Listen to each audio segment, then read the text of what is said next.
Welcome, youth football fans, to SNSN Radio. I'm John Harden, along with Mike Minarski and Cam the cameraman, operating the camera today, coming to you live from Killenly High School, Killenly Sports Complex, for the Griswold Wolverines, being hosted by the Killenly Brooklyn Micro football team. You know, I'll tell you, John, this is going to be a real test for the undefeated Wolverines. I mean, they're 7-0, 7 weeks, and you know, we've talked about it ad nauseum, really, that they are completely undefeated as a league. The micros, the juniors, and the seniors, they're all undefeated as of right now. So in talking to the coaches, John, what I have kind of discovered is that the first game right here, the micros, this is going to be their first really, really big test of the season. Absolutely. In the 8th week. Right. This is going to be a battle for both teams. Both strong programs meeting up this morning here on the turf. What a gorgeous complex they have here in Killenly. I know. I think they opened this up less than a month ago. Micro football game. It's less than a month now, and we're here. It's awesome. The paint's looking sharp. The turf looks good. Oh, yeah. Cam's going to get some good shots on the camera today. Hope you enjoy the broadcast. But no, we're lucky to be able to come. We've only been doing home games coming to you from Griswold Wolverine Stadium. So now being able, due to the battle that's going to go on today with all three divisions, we're coming to you from Killenly. And I think we've got a good ball game ahead of us. I think we've got 3 good ball games ahead of us. I think the most competitive of the 3 are going to be the micros and the seniors. I think those are going to be the most competitive. I think they're going to be, all 3 of them are going to be very good ball games. But still, I think the most competitive are going to be the first game and the 3rd game.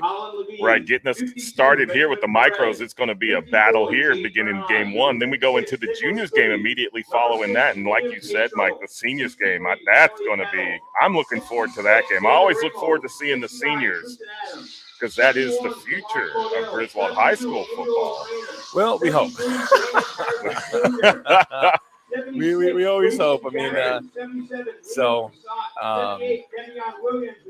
but there are a lot of great kids, you know, in through the program, and there are some kids that the Killenly has benefited from, like Soren Reef, for example. You know, went through the Griswold program, all youth football, and he plays for Killenly High School. Had a couple of touchdowns the other night. And we'll take a break for the national anthem.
All right, John, that's the national anthem. We are just about ready to start Micros football right here on SNSN. Now, the last couple of weeks, John, we I think we got to do. What are we going to do to get our roster back over here? Yeah, the TA took the roster for a minute.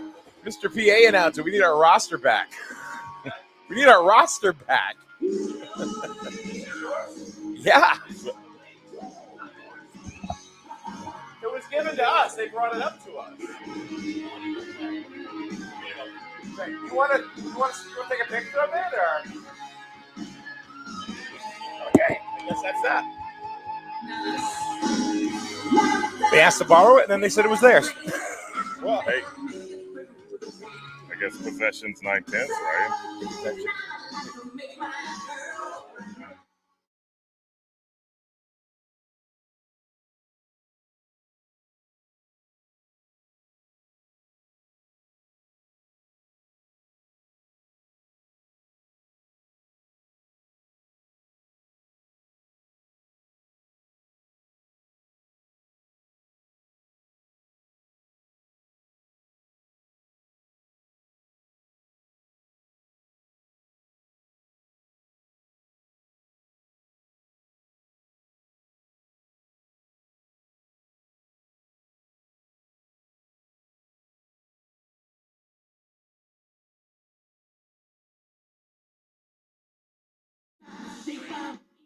All right, John, we're just about ready to go here at Killingley High School. The Micros, they just had the coin flip out on the field. Let's see here. All right. We always say that if you have a player that you're rooting for today, put your name in the comments and we'll certainly put it up on the board. And it's always cool because the kids love seeing their names when they go home and watch the game a little bit later on. And we love calling the names as well. Absolutely, absolutely. It's like Rebecca already. Good luck all Griswold football and cheerleaders today. Cindy says, beautiful day for a game. How about a beautiful day for three games? Beautiful day for 3 games. We had a gorgeous day yesterday for a doubleheader. Fall ball Baseball right. Against SFC. Split the doubleheader. Yeah, we did. And no matter what, we were playing 2. We were going to finish the game. Yeah, we were. Ernie Banks. Beautiful day. Let's play 2. And we did. Completed both 2. All right. But here we are, getting ready for the opening kickoff to begin this battle. Game 1, Griswold Micro Wolverines against the Killingley Micro football team. Griswold is set to receive. I'm ready, Mike. You ready? I'm ready to go. I'm ready to get on that crazy train. Ozzy Osbourne. So we had America. Yeah. We had Bob Seger. REO Speedwagon. Limp Bizkit slid in there. Limp Bizkit, yeah. And a couple of TikTok songs. And it was a very neurotic playlist. Now Ozzy we were Osbourne. telling Kevin, you know. But we were jamming. Yeah, absolutely. All right, all the play-by-play. Here's John Harden. And there's the kickoff breaking into the second level. Looks like it's going to be picked up by number 2, Stephen DeRose. Probably going to hear a lot of his name today. He brings it back past the 40. Tackled at the 42. First and 10, Griswold.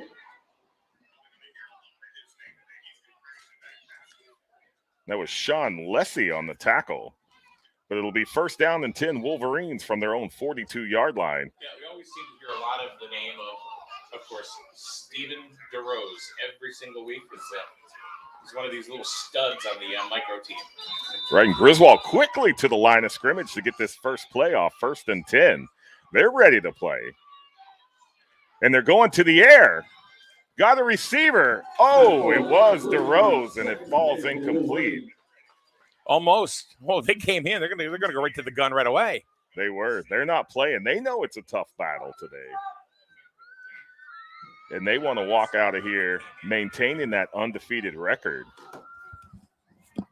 You've talked about it since the very beginning. There was lots of promise and expectations for this team, which they've delivered all season long. And the last 2 games that we've called, we've given them game of the day. Yeah. I mean, it always seems to be that the micros are the most exciting game of the day. Right, and there's what a plug! Wow, wow, that was a nice tackle against Brady Bialois. Killingley read that the whole way and came in and just put them down for a loss of 4. Well, we said this was going to be one of the more competitive games of the day, and already the Griswold Micros are. They're been trounced for some negative yardage on their first possession. Now they hear 3rd and long. Expecting to see them to go to the air again. Killingley lined up heavy on the far side. Another big loss. Being a 4th and long for the Redmen. For the Wolverines. Sean Lessie just got right through the line, and there was nowhere to go. Sean Leslie They penetrated through that offensive line, got back there, dropping Griswold even further back. Looks like it may be 4th and 20. yeah, 4th in California. 4th in California. And the funny thing is that the young boys on the micro team, they're going to need to get used to this line from Killingly, and because they haven't really seen this all year long, not like this. No, not like the No offense the to any defensive other line of Killingly's been able to penetrate the offensive line of Yeah. Griswold. Pretty porous on the offensive line so far Yeah. with this first possession. But Griswold not punting it away. Gain of just a couple. Redmen will take over and Sam down. Gardner took the ball and got about 5 yards or so. Kean Gardner, moved Kean it Gardner. forward a couple of yards, but was not enough to get the first down. So there's a turnover on downs. And now Killingly's going to have the ball deep inside Griswold territory. Looks like they've marked it at the 34.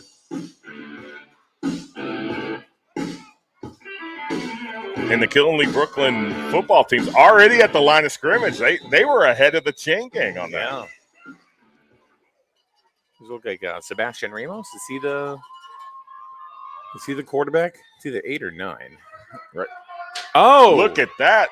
nice jump on the ball there. Carter Barrows busting through, giving No Killingly a gain, little bit of what second down. Killingly gave Griswold on their possession. Gave himself a little chest pump there. He's 7. So in the first 2.5 minutes of football, this is already exciting. This is going to be a battle for both teams.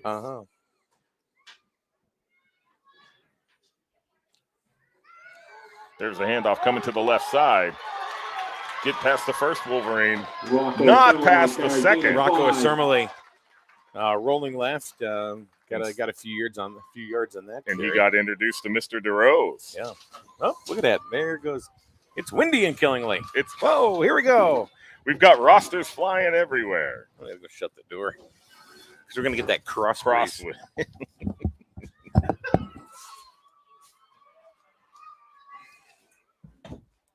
Overcome and adapt. That's what we're able to do here. Get everything locked down. 3rd and 5 for the Redmen. Now 3rd and 5 for Killingly.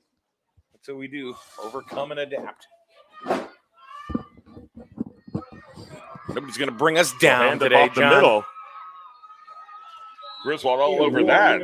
Rowan Birmingham on the tackle brings up 4th down for Killingly. 27-yard line. So neither team able to get too many yards, but at least here Killingly in their first possession are going forward. Whereas Griswold went in the opposite direction with their first possession. And with the turnover of downs, it gave Killingly the ball deep inside Griswold territory. Killingly still looking for its first down. They're going to keep it on the ground. Little mix-up on the handoff. Able to break through, moving forward. Close to a first down. Contacted in the backfield. Did they get it? The Redmen. First down. First down, Killingly. And that's Rocco Asermole picking up the Killingly first down. So it'll be 1st down and 10 for Killingly from the Griswold 22. So Killingly keeping it on the ground, able to move that ball forward, picks up their first down, Mike. Yep. And they're moving the ball pretty well. They're penetrating, it seems like, when they need to. And there goes Going back Asermole to the again. Rocco to the left side. Oh, Runs over a Griswold defender. a little stiff arm there That on was Kean Gardner Gardner, that caught the yeah. end of that one. 2nd and 7, Redmen. Once And again- Kevin Wilbur coming off the bottom of that tackle. Once again, I want to thank you, everybody, for tuning in early already for Griswold Youth Football. This is Killingly Brooklyn against Griswold. We are here at Killingly High School on this beautiful, beautiful turf field. Gorgeous field. Gorgeous day. And it's starting to be football weather, Mike. Yeah, It's getting colder. Chilly. We're still playing fall ball yesterday, too. We were. There's a handoff going off tackle. He didn't get much. No, not much there. That was number 32, Sean Lessie. Third down. Rowan Birmingham was in on the tackle there, as well as somebody not on the roster. This is the updated one they gave us this morning. Yeah, I guess somebody joined today. In the parking lot. They were signing their paperwork. Yeah, I want to play. They had their physical. They had some extra pads in the truck. And they said, there you go.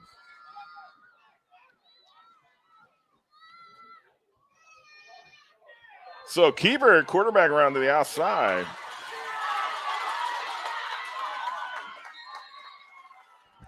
Gain of 5. Tackle is made by Carter Barrows. 4th and 3.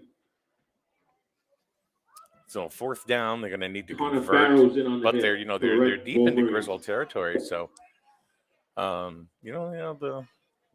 baby Wolverines, they haven't seen this type of push really from anybody. Wyndham made a little bit of a push, they were like second half. They were like a second half team. Where they definitely played hard in the second half, and it got that score a little bit closer. Here's Killenly, 4th and 4 from the Griswold 16. There's a handoff back up the middle. That's going to be close to a first down. Looks like they got it. First and goal for Killingly. And I've got to be careful. I've got to be very careful because for a very long time, I'm used to you saying Killingly and then a name behind it. Correct. So looking to come here to the near side. Nothing happening there. Was it Alexander Eldridge? But Noah Souza on the carry. And it is Alex Eldridge on the tackle. So Killingly going to give it a shot again. 2nd and goal. Look at it. It's not a cloud in the sky. Absolutely not. It's a beautiful fall day. So Killingly coming under center. Handoff up the middle back to Asermily. He's moving forward. Kid's strong. He is. He's carrying, looks like 3-4 Griswold defenders with him. 3rd and 4. Strong young man. And Grady Vreeland coming off the bottom of that tackle. Janice says, let's go Killingly. From Rob O. Rob O. Rob O. Tell us who Rob O is. We want to know. Oh, yes, we do. Oh, speaking of which, more positive yards for Killingly. Just continuing to pick up yard after yard on the ground. This Killingly running game's pretty tough. 4th and 2 for the Redmen. Really, Griswold not allowing them to break out with any long runs. Now, I said it was 1st and goal, but it is not. They would have to get to the 1. Yeah. For a first down. Then they would have a new set of downs at the 1 yard line. So they got to convert here. It's a good opportunity for the Wolverines for their first stop and, kind of give them a little oomph. Back to Asermily. He's going to the right side. He's not going anywhere. Outside. They got him. He tried. Up in the backfield. Right. The Wolverines defense holds. They take over. Wrapped up by Kean Gardner, and he wasn't going anywhere now. On the tackle for the Wolverines. So Griswold with a defensive stand. Told you this was going to be a tough one. That's going to be a big boost to this Griswold ball club right there to be able to keep Killingly out of the end zone here early when Killingly was just moving it down the field almost at will, just yard by yard, pounded it on the ground. Now, granted, they started deep inside the Griswold territory, but Griswold defense coming up strong there near the goal line and stops them. Turnover on downs. It's 1st down and 10. Griswold from, it looks like, the 7. This is already very competitive, and this is going to be a game of someone's going to have to break loose and run because I don't see a lot of yardage really from both teams. Just running up the middle or rolling right, rolling left. Someone's going to have to break loose because the defense on both sides has been pretty tough already. Pretty stout defenses for both teams here. I don't think this is going to be a high-scoring game. I don't expect to see a running clock during this game. with the first two possessions of both teams are any indication of what we're going to see, this is going to be a battle all morning long. Look at that. See, look at, I mean, they piled together like a rugby team. Look at Griswold gets that initial push, and then the Killenly defense pushes back. They're like, both of us can play this game. And then for Killenly, you had big number 76. That's Grayson Jackman that was coming in there. So Rob Oates, number 31 on Killenly. All right. But unfortunately, he has to cheer from home. Oh, no. But you know what? But he's there, and he's cheering on his team. That's what a good teammate is all about. Absolutely. He's here cheering on his teammates. Griswold going back to the air. It's up. Oh! Receiver was deeply covered by 3 Killenly defenders. Steven DeRose, you see him he pops up. Like, what? Wasn't that pass interference? He's like, I was getting mauled over here.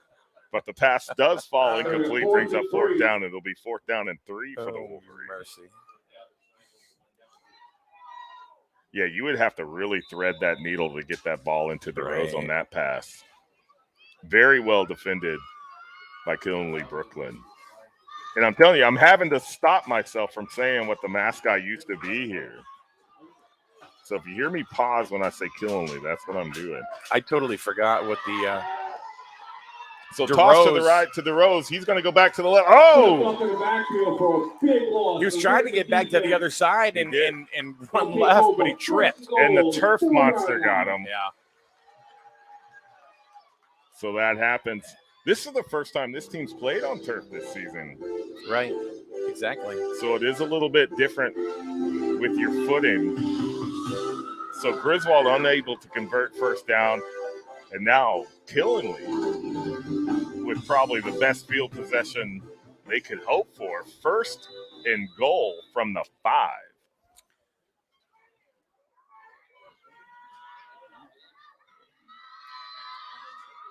So there's a snap back to the Sermily, and he's going to be in for a touchdown. Killenly. They have fireworks here. They did. There was like a cannon that went off. I'm like, am I back in college? We had cannons in college when the football team scored. Holy moly. I mean, they had an inflatable when they came out onto the field. They've got the cannon for touchdowns. Yeah. Griswold, you get a touchdown, you get a sandwich. You get a breakfast sandwich courtesy of the concession stand. But with 1:08 left to play in the first quarter, Killenly's first on the board. But Sermily with a run right off to the left side, gets through to the end zone. Now lining up for the extra point conversion. You should have warned us of the cannon. Yeah, they didn't let us know about that at all. Holy cow. Looking for a way in, and Killenly's in to convert. Extra point is good. And guess who it is, Mike? Number 22. Sermily, huh? Sermily capping off his own touchdown run. 1:08 left in the first quarter. Killenly up 7-0. Here we go. We knew this was going to be a dogfight. Oh, this is going to be a good one. Yeah. And then now with Killenly on the board first, Griswold's got its work cut out for us. They couldn't do much in their first possession, but now they've got to get this ball. They've got to charge down the length of the field. They've got to score a touchdown of their own. Right. I mean, they have the capabilities, obviously, to do it. They've been doing it all season. But then again, they haven't run into a team quite like Killenly. No, Killenly, I am impressed, especially at the micro division with this defense. You know, being as young and inexperienced as they are, very well coached, maintaining backside coverage. On the pass plays, they've always had a defender there on the receiver. Griswold has yet to complete a pass. Then with the running game, the defensive line being able to penetrate the offensive line at Griswold has just been impressive. Let's see. Julie says, go Sean Lessie. Aiden's watching. Aiden's watching. Rocco.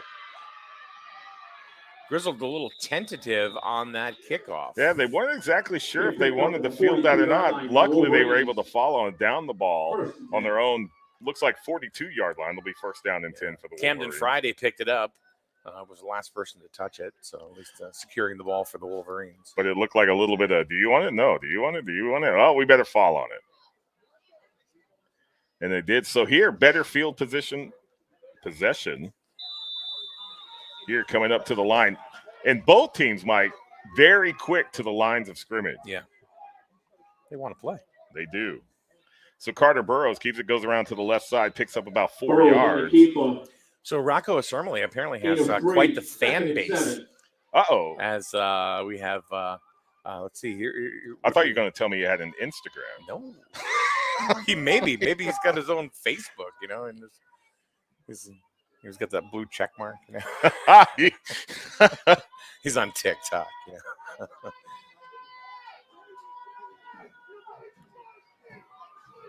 There's a long history of success and competition, and here at Killingly, right up and down the line, whether it's youth football, whether it's high school. Rich history at Killingly. Oh, absolutely. Fantastic programs here up at Killingly, from the youth all the way through the high school level. And, we can't do this, without, being partners with Killingly Youth Football, Griswold Youth Football, Killingly High School.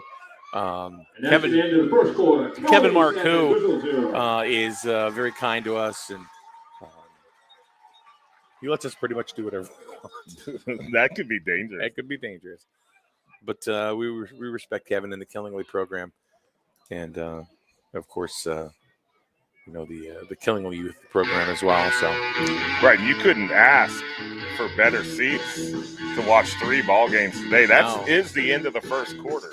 The score is Killingly Brooklyn 7, Griswold 0. Did that kind of zip along pretty quick? It went along very quick. There were no flags during the first quarter. So it just kind of went. Only a couple of incomplete passes, which stopped the clock from the Griswold side. Killingly has yet to go to the air. And the other thing, and we've seen Griswold go to the air, was the first play from scrimmage. But what we haven't really seen yet is we haven't seen really any positive yardage out of the Wolverines until this drive right here. Yeah. So it's 3rd and 5 for the Wolverines. So they started moving the ball there towards the last seconds of the first quarter. Now, beginning of the second quarter, they'll have 3rd down and 5 near midfield. Looks like they're at the 47. Still on their side of the field. They have yet to break into Killingly's side of the field. Yeah, and DeRose has not been able to do anything yet. He's been pretty much been a playmaker on his own, for a lot of the stuff for the Wolverines. And there's a toss. Griswold looking to the right, cuts back to the middle. So Bialois. Brady Bialois. It's going to bring up 4th and 6. So they lost about a yard on that carry right there, and they're having a heck of a time really moving the ball against Killingly. They are, and that's Jaden Bernard on the tackle. So one thing you'll also see with this Killingly team here early is it's different players making plays on both sides of the ball, mostly, on the defensive side. Players in their respective positions stepping up, maintaining that gap protection here on defense. Bernard being number 54, interior defensive lineman. 7-0 to score early. Trying to go somewhere and nothing happening. Rowan Birmingham tackled at the 40-yard line. Yeah, the baby Wolverines are getting snuffed so far. And once again, another Killingly football player. That was Brandon Harrison Jr. in on that tackle.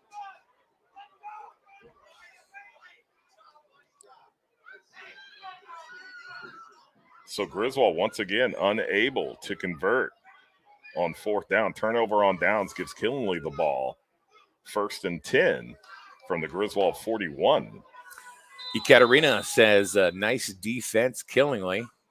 And Bob says, so is his grandpa, whatever that means.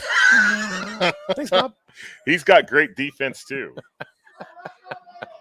I was playing him in checkers at the barbershop the other day. And he blocked me. I couldn't king him.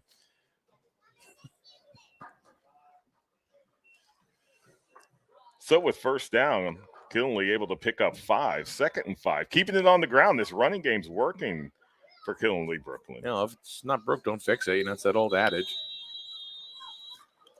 Looks like we have a timeout, Griswold. Timeout Griswold. 8:45, second quarter. That's Griswold's first timeout of the first half. So probably need to go over there and look and see, hey, we need to key in on some of these players here, especially a Sermele, who's, his number's been called several times this morning, right, and he's been able to pick up positive yardage each and every time. One of the strongest kids on the field right now. He just kind of forges through and kind of takes like 5 or 6 Wolverines with him. It's kind of like Jackson D'Amico with the senior team. You just see that pile just keep moving and moving and moving. I always go back to that cartoon, that football. I don't know what cartoon it was, but he gets that big running back. And he got 9 players around him, and he's just running. Right. It's got to be like a Looney Tunes type. It's got to be a Looney Tunes thing.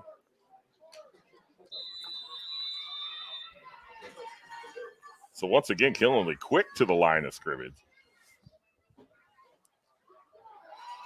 And they will draw Griswold offsides. Defensive encroachment. Defense. So that'll give Killenly 5 yards.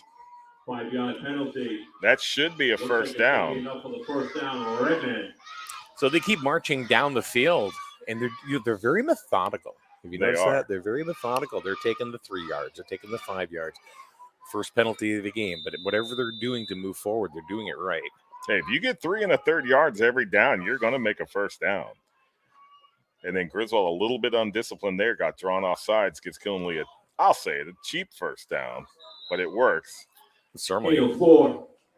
Going right off tackle, picks up another 5-6 yards for Killenly. So this ground game, Griswold still hasn't been able to answer it. 2nd and 6.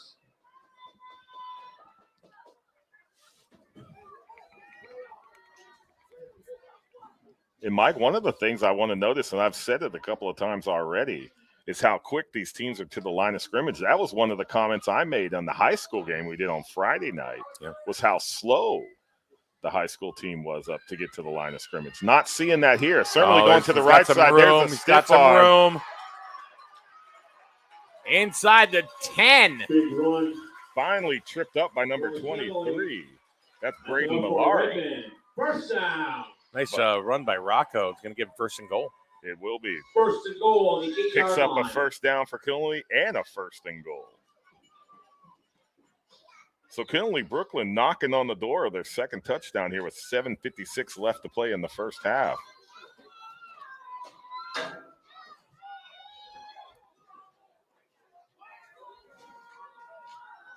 Griswold's going, what is going on? Yeah, you can see some exasperation on some players already this early.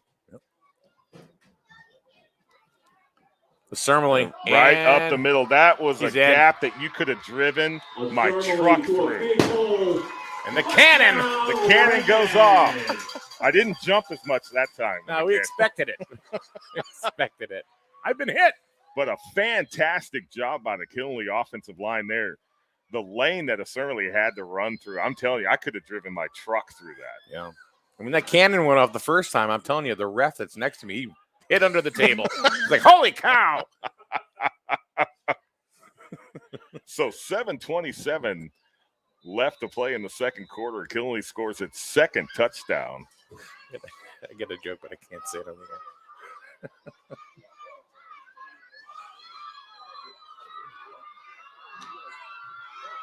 So one thing that Griswold has to do right now is they have got to find an answer to this Killenly running game. That's right. I was right under the table with the guy. So you were. And then you went to the truck for new pants, I think. 7:27 left. So Killenly Brooklyn converts with the extra point. 7:27 left to play in the first half. Killenly Brooklyn 14, Griswold 0. So let me ask you something. When Yes. you were a kid, Yes. and fireworks went off and stuff like that, or if your parents would take you to a place where oh, wait a minute, I'm going to jump around for a Let's second. jump around. Jump up and get down. We are in college. We got cannons. We got jump around. Oh, get that Sunday morning coffee. Where's the student section? I'm looking. Right there. There we go. So yeah, so when you were younger and you were taken to like fireworks, you know, with your parents, were you scared of them? I don't remember being scared of fireworks. I'm sure when I was really young, it may have been startling, but I do know with my two boys, we would take them to Dodge Stadium and they would have fireworks at games. And sometimes we would have to sit in the car while the fireworks went off and watch them from there. I was scared to death of them. They did not want to be in the stadium when the fireworks went off. We used to go to Rocky Point. I don't know if you remember Rocky Point at all in Rhode Island. But we used to go there all the time. And back in the day, I'm talking like 40 years ago, they used to have fireworks like on Saturday nights. Right. So Steven DeRose picks up the kickoff. He's trying to find some open space. He's still up. Everywhere he goes, there's a Killenly defender. It's a sea of red everywhere the kid went. It's like, nope, can't go this way. And Cermele finally able to bring DeRose down. It'll be first down and 10. Griswold from their own 35-yard line. First and 10, Griswold, 35-yard line. A little frustration on the young Wolverines so far this morning. But we're going to see what this team's made of right now. I mean, it's still early in this ballgame. There's 7:13 left to play in the first half. We still have a complete second half. There's still a lot of football to go. I mean, this is anywhere near to close to calling it. But I mean, like they're going to need like a breakout run by DeRose. Gain of 1. Right. That's Kean Gardner, right? No, that's not Kean Gardner. It was Birmingham. Rowan Birmingham with that carry. Picks up 1, second and 9 for Griswold. No, there's definitely going to have to be some adjustments made on offense and defense because, like you said, they haven't been able to break out on offense, and they still haven't been able to answer the Killenly running game on defense.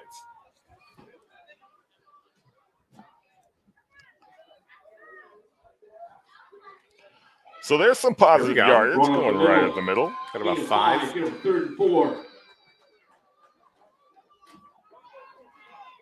Carter Barrows. Carter Barrows on that carry. I mean, they definitely have, Killenly has definitely scouted, all 3 of these teams, and that they know. It's kind of like if you know, you know. If you know, you know. They know who the players are. They know where. Birmingham, Barrows, Steven DeRose. Even Kean Gardner. His number gets called up a lot. So on 3rd and 4, Griswold keeping it to the ground. Does move forward. The ball did pop out, but it was blown dead. So no fumble, no turnover. 4th and 1. But it looks like it'll be 4th down and 1 for Griswold. I think this is this is probably the most important play of the game for the Wolverines so far. They got to convert this, just to get them, obviously, so they don't turn it over, so they get a fresh set of downs. But just for their mental well-being. Yeah, I guess because they have yet to get into Killenly's side of the field. No. And I'm going to put a hoodie on because flags on the play. Looks like we have a false start on Griswold. So 4th and 1 that quickly turns into 4th and 6. Holy cow. Yep. That right there, that's a mental break on the Griswold side that'll drive a coach crazy. 4th and 1 looking to convert first down, get a fresh set of downs, get it into Killenly's side of the ball. We get a false start, and we go back 5. Boy, wasn't that the story of the Wolverines Friday night at Wyndham, huh? Holy cow. What a tough game. Coming off that fantastic win they had against Bassick the week before, go into Wyndham. I will never forget that Bassick game. No. And flags once again. Griswold backs him up another 5. So 4th and 1. 4th and 1 to 4th and 11. 4th and 11. 4th and 11. My goodness gracious. I think they're the team's a little worked up, number one. I don't think they're used to being in a deficit. Well, they're not. They haven't trailed all season, up until now. Have they? They have not. I don't believe they have. No. But 4th and 1, 4th and 11. Griswold coming to the line of scrimmage. Killenly ready and set in their defense.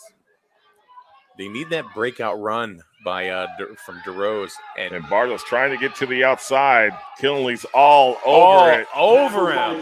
And brought down at the 25-yard line. Killingly's just not playing with that line. They are just barging through. And now Killingly's going to have the ball first down deep again. And we have an official timeout with an injured player. Looks like a Wolverine is still on the field.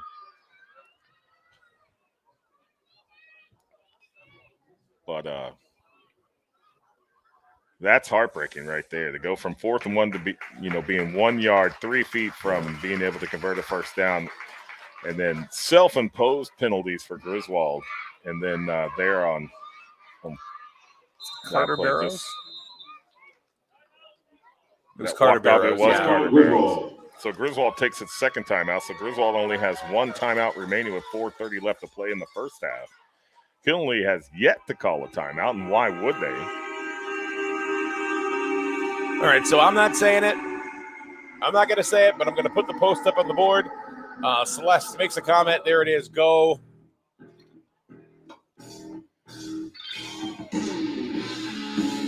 There you go. There you are. You go, Celeste. You go. Some people are very, very. They are. Well, maybe she's talking about loose leaf tobacco. I don't know. It could be. Yeah. Yeah. We're dropping enough hints for you. But it'll be first down and 10 again for Killenly Brooklyn deep inside Griswold territory. Looks like they're going to get the ball at the 26. I'll tell you, the micros so far we can see, from Killenly, no joke. You know what else is no joke? What's that? The music breakers. I'm telling you, no joke, man. No joke. And we have a speaker literally right above our heads. We're jamming with every song. They played Limp Bizkit earlier, for crying out loud. Yeah, I was surprised when I heard that start. I was like, wow, okay. That's definitely a song I have never played in the stadium. Nope. But you know what? When you're progressive, you do what you want. So keeping it on the ground, going to the left. Oh, my goodness gracious. Cermele has a hole to the left side. He's still on his feet, runs out of bounds. 15 is going to be enough for Richmond. First down. Yeah, so right now, Cermele and the rest of the Killenly squad, pretty much taking at will what they want. Right, first down and 10. I kind of wonder. Picks up 15. I kind of wonder if the Wolverine squad's kind of like, I don't know what to do. I don't know what to do. They better tighten up that defensive line, be able to penetrate just like the Killenly. Yeah, their line's getting destroyed. Killenly firing off. Cermele gets the call again. Breaks one through tackle. Breaks through 2 tackles. Finds the end zone again for another Killenly Brooklyn touchdown. No answer from Griswold against the Cermele or this Killenly running game. And the blocks that Killenly Brooklyn been able to get. Yeah. Firing off the line, getting the Griswold defensive line back on their heels. Creating those lanes to run through, sealing off those blocks, being able to get to the outside. And then here we are, 4:12 left to play in the first half, and Killenly goes up 20-0. But Cermele, is he a high school kid? Check his birth certificate. He doesn't have a full beard or anything. No. Just has to shave the sideburns, just the sideburns.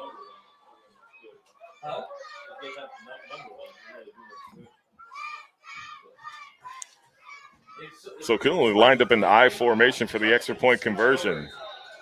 And they're in, and it's good. So just like that, 4:12 left to play in the first half. Killenly goes up 21-0 over the Griswold Wolverines. Ladies and gentlemen, we're seeing something we have not seen all season against this Griswold Micro Wolverine football team. Just no answers against Killenly Brooklyn. Killenly already up 3 touchdowns here in the first half. 4 minutes left to play. Lining up to receive the kickoff again will be Griswold.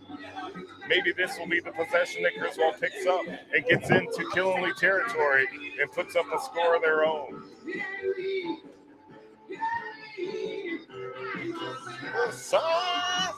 Wow, we got Credence now. John's playing air drums. I can't help it. John wasn't medicated this morning. No. No breakfast and just coffee. I'm telling you, the Wolverines, they better tighten up that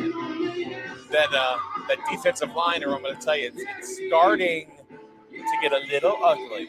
Right, this is exactly what we were not expecting with those first two possessions of both teams. Now, Killenly definitely being able to open things up with their running game and get penetration into the Griswold defense. They've put 3 touchdowns on the board. Griswold hadn't even gotten into Killenly territory. You know, every time it seemed like one of the Wolverines pick up the ball, whether it's a handoff or a kickoff return, before they can take step number 1, there's a swarm. Yeah, there's already red and gold is already on top of them. Yeah. And it will be first down and 10 Griswold from their own, 43? Yeah. 42 and a half. God, what do these kids have for breakfast this morning? Meat. Definitely had their Wheaties on the Killenly Brooklyn side. So Griswold going to the air again. And almost intercepted. That hit. Who was number 9? That's Sebastian Ramos. Sebastian Ramos. That football hit him right in the chest. And Killenly takes its first time out. So 4 minutes on the nose remaining in the first half. Killenly takes its first time out. They have 2 remaining. Griswold with only 1. So with the incomplete pass, it'll be second down. Now we got Lincoln 10. Park. Yeah.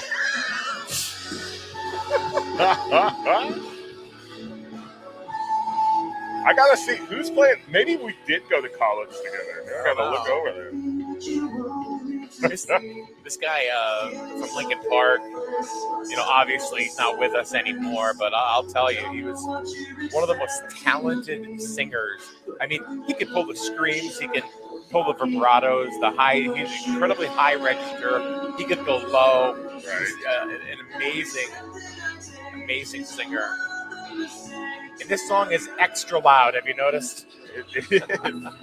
They turned it to 11. So Killenly's broke from their huddle at the timeout. They're at the line of scrimmage. Griswold coming to the line of scrimmage. Still talking about it. They're on the 35-yard line. 4 minutes to go in the half. Looks like we're ready to go. Bringing Max Dietrich back. Give him some last-minute directions on the play call. Yeah. After the timeout, 2nd and 10, Wolverines. They're gonna have to score, or at least they have to at least get a first down. Griswold needs to score here in this first half. They've got to keep this manageable going into the second half. We've got 4 minutes right now. 2nd down and 10 for Griswold. And they're going to go right up the middle, try to take a play out of Killenly's playbook. And Killenly's like, we know that play, and we're going to swarm and make the tackle there. 45-yard line. Looks like a pickup of – where did they place the ball? I saw it. Looked like it moved to the 45. It is at the 45, so gain of 2 on the play. 3rd down and 8. Or 1.5. I thought I saw the umpire pick up the ball and move it forward, but then I couldn't see it. Griswold having a heck of a time trying to move the ball for positive yardage at all. They are. And there's a toss to DeRose going to the right side. There's already 2 Killenly defenders pursuing, trying to make that cut, and he's brought down from behind. And a flag. Flag comes in late.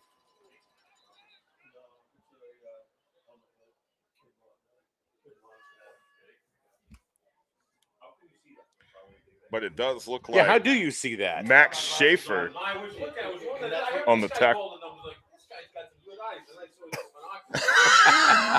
I cheat. So we're going to see what the penalty is on the field. And it came in late as the tackle was being made at the sideline is when the flag came out. But it didn't look to me initially like there was a late hit on the play, but they are walking it off in Griswold's favor.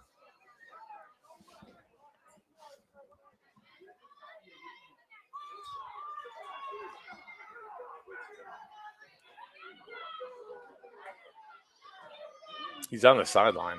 Do we know who that is?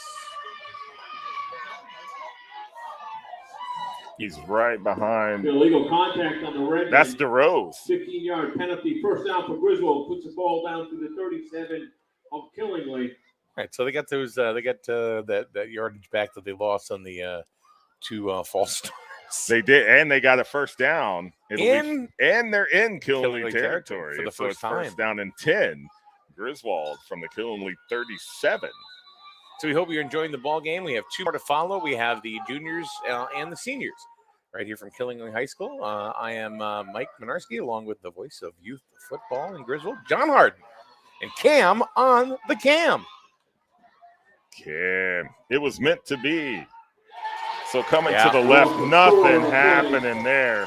Second along for Griswold. That was like Killingly. What you doing? What are you doing? Right, 32, Sean Lessie. Tackling 32, Carter Barrows for a loss. So 2nd and 13 for Griswold. Ball's now placed at the 40-yard line of Killingly Brooklyn. So Griswold able to get it into Killingly territory on the personal foul penalty. And then from the first play of scrimmage, they go back 3. A lot of activity in the chat room from the Killingly side. It's nice to see. It's nice to see. Absolutely. Thank you for joining us this morning here for Killingly Griswold Youth Micro Football. I don't understand why they keep trying to run it up the gut when they're not going anywhere. It's like one big blockage. Right. And we've got an official timeout, injured player, another Wolverine on the ground. I think they're just trying to get positive yardage because they have seen that the passing game has not produced a completed pass yet. Well, they've only tried that twice. They've only tried 2 passes, and one almost got intercepted. And that looks like Carter Barrows coming off the field, but he is walking off under his own power, which is always a good sign. Mm-hmm. And, and here's the other thing, too, that I know I forget at times is, we're up here in the booth. We're watching these kids play, and they look like football players, which they are. They are. But when you go down to the field level and you look, and they're like 7.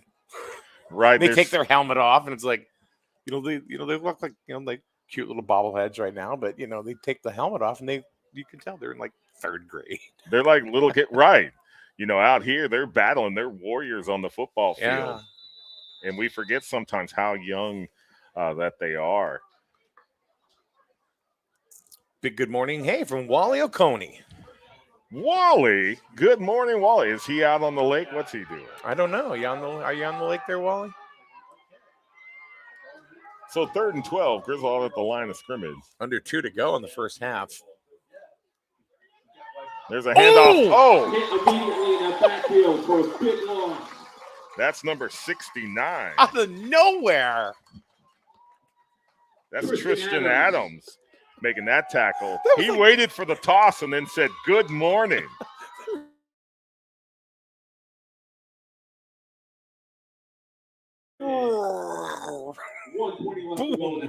Right, and Killingly taking their 2nd timeout. So both teams here with 1:20 left to play in the first half are down to 1 timeout remaining. Brycast says good morning from the state of Maine. Go Griswold, he says. Good morning, Bry. They're going to need all the cheering and support this morning. It's going to be a tough battle for the Wolverines this morning against the Killingly Brooklyn micro football team. Yep. And it is 4th and 18, Mike. It's been a familiar situation for them so far. Right. This morning, Griswold's having a tough time moving the ball. The biggest amount of yardage they've gotten on one spot was a penalty. Well, that's what I was going to say. With the penalty, they were able to get the ball down into the Killingly 37-yard line. But here we are now at 4th down, and the ball's at the Killingly 44. The thing we talk about the kids and everything, and we forget about. We should not. The cheerleaders, they're adorable. They are, and we have the Killingly Brooklyn cheerleaders right here in front of us. And once again, the football players and the cheerleaders sporting pink for October Breast Cancer Awareness Month. So Griswold going to the air and goes down for a sack. To the yard. And Tristan Adams again in on that tackle for a sack. Official timeout, injured player. Once again, another Wolverine remains on the turf. So just the defensive penetration of this Killenly Brooklyn club is just, there's nowhere for Griswold to go. They try to keep it on the ground and try to break to the outside. They run into Killenly defenders. They try to drop back to make a pass, and he's got Killenly defenders right in his face. It was Camden Friday who got a little hurt on that one right there, but coach picked him right up, and he did walk off. Camden is, I believe he's about the smallest kid on the field. But yeah, he's one of those where half the jersey's tucked in the pants. He's but going to go have a seat right now. Go get a cup of But water, he'll be back. get some refreshment. He'll be back. But with the sack, it's a turnover on downs. First down and 10 for Killenly from their own 47-yard line.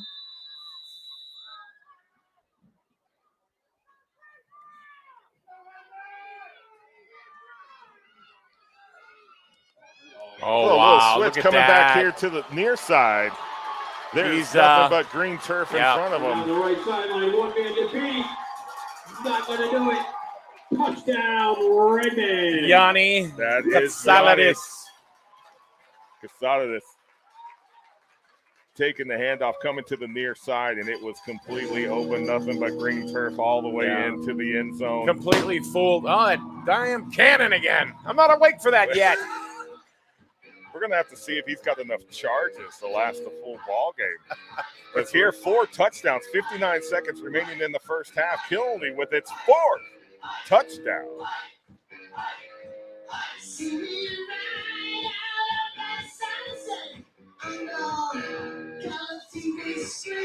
When I saw him starting to roll right and take the corner, the Wolverine defense were totally confused on that play.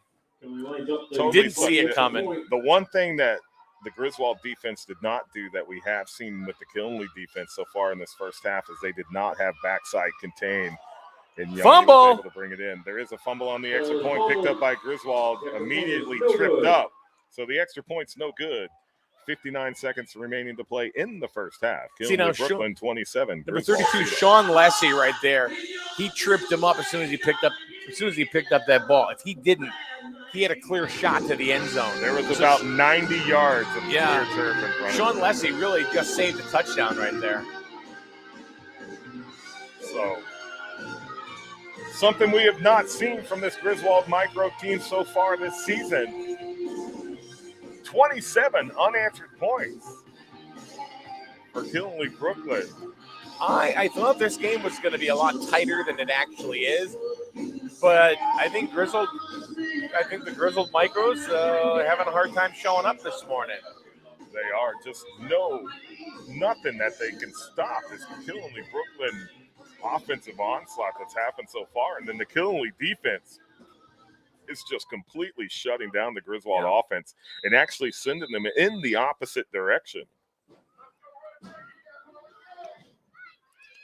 So there's a kickoff back to Griswold, picked up by number 13, Rowan Birmingham. He's trying to find a hole. No holes to be found, and he is tackled at his own 43-yard line. You just took the words right out of my mouth. I was going to say, he said he was looking for a hole to get up, and I'm thinking, there's nothing there. There's absolutely nothing there. No, looking for Swiss cheese, and all he found was Gouda. Where did this side of John Harden show up? I don't know. But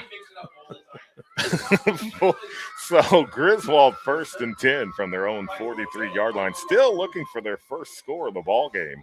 They've got 52 seconds to do it. Well, they haven't done it in 19 minutes and 48 seconds so far. I mean, do they just take it and go into the locker room and say, okay, hey, let's chew on this for a little bit and see what we need to do? Now, I'd fight. As long as you do not turn over the ball, let's try to get into that end zone. We've got to find something that's going to work against this Killenly defense. And Griswold is going to take their last time out of the first half. 52 seconds remaining. Killenly still with 1 timeout. Griswold still looking for its first touchdown. They're going to bust a move.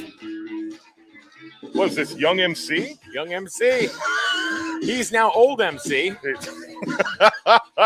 Retired MC. Retired. Pensioner MC. But we're at that middle school dance. All the boys are standing on the, they're just kind of standing along the walls. With Girls on this side, boys on that side. With one foot on the back of the wall. Basically, I'm not moving. And then you have that one parent chaperone that's just breaking it down. Doing the lawnmower.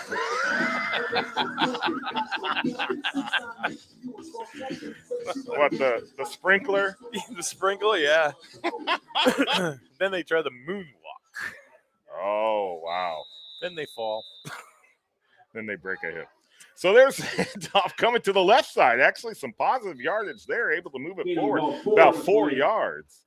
It'll be 2nd and 6 for Griswold. 43 seconds remaining on the clock and running. I'm telling you, I'm telling you, the guy, this dude playing music, man, he don't play.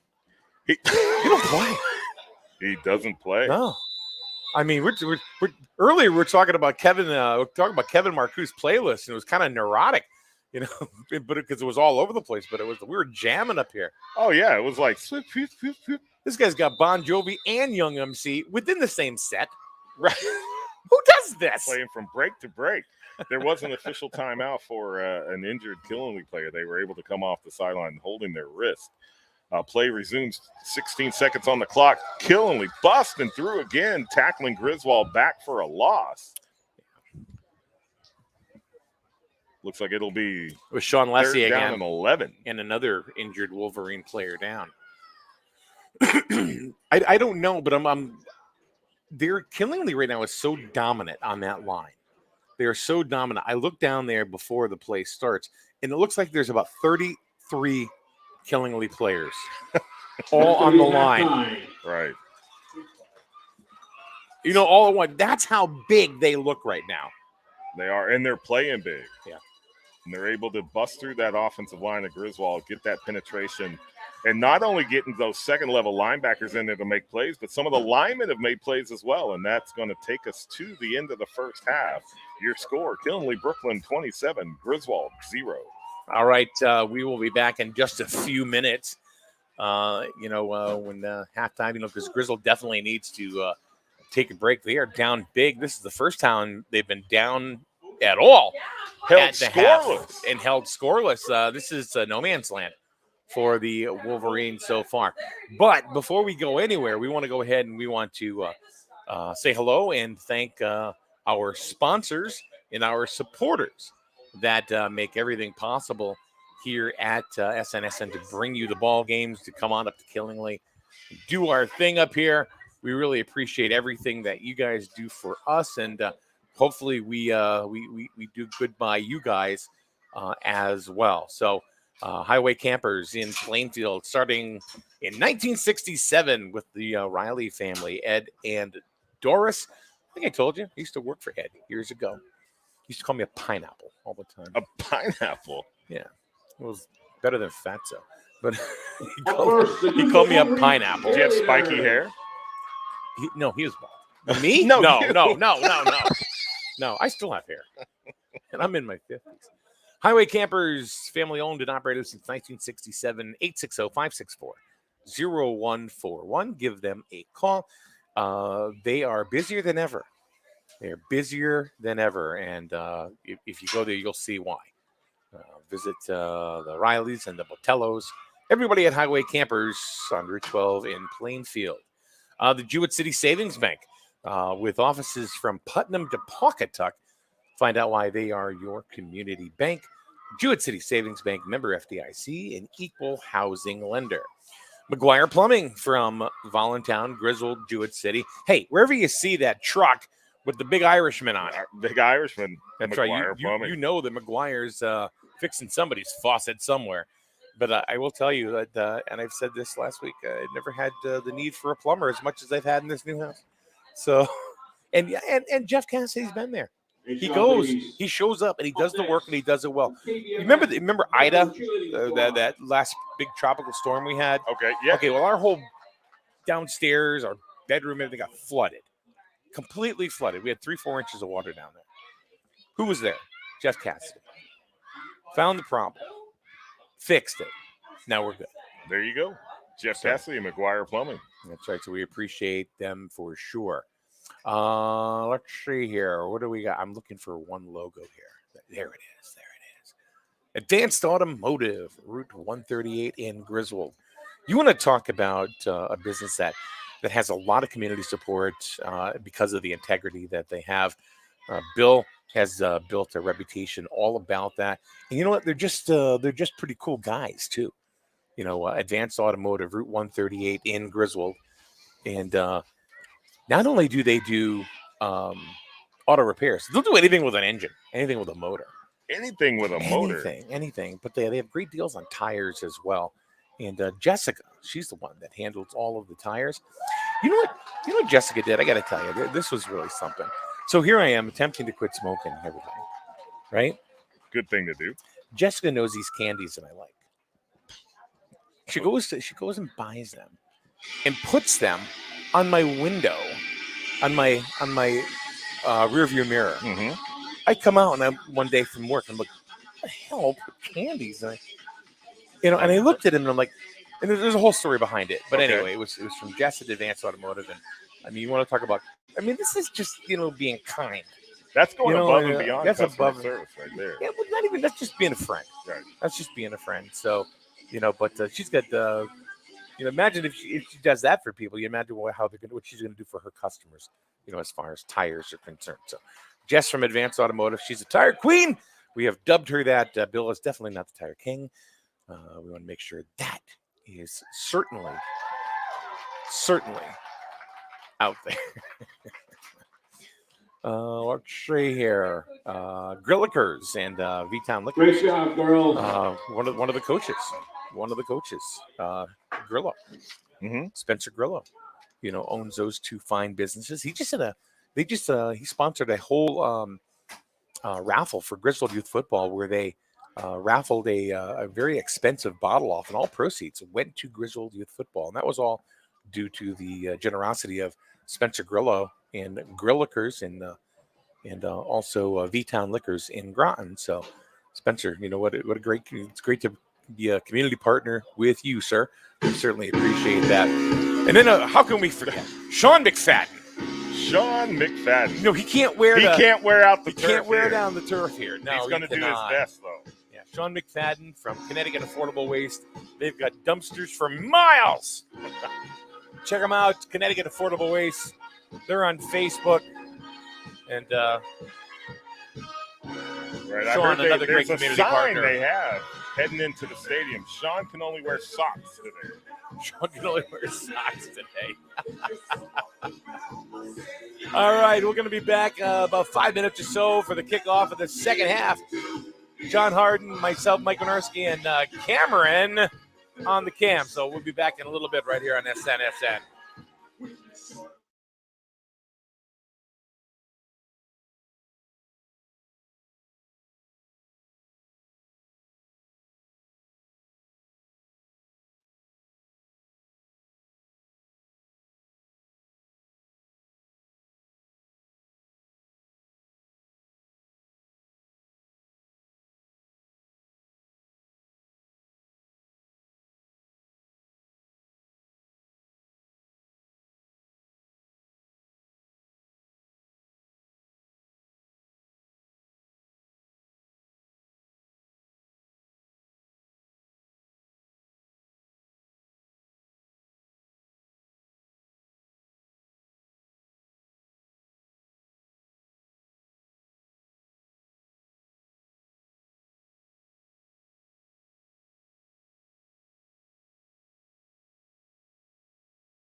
All right, Griswold football fans, we came to get down.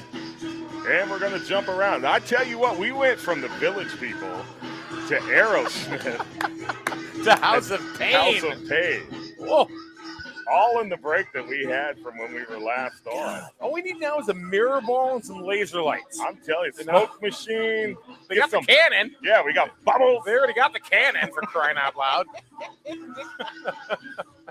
But man, we are jamming here at Killenly Sports Complex for this Killenly Brooklyn Griswold micro football game. And in the first half, it was all Killenly Brooklyn, putting up 27 unanswered points against Griswold.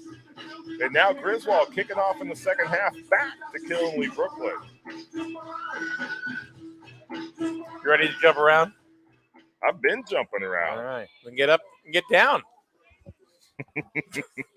All right, quarter number 3. Killenly 27-0 over Griswold. Let's send it back to the voice of Griswold Youth Football, Mr. Jon Harden. So there's the whistle. The teams are set for the kickoff to begin the second half. Griswold kicking off to Killenly. Caught right at the 50-yard line. That's number 69. Tristan Adams. Returning the ball into Griswold territory. That's something you don't see very often, is a down lineman receiving a kickoff and then moving it forward, but that hit him right in the chest. He locked it up. He brought it all the way into the Griswold 42. It'll be first down and 10 Killenly. I pick things up. I put them down. Usually we talked about it before, big men, we're just supposed to fall on it, but he took it and ran. It moved it right into Griswold territory. It's cold up here. It's windy, and the wind, if you look at the flag, it's kind of blowing right in our direction. Yeah. I tried to close my window a little bit, but all the wind is coming through your window. I thought it was all the hot air going out my window. But it's the cold air coming in my window. And all the hot air is coming out of my mouth. Switch from coffee to the jug of water. Yep, you're still in good morning and not even unhydrate yourself yet. I haven't had any. I've had a couple sips. You are weak. So Killenly at the line of scrimmage, still keeping it on the ground, going right up to the middle. And I tell you what, 22 is just. Surmley is just a beast, man. Man. He's just a beast. 12 yards on the play. Be Redmond, first down. Just getting that ball and moving it forward.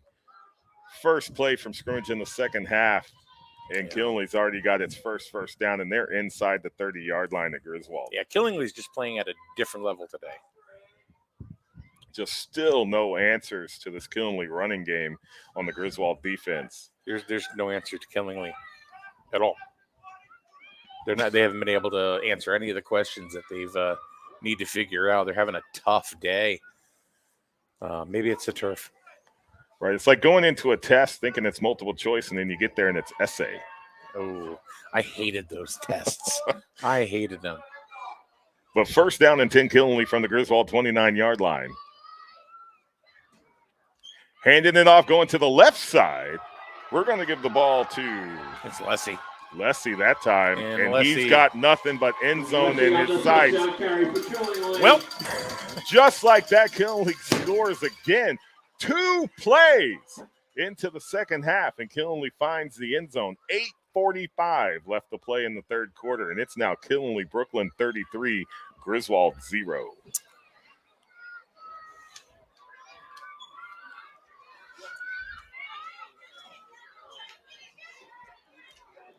That is exactly how Griswold did not want to start the second half. No. That was probably not what was discussed at halftime. And 2 plays. 2 plays. 2 plays. Surmley and Lessie.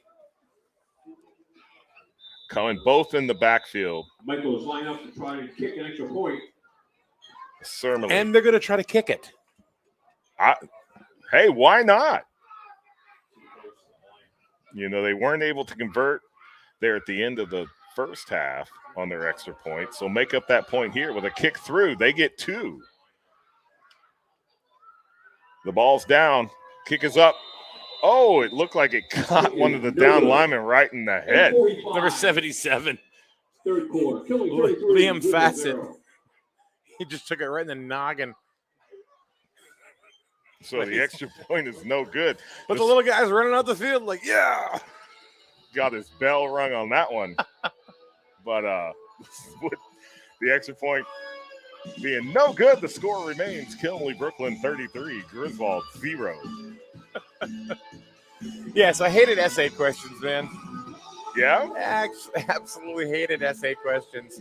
You know, I mean, we're talking to the guy that never shuts up anyway, right? You know, but to answer an essay question, you know, I would BS my way right through it. And it's like, why'd I get a D+?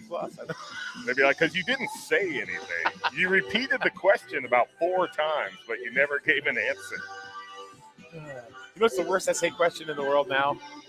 What is that? Answer the reason why it's not you, it's me. Right. If somebody can come up with an answer for that one, let me know. Did you ever get your answer for is water wet? You know where I learned that question from? No. Cam on the Cam. Oh, Cam on the Cam. He's the one that brought that to my attention. Is water wet? All right. Was he trying to answer homework questions? No, I think he was just being a little, eclectic. Eclectic. And so it was matching his pajama pants he has on. I guess so. Yeah. At least he's warm. No leaving to get warmer clothes today. But on the kickoff, Griswold downs it at their own 35-yard line. It'll be first down and 10 for the Wolverines. Is there no subject we will not attack on football day? Yeah, no. Well, we're here. 6 hours. We got micros, juniors, seniors, full day of Griswold youth football here from the Killenly Sports Complex. And I believe this is actually technically Dayville.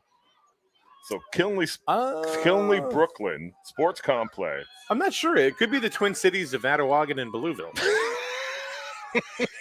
So once we figure out where we are, we know who we're playing. The Griswold Micro Wolverines certainly know who they're playing. And oh my goodness gracious, right? Once again at the handoff, Killenly's already in the backfield for a tackle for a loss. Boom, that's a common shakalaka storyline this morning. So 1st and 10 is going to turn into 2nd and 13. Jaden Bernard coming back onto the field. Hustling it out there. Hustle, hustle, hustle. That is something we have seen from both teams all game. Is there a hustling on, hustling off, hustling to the line of scrimmage? Here comes Griswold for 2nd and 13. Still not able to find a consistent way ahead against this Killenly defense. And there's a handoff for another tackle for a loss. Tackle for a loss coming on 3rd and long for Griswold. So 3rd and about 20. Whoa. I just closed my roster on 19. myself. Maybe 18. Brandon Harrison Jr. coming off the bottom of that tackle. And once again, like we said early in the first half, it's different players on this Killenly Brooklyn defense that are making plays. Yeah. You hear a couple of the same names, throughout the broadcast so far, but it really has been just a smattering of everybody. Right. You got Leslie and Asermely on the offensive side. Those have been common names. And Leslie on the defensive side, too. But here on this Killenly defense, players stepping up. Fumble. The ball's on the ground. Killenly. Picked up by Killenly. Touchdown, Killenly. At 43. Number 73, Brandon Harrison Jr. picked it up, and boom, he was gone like a cannon. Picked up the fumble and took it in for a touchdown. Now it's Killenly 39, Griswold 0, and that does exceed that will be a the running clock 30-point threshold. Well, we were at 33, so this is a wake up call for the micros. Definitely, you go 7-0, and the next thing you know, a dominant 7-0. Yeah, coming here to Killenly, and now they're scoring it on offense. They're scoring it on defense. Killenly lining up for another kick. Watch your head. Clock's running. It's going to continue to run. The ball is down. The kick is off. It actually went through the upright. The kick is good. for 2 points. 5:48 remaining in the third quarter. Running clock. Killenly Brooklyn 41, Griswold 0. Is there anything that this Killenly micro team can't do? Wow. Micro team putting it through the uprights Oh my goodness. on a regulation high school goalpost. Holy moly. Now we got Van Halen. Yeah. From jump around to jump. There's nothing that these little Killenly kids can't No. do. Matter of fact, I think 2 of them have PhDs already. They've certainly been schooling the Griswold Micro Wolverines on both the offense and defensive side of the ball this morning. And you can tell, you can always tell what team is winning because the parents are very active in the chat room. All right. Yeah. 41-0. We can have a running clock for the, well, unless Griswold gets a little closer. Otherwise, Griswold's got to find its way into the end zone. They've been able to get into the Killenly side of the field once this ball game. And there's the kick. Covered up by Griswold, immediately taken to the Takes ground. over on their 43-yard line. So it'll be 1st down and 10 Wolverines from their own 43. So really their last couple of possessions, they've had good field position. The only problem is they go in the opposite direction. Yeah. Whether it's penalties or this Killenly Brooklyn defense being able to break through and make tackles for losses play after play.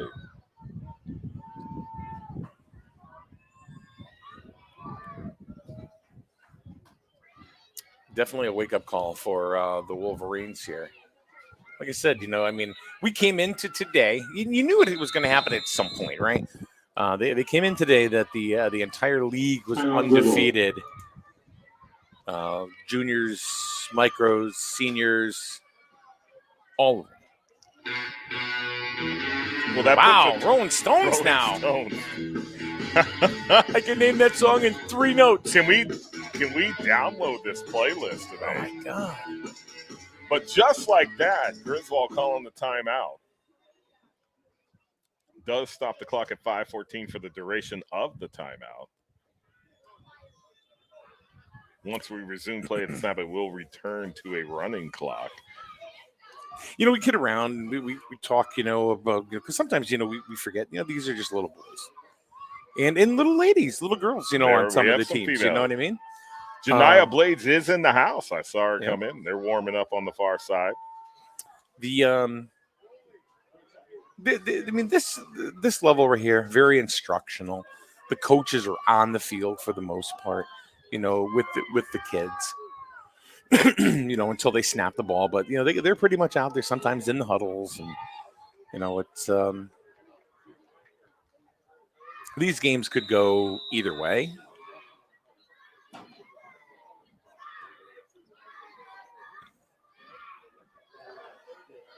So Kean Gardner coming here to the near side, getting to the outside. He's got a crease there along the sideline and just runs out of bounds before. Not a bad run. Gets about 4 or 5, maybe 5, He was 6. about 5 yards on the play. Before Vinny Baker was standing there. Kean Gardner runs out of bounds. Vinny Baker, wasn't he in the NBA? Vinny Baker. Vin Baker. Vin Baker. From Old Saybrook. But a pickup of 6 on the run from Gardner makes it 2nd down and 4 from the carry. Griswold 49. It's a good run. It's a good run. Fantastic run. One variable that we have. Oops. Turf monster. Yeah. It was Tyler Blantz just tripped himself up. Stephen DeRose has not been silenced. Yeah, it's been silenced in this game. Oh, fumbled by the offense and the cover. Looks like the handoff was fumbled and a big pile ensued at the line of scrimmage. Maybe a loss of 1 will make 2nd down and 5. Jackson Edwards is down. So unfortunately, a common sight this morning is Wolverines remaining on the turf after play is stopped. Yeah. Doesn't look like anything has been too serious. He's back up. Walking off the Tough field. kid. There you go. I'll tell you, I've said before, these kids get whacked They were down on the ground. I played youth football for 3 plays in my career. Right. I played offensive line. Got knocked on my keister. Mom says, "You gonna go back?" Nope. Well, I did when Andrew started playing youth football. He played center on the offensive line, defensive tackle on the defensive side of the ball. And I said, once you start playing full contact tackle football, you're going to hurt in places you never knew you had. It's like swimming. It's a brutal sport.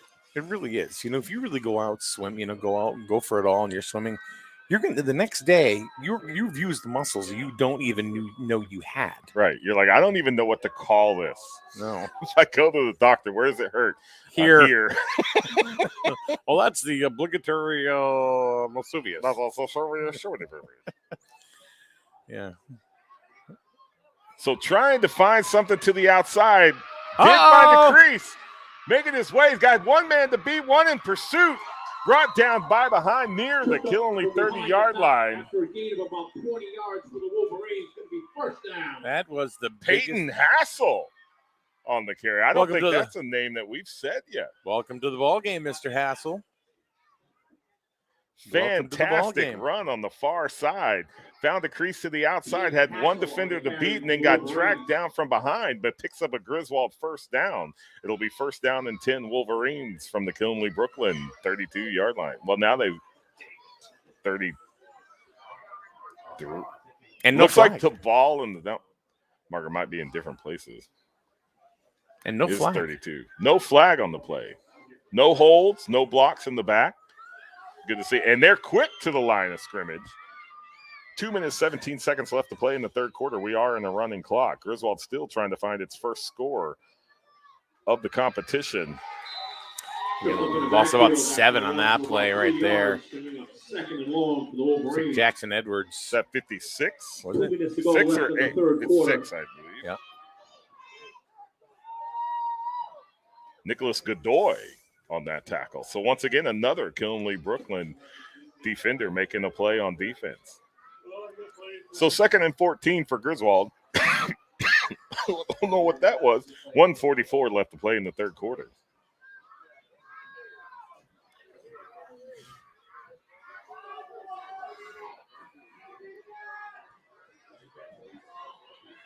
Griswold in the 2-back set.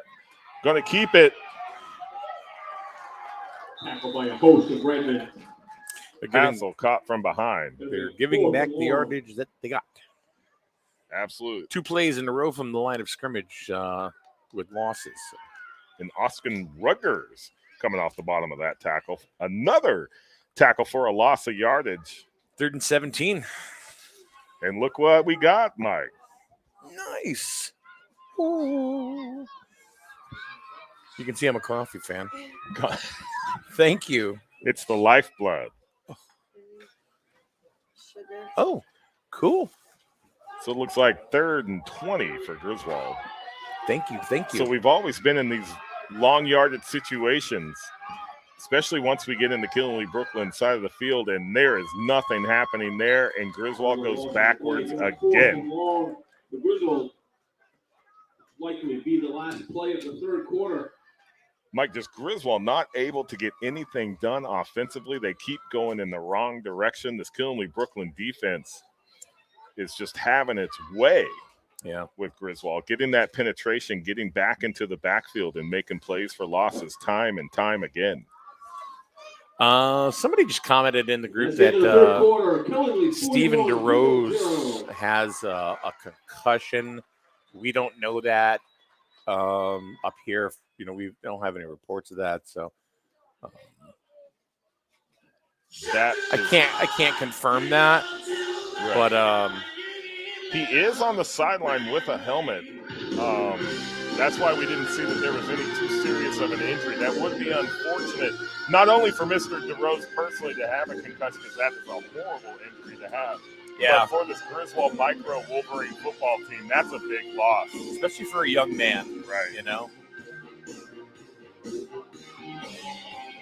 All right, so what do we have here? We have dogs. We have fries. There's coffee. Oh, yeah. Back to John Bon Jovi again. There's a spoon. For your coffee. Did you get the soup? I got the soup, yeah.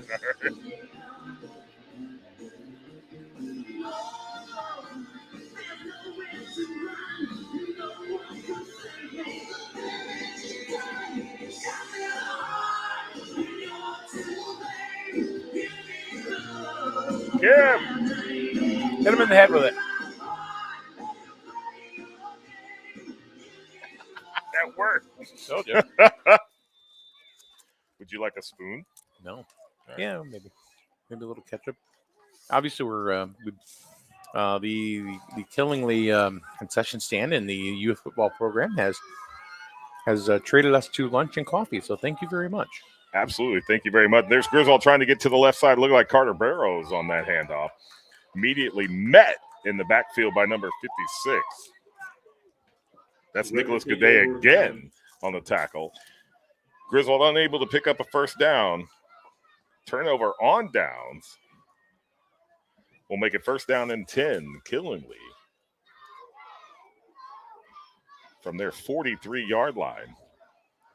So Griswold once again, offensive stall. Unable to find the end zone. 9:22 remaining in the ball game. It's Killingly Brooklyn 41, Griswold 0. Certainly rare territory for this Wolverine micro team this season who come into the game undefeated. And now being held scoreless.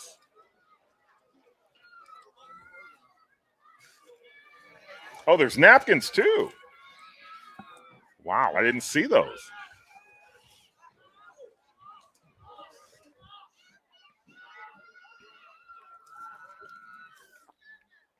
It's full service here. Yeah, I know.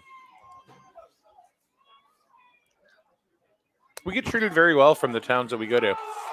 There's a run right off tackle.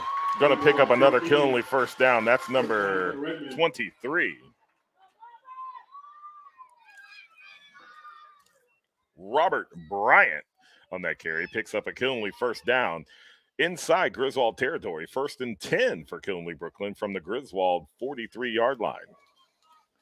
So Mike Killingly continuing to keep the ball on the ground and making positive yardage, picking up first downs, and was able to score 41 points. Yeah. Unanswered. And this has been a complete drubbing. And I have to say, in the 8th week, Griswold is going to take their first loss. It will be the first loss of this micro Wolverine football team this season, unfortunately. But what a fantastic performance by the Killingly Brooklyn football team. Step out of bounds, short of the first down.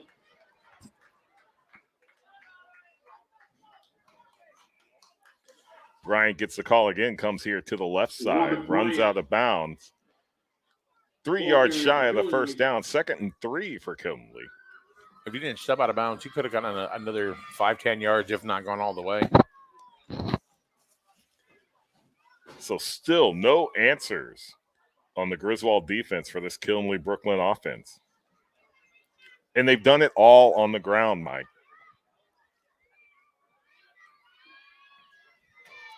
And pretty much at will. Just moving forward. Like you said earlier, inch by inch, yard by yard. Once again, coming off the edge. It'll be enough for a Killingly first down. For a Redman. First down. Tackle was made by number 50. Holding on the offense. That's Landon Lee. And we have our first offensive penalty against Killingly Brooklyn, holding. So that fantastic run is going to go backwards.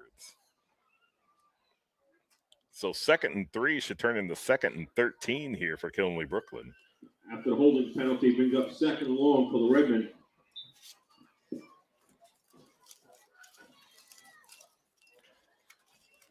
So there is a minor break there for the Griswold defense. Can they capitalize on this? They have Killingly Brooklyn 2nd and long for probably the first time this ball game. Can they keep them out of the end zone, get the ball back, and then hopefully move down the field and score their first points of the morning? See what Green can do.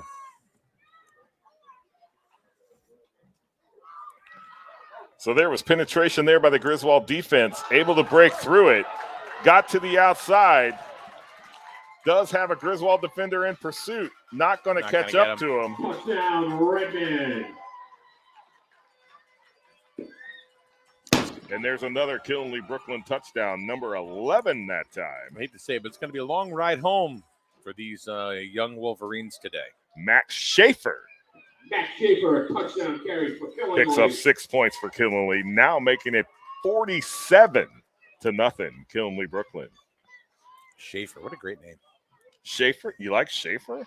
You know, hey. Of all the names, Schaefer? So when you like? Hey, when you're going to have a touchdown, you're going to have more than one, right? Schaefer touchdowns. What do you think I was talking about? This is youth football, man. God, get out of the gutter. I'm not in the gutter. I do have a hot dog.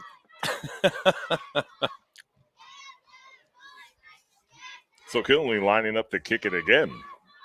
They were successful on their last kick. Little high snap, it is placed. Going to be short that time and no good. So with 4:58 left to play in the ball game, it's Killenly Brooklyn 47, Griswold 0.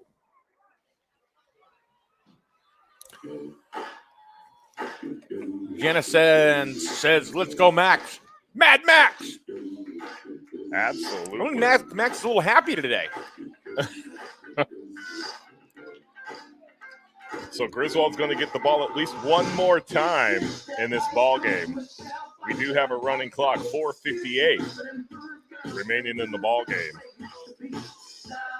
Yeah, and a running clock, the only time it stops is a timeout, injury timeout, and change of possession. Correct. Otherwise, it just keeps going. So if you're wondering why the second half is pretty much going at a lightning pace, it's because it's kind of their it's youth football's what version of like score control instead of having like a mercy rule like they do in baseball and stuff. They go to a running clock because football is played with a clock. Right. Because you will see mercy rules in youth baseball. But in football with the clocks, the mercy is the running clock.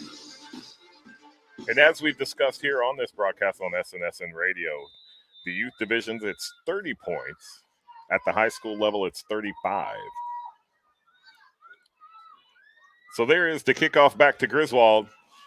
Oh, went past our D-man. Fell on. Recovered by the Wolverines. At the 38-yard line. It'll be first down and 10, Wolverines. Will Griswold be able to find the end zone this possession, Mike? Well, we hope. We hope it's. We've played 35 and change minutes of football, and they haven't had any luck getting it into the end zone so far, which is something that they've not had a problem doing all year long. Then they ran into this truck named Killenly. Holy moly. Like I said before, there's only 11 kids on the field, but when they line up, look like there's about 30 of them. Right. And because one of the things, they know exactly where to go every single time. There's a swarm of them. That's what I've told you. They're very well coached. They're maintaining their gap assignments on the line. They've got their backside contained. Their linebackers and their safeties and their deep backs are always there, exactly where they should be. There's Griswold trying to come to the outside. He had one on the play, 2nd and 9. Griswold. They announced a pickup of 1. I think it may have gotten back to the original line of scrimmage, depending on the spot of the ball. But either way, it'll be 2nd down and 10, 2nd down and 9 for Griswold. 3:23 left to play in the ball game. So these 2nd and longs, 3rd and longs, 4th and longs for Griswold has been the story of the day. Just unable to penetrate this Killenly defense.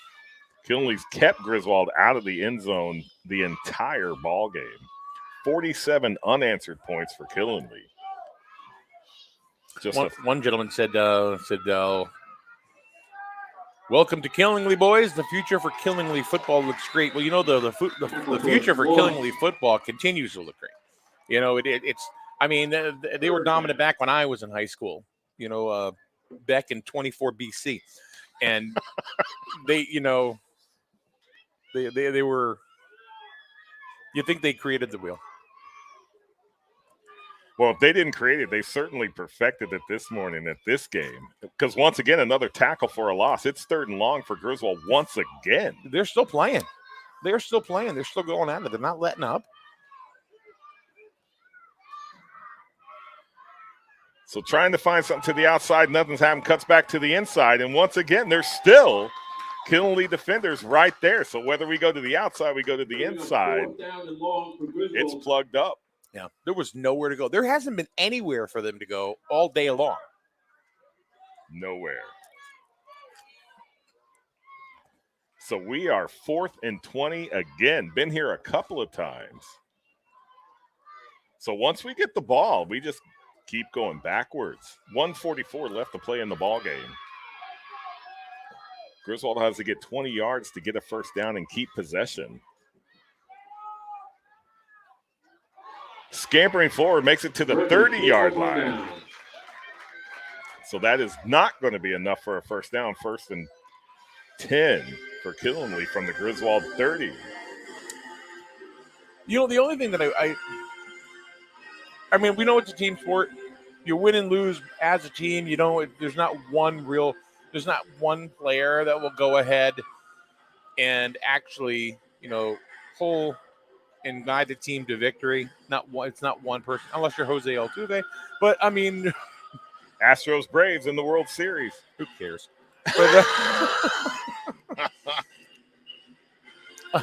Another World Series with very low ratings, apparently. Oh. Well, come on. Andujar's not pitching. Nolan Ryan's not pitching. Who cares? No Smoltz, no Maddox. No. So Killenly going to the outside. Quarterback calls his own number. He's rolling to the right, past the 25, past the 20, 15, 10, still on his feet. Finally brought down around the 9-yard line. Holy cow. But what I will say as a caveat to that is they sure did miss Steven DeRose today. Yes. He is an impactful player. He's not the entire team. We know that. So it looks like that will take us to the end of the ball game. The teams are lining up at the 50-yard line for the obligatory final game. Good game, and what a good game it was for Killenly Brooklyn. They shut out the Griswold Micro Wolverines for the first time this season and handed the Micro Wolverines their first defeat of the season. Your final score, Killenly Brooklyn 47, Griswold 0. Yeah, I mean, it is their first loss, and it was done in definitive fashion. It wasn't. We thought it was going to be a close game. We thought it was going to be competitive. What did we say? We did, especially after those first 2 possessions. We did not think it would be a high-scoring game. We didn't think we'd run into a running clock, and both of those happened. Yeah. So. But a fantastic performance on both offense and defense for this young Killenly Brooklyn micro football team. And definitely some lessons to be learned for the Griswold team moving forward in this season. Absolutely. All right, we're going to take a break in between games here, but right before we go ahead and do that, oh, by the way, I just wanted to just make one more comment. Said, great running game by Killenly, and that's exactly true. Absolutely true. It was all on the ground. You cannot take anything away from this Killenly micro team this morning. Not at all. Dominant win, 47-0. All right, thank you very much to our sponsors and our supporters here on SNSN. Highway Campers, Route 12 Plainfield, the Jewett City Savings Bank from Putnam to Pawcatuck, McGuire Plumbing in Voluntown. Look for the big leprechaun dude right on top of it, right on the side of his truck. You know it's McGuire Plumbing. Advanced Automotive, Route 138 in Griswold. Go see Jess, the Tire Queen. I say it differently every single time. You do. Check them out at Advanced Automotive. Like we told you earlier, we went through a whole diatribe about what these folks over there are about. Grillickers and V-Town Liquors. One of the coaches, of course, Spencer Grillo. One of the coaches for Griswold. Having his business, go ahead sponsoring these broadcasts. And then, shall we not forget, Mr. Sean McFadden and Connecticut Affordable Waste. McFadden, we're going to see McFadden in this We are next here just game. a few moments. He's the head coach of the Griswold Juniors. Now, all of a sudden, this is going to be a very, maybe even more interesting game. It'll get more interesting and interesting as we go through here. We saw the micros. We're about to see the juniors, and then the senior game capping off this 3-game set between the Griswold Wolverines and the Kinley Brooklyn football team. So, any of these sponsors that and supporters that we did announce, we hope that you would certainly patronize them. And why? Because if you're appreciating or appreciative of these broadcasts that we do, to bring you youth football, because otherwise you'd be freezing your bum off here, folks. But no, you can watch in your nice toasty 75-inch TV, with the fire going. You know what I mean? There you go.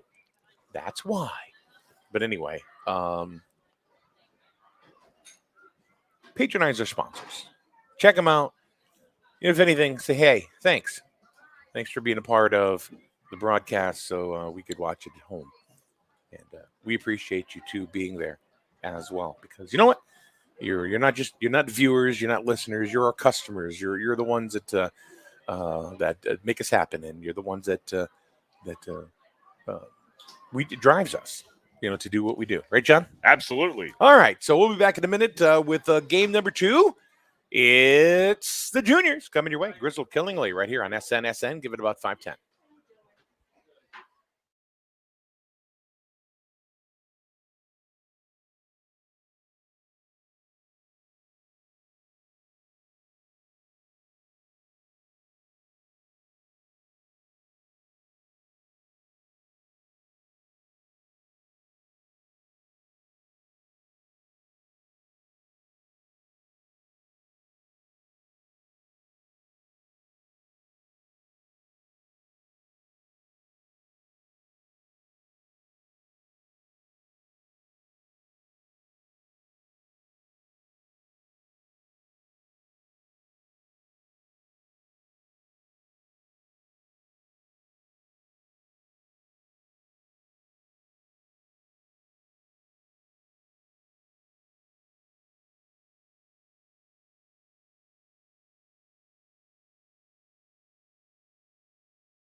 Welcome back, youth football fans, to SNSN Radio for the junior division. Griswold Wolverines versus the Killenly Brooklyn junior football team. We just watched a devastating loss of the micro division against the micro Killenly Brooklyn team, 47-0. Hands Griswold their first defeat of the season and were kept out of the end zone the entire ball game. So here with the junior division, we're hoping for bigger and brighter. This is game 2 of 3 here on SNSN Radio. I'm John Harden along with Mike Minarski and Cam the cameraman operating the camera. Okay.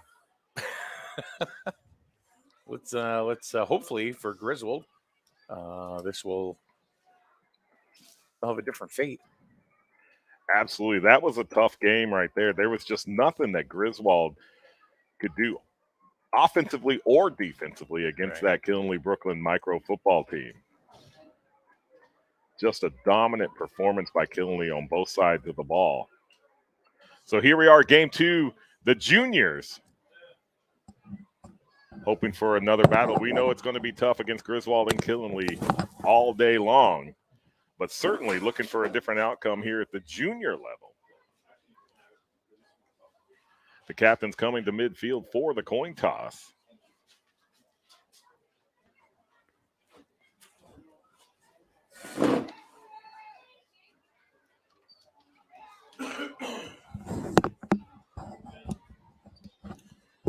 All right, I think I'm ready. Absolutely. We got some. I'm not sure. What is it? Huh? Is that Parmesan cheese? No, it's cream. That's not. It's It is. powder. Oh, that's for the coffee.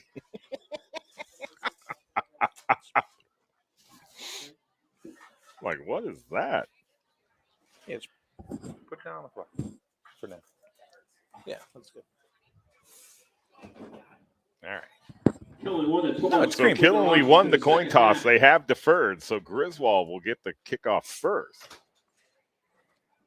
So just like the first game, Griswold going to have the first possession and then kick it off back to Killenly to start off the second half. But hopefully that's the only similarity we have between this game and the micro game. Yeah, the first game was pretty tough to watch and to call because we're so used to what the Griswold Wolverines' dominance has been all season long, and then have the micros come in and get totally dominated, by a poised and ready Killenly football micro team. So, Right, who did it, scored 47 points all on the ground. yeah. Not once did they put the ball in the air. Griswold going to the air several times during that game and didn't have a reception in any of those pass attempts. I think we're going to see a completely different ball game this time around. Let's hope to see something. We definitely want to see some scores on the scoreboard on the Griswold side. It's unusual to see a 0 there at the end of the contest, but here we are. The whistle's blown. The teams are set. There is the opening kickoff. The kickoff comes towards the Griswold. Breaks through the second level, going to the third level. It is picked up by Griswold. They're going to move it forward. They're started at the 30-yard line to the 40-yard line. Coming back to center field and Mills tripped up at 45. 46-yard line, first and 10, Wolverines. Mason Mills leading the charge on that. You said the Griswold. The Did I really say the you said Griswold? the Griswold. Well, there you go. It's a whole new team. The Griswold. So first down and 10. Griswold. From their 46-yard line. Yeah, they're playing the Killenly. The Killenly versus the Griswold here at the Killenly Sports Complex. It's a beautiful field. If you're just joining us today, I mean, we're getting our first look really at this brand new turf here at Killenly High School. They usually play at the old high school, but I guess they get one date, that they get to play, a year at the high school. And they picked today because initially I thought this game was going to be over at the old high school. Correct. Over off of like Maple Avenue and that area over there. Then I was pleasantly surprised when Kevin Marcoux said, "Nope, you guys are going to be at the high school." I went, "What?" I said, "That beautiful booth and that beautiful field and that beautiful track."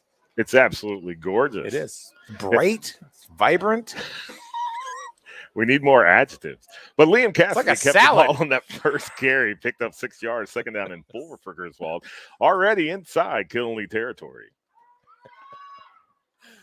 Ooh. Back to the pass, gets away from one defender, turns around back to the far side. Stiff arms across the 50-yard Cassidy's line. still going. Flat. Oh, that wasn't a flag. That was a ball. You got a spin-a-rooney there. A spinner Rooney. Man, you haven't seen those in decades. That's Booker T, man. It's Spinner Rooney.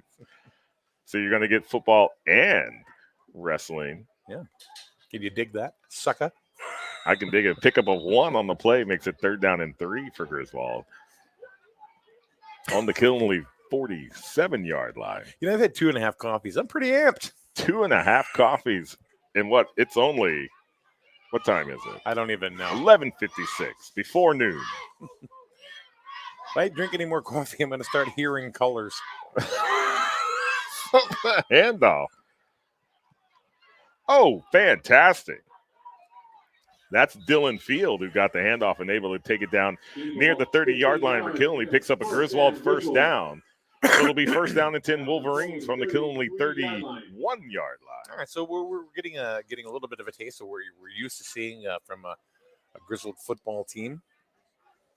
They're moving it fairly well already. Liam Cassidy's taking charge right away.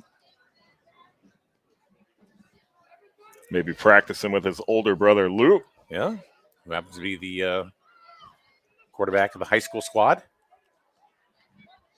So from shotgun, high snap, keeps it, goes back up the middle. There is a gap coming to the outside, rolls to the outside. Still on his feet inside the 20-yard line. I'm up at the 16.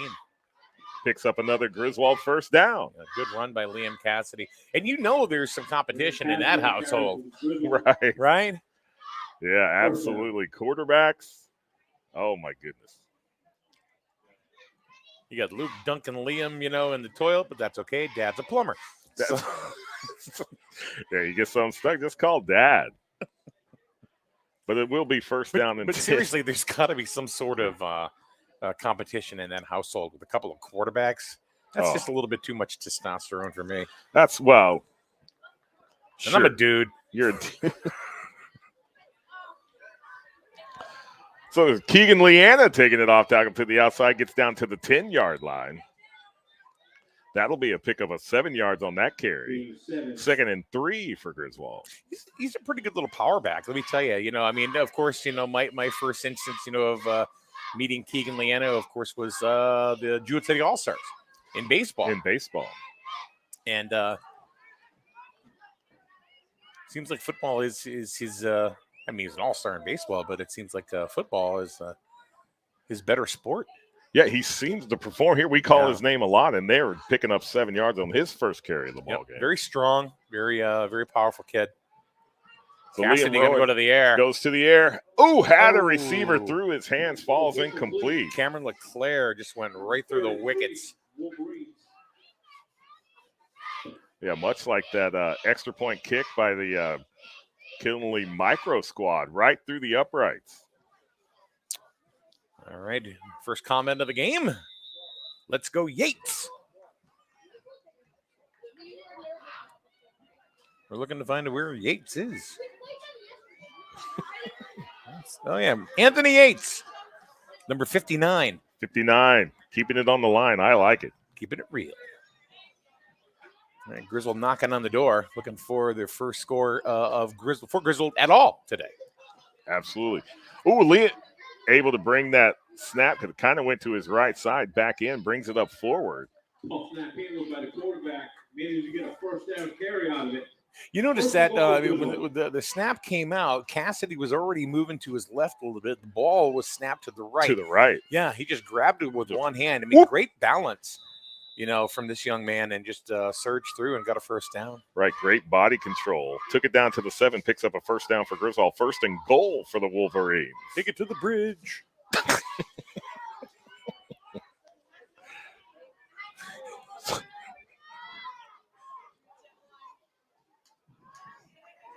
There's a handoff rolling to the left side, getting to the outside. There is a crease, ran right over a Killenly defender. Is that Colin Perry? Wrigley's second goal from the 2. Was it Colin Perry? It was Colin Perry. And he ran right. Oh, these are not. Are they in numerical order? They are in numerical order. Yeah. Like Cameron Deschamps, number 6. Is that you talking about? it was 4, I believe. Gavin Jonash. Jonash. Okay. So Liam Cassidy keeps it himself, rolls to the right and finds the end zone. But there is a flag on the play. So I noticed something with you today, John. What's that? You're using the word crease today. Is this like a new word for you, or it's a no crease? Yeah, I haven't heard you use that. No, I don't know. Heard you use that word yet. Yeah, somebody. I'll pay attention to what I'm saying. I don't know. Yeah, you've used it about 300 times. 300 times. See, I started working on my absolutelys because I knew I was saying those about 457 times. Yeah, you a day. You gotta have. Every sportscaster, John, has their word. Their word. You know. I don't know if crease wants to be my word. No, absolutely. But there was a hold on the play that's going to back them up 10. You have way too much fun doing this. But second and goal for Griswold. Cassidy's going to go to the air. He's got Mills. Mills is open. Got it! He makes the catch for a touchdown. So it just took a couple of extra plays. Oh, a flag came out late. Right at the 5-yard line. Ineligible receiver downfield for Griswold. That touchdown's coming back. Wilp. Oh, no. Second verse, same as the first. So we had a hold. Took points off the board. Ineligible receiver, man. Ineligible receiver downfield. Absolutely. Takes the points off the board. Backs us up another 5. Still second and goal, but now it's second and goal from the 18. You think they go back to Mills? Go back to the air. Mills was able to make that lead of over 2 defenders. Mills does get the carry. He's got the ball going to the outside. He's in. Found the corner of the end zone for a touchdown. So we had to do it a couple of times, but we finally found the end zone. No flag on the play. So 4:42 remaining in the first quarter. Griswold on the board, 6-0. Let's double check with the ref here in the booth. Was there a flag? No flag on the play. Okay. Official confirmation, no flag. That's it. That's the benefit of having a ref right here. Right here. They can pay thousands of dollars to do this. You know, so. Thousands upon thousands. So Griswold lining up for the extra point. And we have a flag. Hi. Ball start on the offense. 5-yard penalty. So Griswold and the penalties not doing themselves any favors here early in this ball game. Not at all. They've been able to overcome the first couple. But here, just on an extra point conversion, getting a false start, that's going to move them back, make that extra point conversion just a little bit more difficult. So what about the 8-yard line. Cassidy's in the and another flag. All right, now we're getting a little ridiculous here. But it looks like this might be offsides on the defense. So dead ball encroachment on the defense. So that's going to move back the other way. God, it's like we're playing Uno right now. Oh, draw 4, darn it. Yeah, reverse. Reverse. Yeah. There is a reverse card. Yeah. And then we're going to have a draw 4 next. Yeah. That's Lord.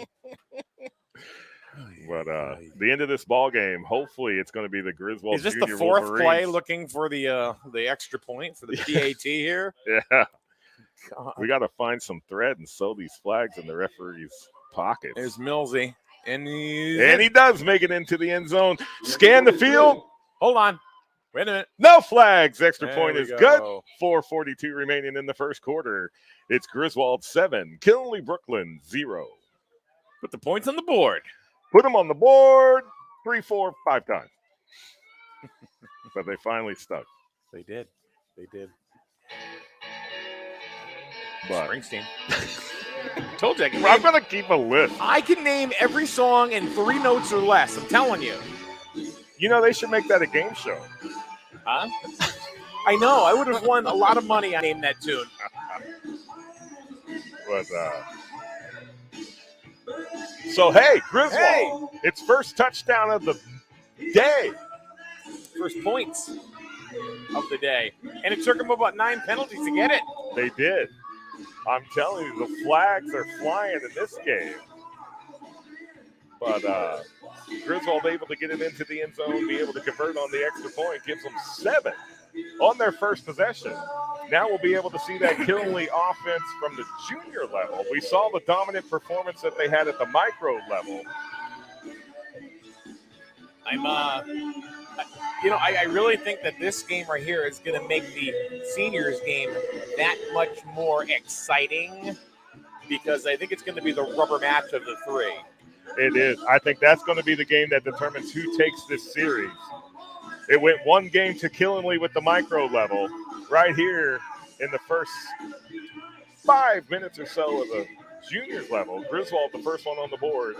Mills lining up to kick it to the Griswold, or to the Brooklyn.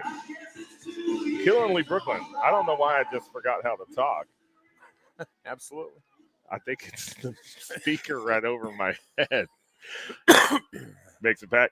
Killenly picks up the ball, bringing it up forward. They're past the 30-yard line, trying to cut to the outside, cut to the inside, and met by a giant green wall of Wolverines. Yeah, Jaden Barnett, got the carry, and it's kind of like last game we were talking about how there was just a bunch of red and gold.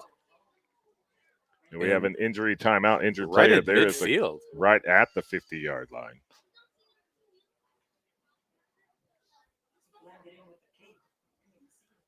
He did. You're right. He did.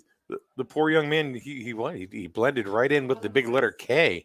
He did. And it's like I didn't see him until I started seeing players take a knee. Yeah. Me either. He's going to get up too, which is good. Always good to see them. Mills giving a pat on the shoulder. Yeah. And he's hustling off the field too. That's Nathan Comtois, number 23. Hopefully we see him later in the ball game. I'm sure we'll see him next play.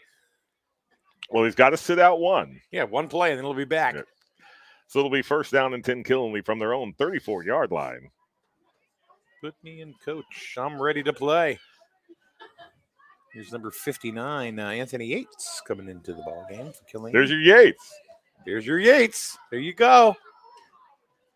He's had a shout-out already. And Jackson DePatsy, number 74. Hustling 74. on in. That was my freshman football number. I was number 74, then 75, then 78 as I went up freshman JV and varsity. Handoff going to the left side. Gain of about 4 yards.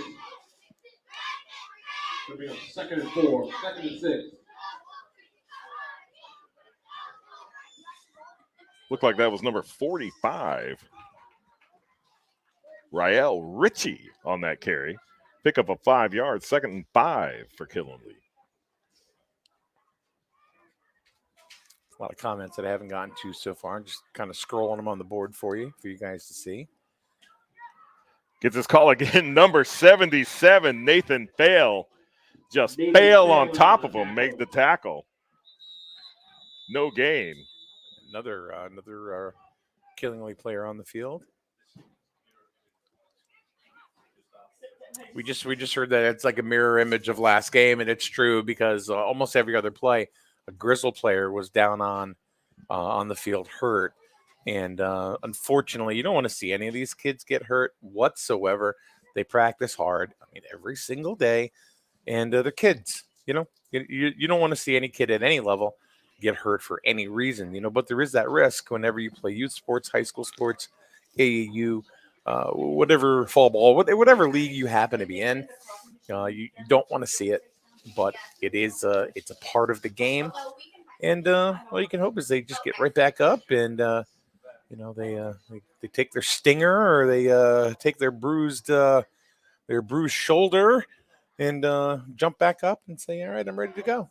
Right, absolutely. You always, when we see them come up to their feet and get themselves off under their own power, that's always a good sign.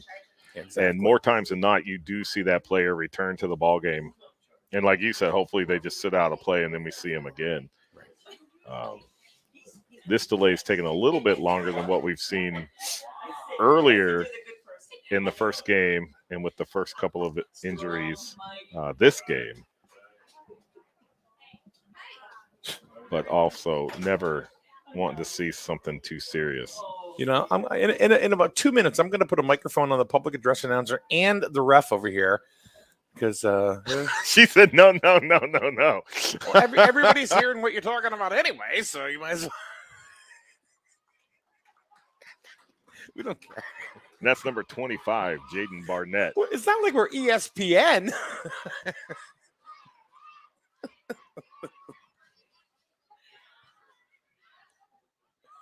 But we are a little further north today up in Killen. We're closer to Bristol. Maybe it's the air. It's the air. Maybe that's what it is. The air without a single cloud in it. The further north you get, the air gets thinner. Pepperidge Farm remembers.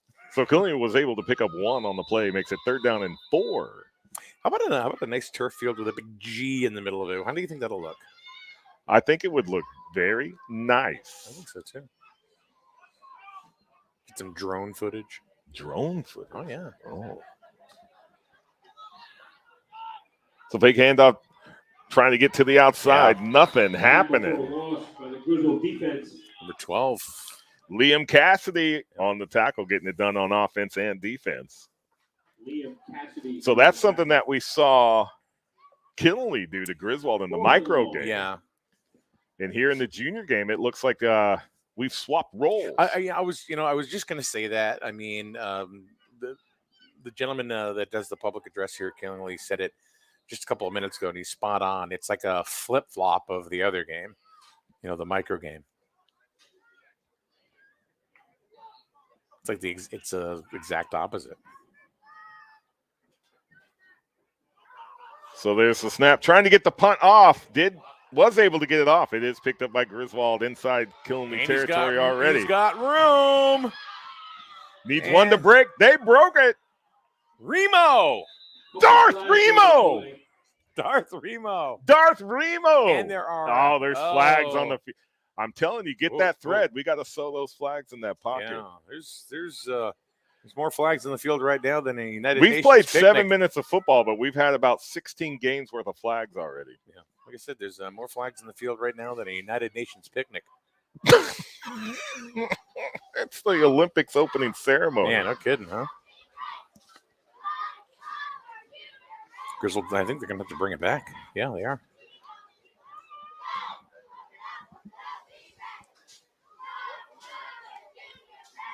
Wait a minute, I'm just starting to figure this out. We're going to have to add, did they get paid by the flag? That's going to be a question. I don't know. Do you guys get, no. No, you were on the field last game, right? Okay. Because the other gentleman's down there. Now I see how this works. The legal block in the back. Block in the back against Griswold. So that touchdown for Griswold is going to come off the board. I waited. I didn't put it on the board. I'm thinking, wait a minute. I see flags. Right. Well, that was one thing I always did when I did the public address announcing is you would see a score. And then the first thing that I would do is I would scan the field before I said, touchdown. Yeah. And you would always hear the crowd would cheer every single time. You'd hear the cheers and then you hear flag on the field. And then you get the, oh. Yeah. Except at Griswold, it sounds like you're on a CB radio. Yeah. That's flag on the field. That's why I'd always say breaker 19, flag on the field. Do we have any Smokies in my back door? Smoke a beer up on a 32-mile marker, going to this bubblegum machine on. Go ahead, break. We need the bandit. Snowman's up ahead, finding some bear traps.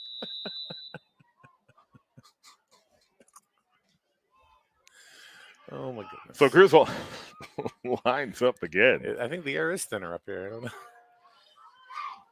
Handoff coming to the near side, trying to get to that sideline. Oh! Fumble. Recovered by Killingly. Fumble on the play is recovered by Killingly. It was Colin Perry. They had got the ball popped from him. And another, looks like Colin Perry is on the ground right now. And then Julian Lawrence on the hit on the tackle that popped the ball loose. Pretty solid hit because it looks like Perry is still on the ground here, right on the near sideline. Yeah, 11 came in and did deliver a pretty good shot. And the ball did come loose and was recovered by Killingly. It looks like there will be a turnover. It'll be Killingly Brooklyn ball on their own 23-yard line.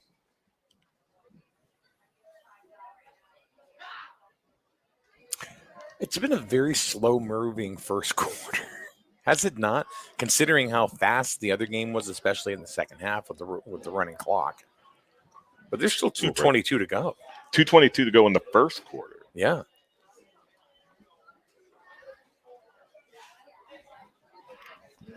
We got to give props. We got to give some props to Cameron here. I mean, he's out there in the camera in the cold with in the elements with a busted shoulder. But he's got a belly full of hot dog and fries. That's right, and he does a really good job. He's only 17 years old, and he's up here doing his thing. No, it's actually pretty cool, especially when you get younger people, young adults, involved in doing something.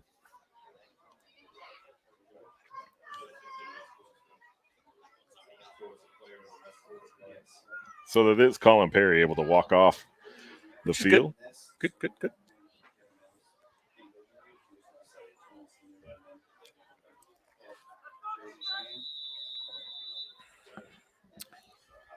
All right, here we go. All right, thank you. Oh, wow. Richie gets the handoff and immediately met by Ryder Gilman. He just wrapped his arms around him and said, "You come with me." Right, said, "You are going to go down to the turf." For a loss of 2 on the play, 2nd down and 12. He just jumped right through and just grabbed him. Getting that defensive line penetration. We talked about that in the first game. Killingly was able to do it against Griswold. Looks like here early, Griswold's doing it against Killingly. So there's a toss. Richie trying to get to the outside. Nothing happening. Liam Lamott met him for a tackle for a loss.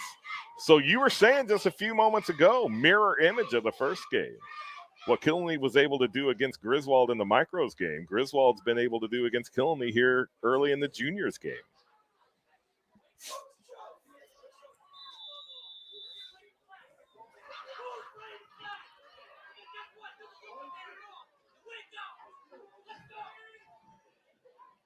Some of the Killingly fans getting kind of vocal out there.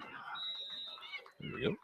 Richie gets the call again. Tackle is made by number 72, Trent Smelzer, and number 77, Nathan Bale.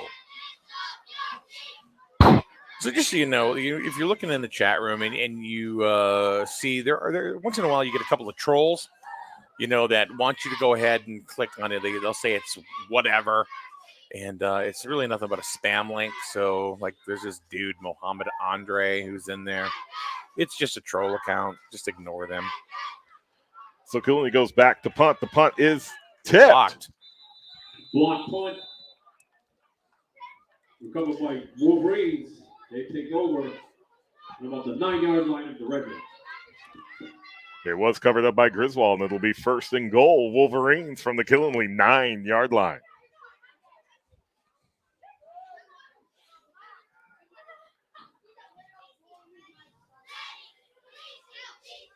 So right now, Griswold in control of this ball game, able to stop the Killingly offense and regain possession of the ball inside the Killingly 10-yard line.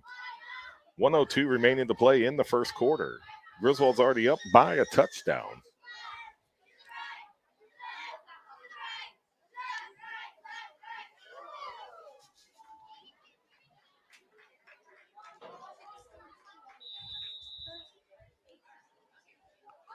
Cassidy staying in shotgun.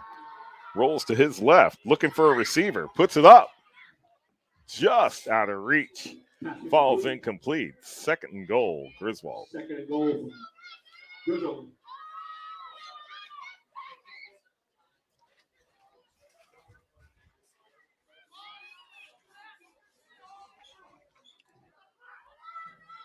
Great play call.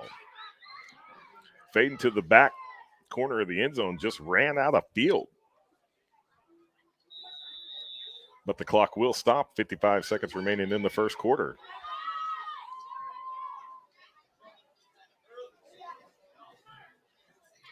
Should be 2nd and 9 for Griswold.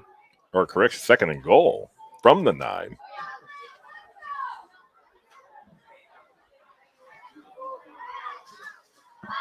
So Cassidy rolls behind his lead blockers. Gets down near the goal line. Not quite all the way in, but it looks like it'll be 3rd and goal from the 1 for the Wolverines. Liam Cassidy down to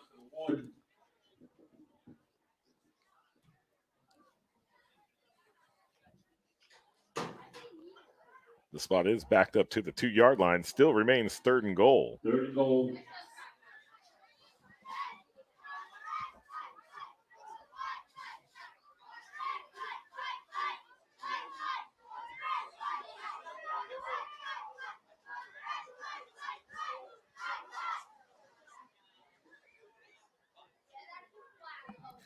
So the handoff off the middle. Kinley immediately there to stop forward progress. Fumbled on the play, recovered by Kellingly.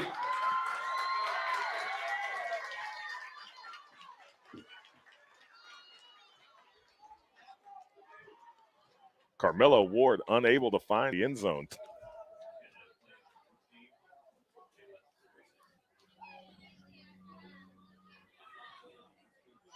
So it will be a turnover on downs. It'll be 1st down and 10, Killenly, from their 3-yard line. So Killenly able to keep Griswold out of the end zone and hold them to only a 1-touchdown lead with 3 seconds remaining in the first quarter.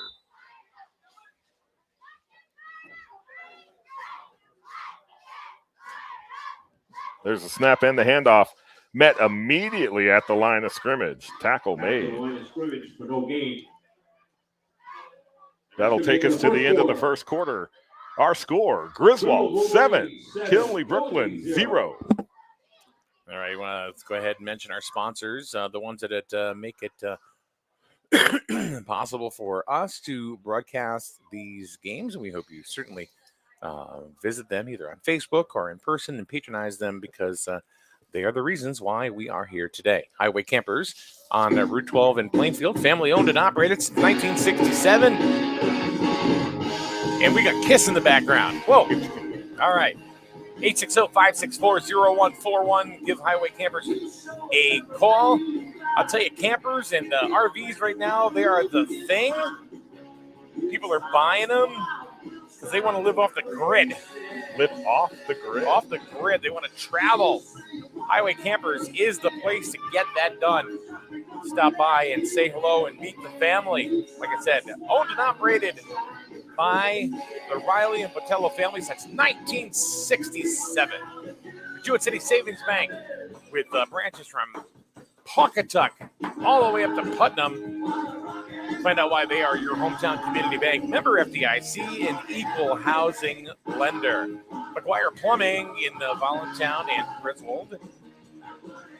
Jeff Cassidy, a master plumber, does a great job. I can personally vouch for Jeff on the quality of his work. McGuire Plumbing. Look for the truck with the big leprechaun. That's kind of redundant, isn't it? Because leprechauns are little. They are. Yeah. I've never seen a large leprechaun. No. Advanced Automotive, Route 138 in Griswold. Grillickers, V-Town Liquors in Voluntown and in Griswold, and also Connecticut Affordable Waste. Of course, by Sean McFadden, who is the head coach of the Griswold Juniors. And is he wearing socks? I don't know. Can ask him. So beginning of the second quarter, there was a loss of 1 on the play, so it was 2nd down and 11 for Killenly.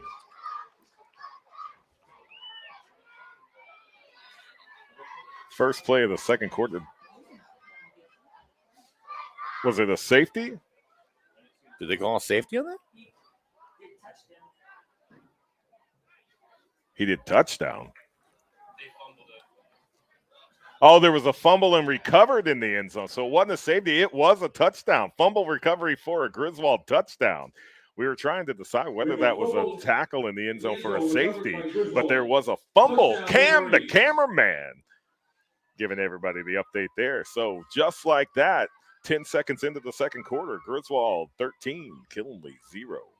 See, Cameron's not just a cameraman. He's our sideline reporter. He is.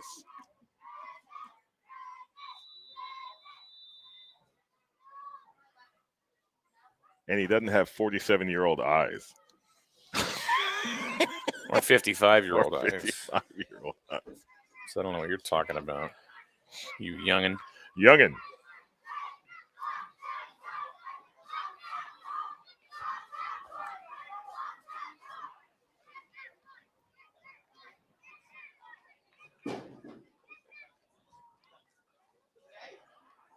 So Griswold looking for the extra point, goes to the air, has a receiver broken up by Killenly, no good. And no flag. No flags. So 9:50 remaining to play in the first half. Your score, Griswold 13, Killenly 0. So kind of pretty much what we expected this to be. This game right here. From previous games or based on the Micros game? I think based on reports that we had gotten from coaches previous to this game. What was told to me was that the Micros and the seniors were going to be the most competitive games out of the two. What we quickly found out was the Micros game wasn't very competitive at all. No, total domination. Total domination by the Killenly squad. And I don't see any domination here from the juniors. They're up 13-0, but they've still, been very systematic about it. They have been, yeah. And kind of that was what the Micros they just kept forging ahead. The Killenly squad, that's what they kept it on the ground and just yard by yard, first down by first down, were able to put 47 points on the board. Yep, and kept Griswold off the board. Yes, sir. Yes, they did. For 4 quarters, which nobody else has done. Not this yet. season. So good job by the Killenly Micros. Job well done.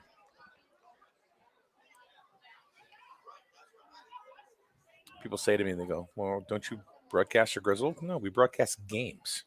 Correct. We will call good plays either side. Yeah, it doesn't matter. There's Griswold kicking off to Killenly after the touchdown in the end zone. Uh-oh. I think, all right, Killenly recovered. I thought Mills was right there. He was looked like it was trying to squirt out a little bit, but Killenly able to cover it up. That's number 24. Christopher Bowen being able to retain possession of that. It'll be first down and 10, Killenly from their own 41-yard line. Down by 2 touchdowns, 9:46 remaining to play in the first half. Still anybody's ball game, especially when you're playing at this level right here. Unless you're up by 50 points. You're within striking distance. Right. High school too, really. I mean, if you think about it. Well, it's tough to overcome, those types of deficits. Right. Because really it's a big play here or there, but when you get that far behind and the clock is getting shorter and shorter, it's harder to make up that difference. And there's Killenly keeping it on the ground, going to the right side. Maybe a pickup of 1. Second down.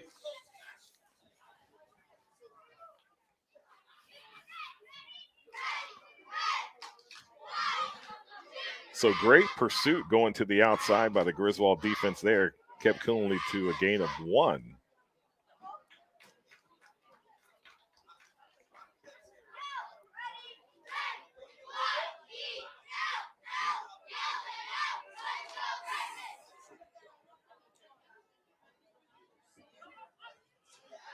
So there's a handoff, number 4, trying to go back to the far side, trying to look for that sideline, cuts back in. Finds a crease? Nope. You're not going to use that word now at any cost, are you? So Kevin John is on the carry. Tackle made by number 11, Remo Iazia. Darth Remo on the tackle. On the tackle for the Wolverines, gain of 5 for the Ravens, third down. But Killenly was able to pick up 5 on the play. Makes it 3rd down and 2.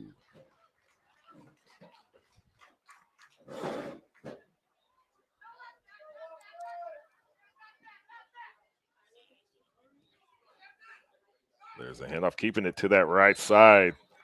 Met at midfield. Pickup of about 1 on the play. 4th and short at midfield. Jaden Barnett on the carry. Picks up 1, makes it 4th and 1 for Killenly.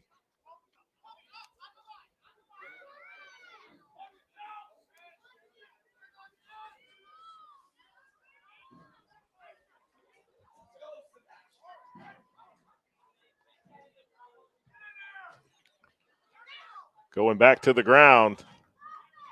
Met before they even got back to the original line of scrimmage. The line of scrimmage going to be a loss on the play. Wolverines take over on downs.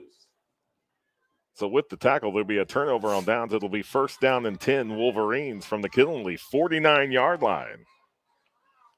So Killenly not able to get it into Griswold territory with that possession. And with the turnover, Griswold starts with the ball on the Killenly side of the field. Up by 2 touchdowns, 7:41 remaining to play in the first half. So every year, I mean, every week we've been talking about, what's been the more exciting game. And the Micros took the last 2. Yeah. Not sure it's going to be a three-peat. No three-peat today. Not with that performance. I'm saying it's going to be the seniors. The senior, I'm telling you, there's a lot of excitement here at the Killenly Sports Complex for that senior game this afternoon. Here's Griswold keeping it on the ground, popping to the outside, continuing to pop to the outside, breaking tackles left and right. Still up. Will not give up. Keep those feet moving. Finally brought down at the 43-yard line. Well, right down to about the 42-yard line. Go 2nd down and short. Just Remo, Darth Remo. I'm just going to go with Darth Remo. Darth Remo. Just kept chugging, kept those feet moving the ball forward. We do have an official timeout. Another injured player, another Killenly player remains on the turf. It's number 70, which is Nathan Tiffany.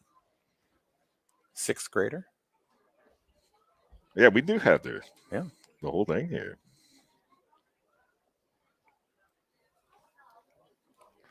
Hopefully Mr. Tiffany will be all right.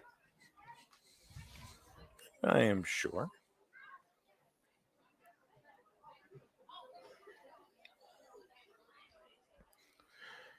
He's moving his legs. It's like possibly a knee. Oh. Maybe a hammy. But he is up. He's up. Walking off. Big man. Yeah. See, that's right now. That's some beef right there. Big old boys. They'll continue to get bigger. Yeah. We see them in the micro. You talk about them being bobbleheads. Imagine him a junior in high school. But then, you get the juniors and the seniors. And then, hey, after seniors, that next level, they're at the high school level. And there's some big old boys when you get up there. We're talking Tanks. 300 pounds. Oh, yeah. But Iazzi, a pickup of 8 on that carry, makes it 2nd down and 2 for Griswold from the Killenly 41-yard line.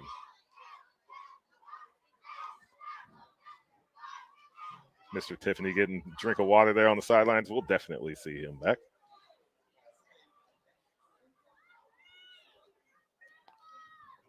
Cassidy rolling to the left. Crosses the 40, picks up the first down. 35. Still on his feet. 30. 25. Here comes the flag. Late hit. Late hit? What do you think? Yeah, but looks like from where and when the flag was thrown. I think it was thrown just after the play. Dead ball personal foul against the defense. Personal foul against the defense. Dun, dun, dun. So after the fantastic run by Liam Cassidy that picked up the first down, we have the personal foul against Killenly, which will move the ball further down the field. It'll now be 1st and 10, Griswold from the Killenly 11-yard line. 1st and 10, Griswold from the 11.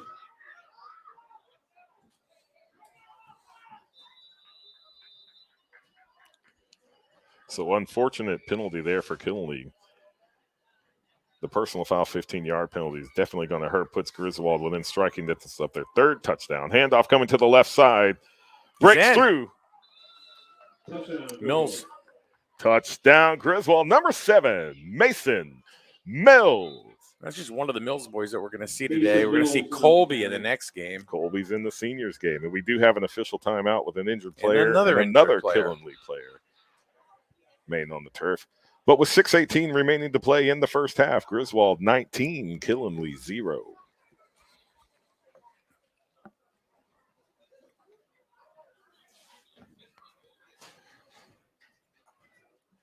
Mike, it looks like the seniors are already here lining up along that outside fence over by the concession stand. Yeah, I saw the D'Amico boys here. I saw Kiki Boyce. There was a Killenly player. He's holding his arm. His elbow. Yeah.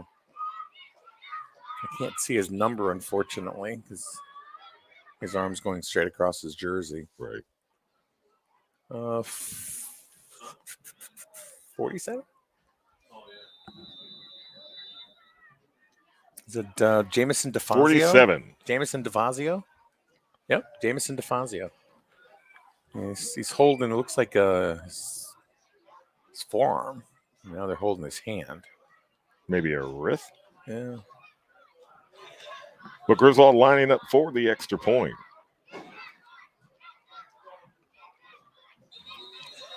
Flag.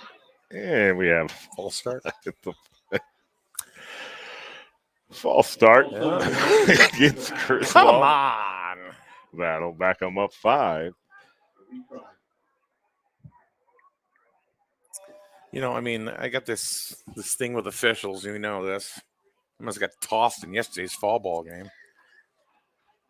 I thought there was a couple of times there that you may have actually gotten tossed. I was like, I'm going to have to take over the scorebook. I was going to take the scorebook and just throw it on home plate and walk away. Well, I think that would have finally did it. I think you would have finally got tossed if that's what you did. And I'm friends with we're both friends with a lot of the baseball umpires. But I don't know. Yesterday wasn't. Well, I have to be careful because there's some games that we've done that I've been partners with, and the extra point is converted. He was just taller than the kid and just plucked it out of the air is what happened there. So with the conversion being good, 6:18 remaining to play in the first half. Griswold up 20, Killenly 0. No, I've actually had to call games with some of those guys that umpire our games, so I have to be careful. Not the guys we had yesterday, though. No. Straight from the nursing home. I will say, mad. I was really mad yesterday. It was an extremely tight strike zone in that second game of the doubleheader, which makes it very difficult for. You kidding me? It was like the strike zone was no bigger than the cup in a miniature golf tournament. But when you have 13, 14, 15-year-old pitchers, it's very tough to keep it in the strike zone that tight. It was very, very hard, and I was getting very vocal, and he looked at me. He goes, it was this far off the plate, and I'm like, and then next pitch, same place, strike over for a strike. I just throw my hands up and stuff like that. But it was a fun day, doubleheader, play 2. Why not? Yeah. Beautiful day yesterday. It was a fun day. We took game 1, lost game 2, but I tell you what. Should have won game 2. That junior league team really showed up in that 7th inning and played fantastic baseball. So after the kickoff, Killenly falls on the ball near midfield. I'm having problems. I think there was something in that hot dog. I don't know, man. I mean, between that hot dog and coffee, we have to start just signing the rest of the game. And this powdered whatever it was, and you said it was cream. I don't even want to. Nah, I don't even know. I don't know. But it's like powder. What do you do with that? It's like powdered water. What do you add? Yeah, Is water wet? We'll ask Cam. Cam knows. Is water wet? Yeah. It is wet. He says water is wet. See, So first and 10 Kinley from 50-yard line. Huh?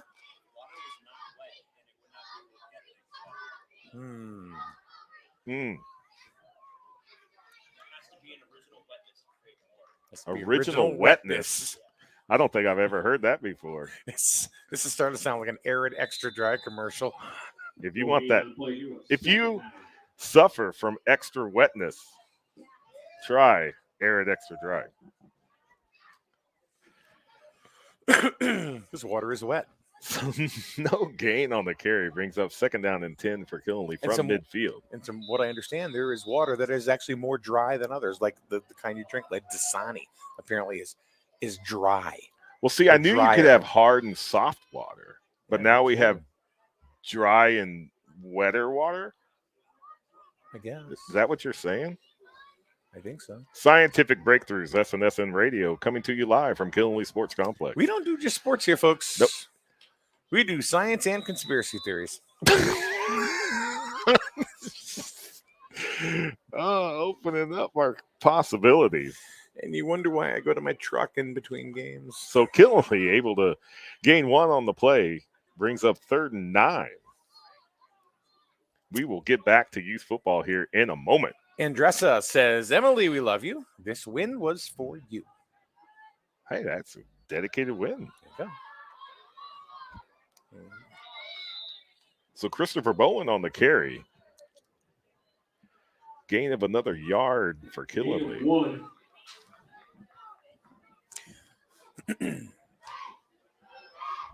So the first game moved along pretty quick. This game seems to be a little slower pace, but if you look at the clock itself, it's really right on time. Oh, yeah.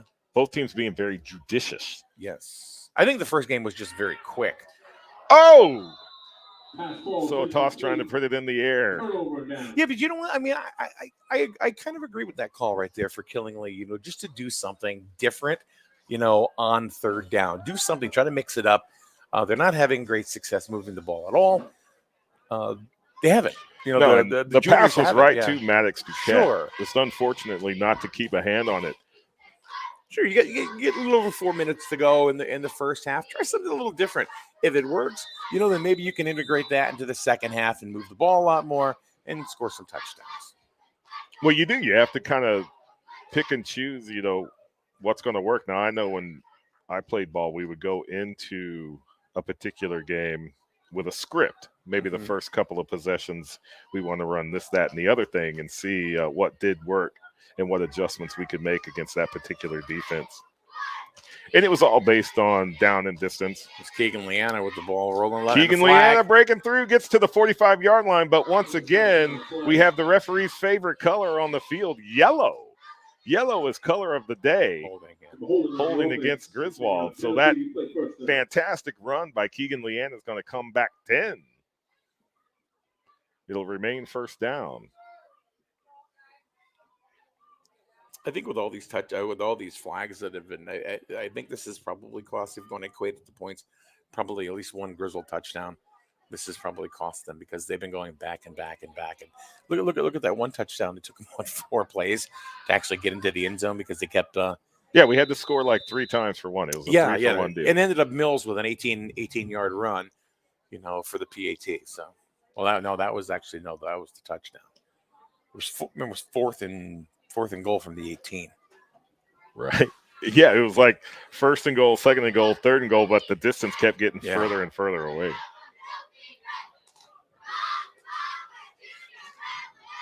So 1st and 19 from Griswold from their own 39-yard line. Cassidy drops it.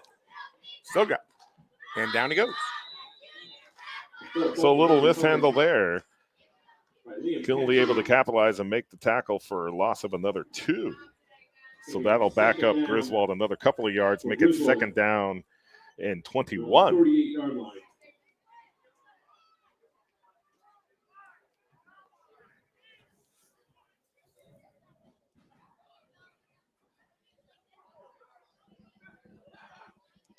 So toss to the right. met immediately, able to break through the tackle, but the cavalry was already on its way. They make the tackle. Yeah, number 11, Julian Lawrence, was right there, grabbed him by the ankle, totally slowed him up, which gave enough time for the rest of the line to get over there. It worked. And there was nowhere for Carmelo to go except down. So 2.5 to go in the first half. Griswold up 20-0 here in the juniors contest. First game saw the Griswold Micos take their first loss of the season against Killingley. Definitively, 47-0. A no doubter. Yeah. That was like a bad Army-Navy game. Oh, but here we go. Griswold third and forever. Trying to go to the air.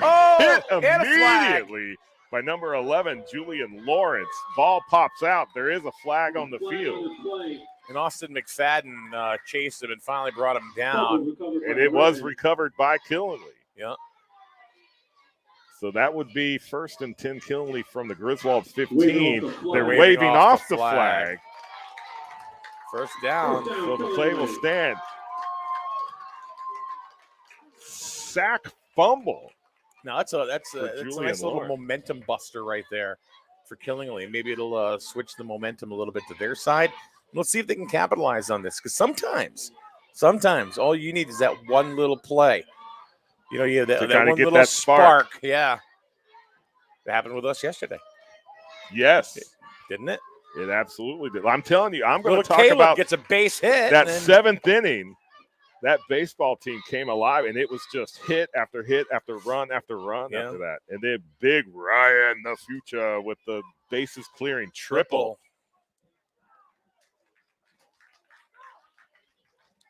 So there's a handoff. Killingley met immediately at the line of scrimmage. Looks like number 52. Inside of 2 minutes left to go in the first half. Ryder Gilman with initial contact on that tackle.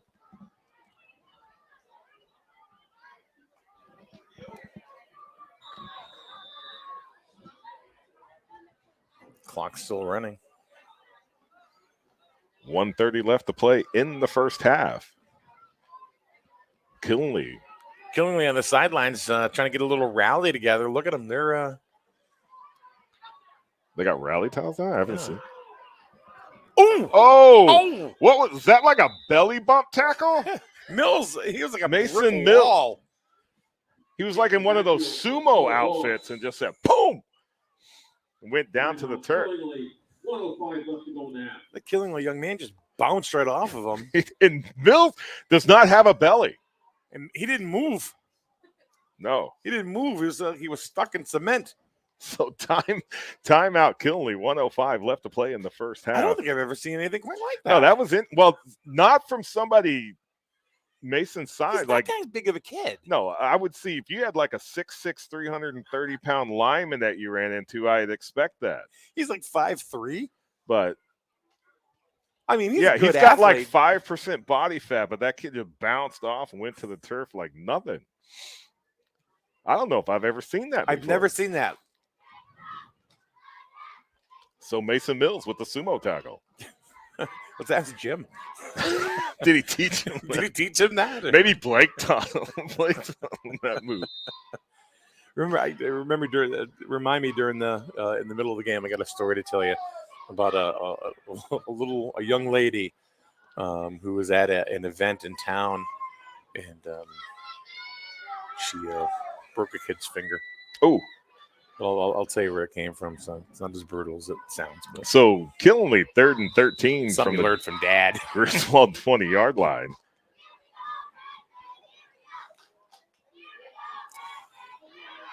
So going back, Killingley puts it in the air.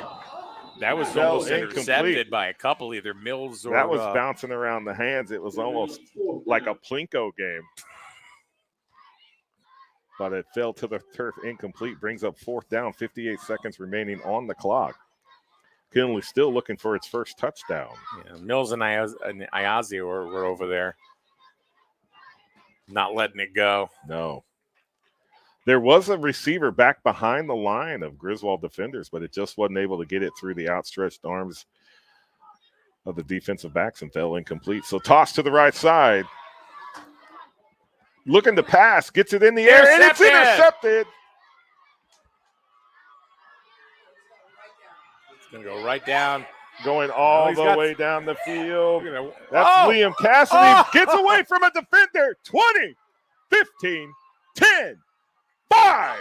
Tackle finally made along the 4-yard line. That's a touchdown-saving tackle right there for Killingly. That one kid was on him, and then all of a sudden he just kind of juked him like a box. Liam Cassidy with like a 90-yard run tackled around the 5-yard line to Killingly. 35 seconds remaining on the clock. Woo-hoo-hoo-hoo.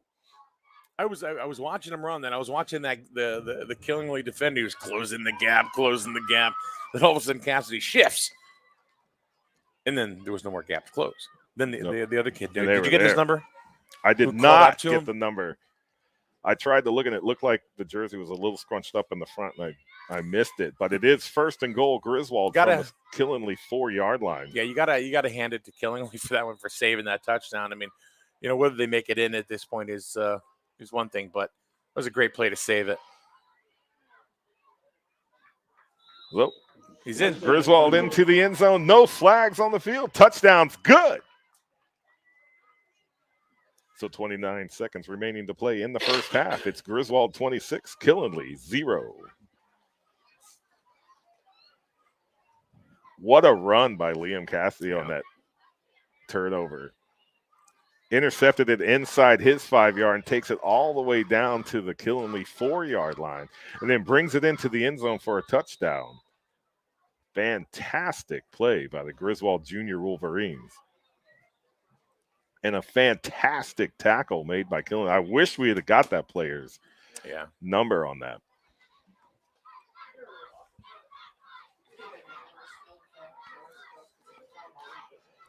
So a little bit of miscommunication at the handoff. Doesn't look like Griswold's going to be able to convert for the extra point. So your score will remain 29 seconds remaining to play in the first half. Griswold 26, Killingly 0. Yeah, pretty much a carbon copy of the first game that we saw. Killingly at the half led 27-0. Griswold in this game 26-0. Interesting. So yeah. As far as injuries are concerned, I mean, and players being down, pretty much same thing.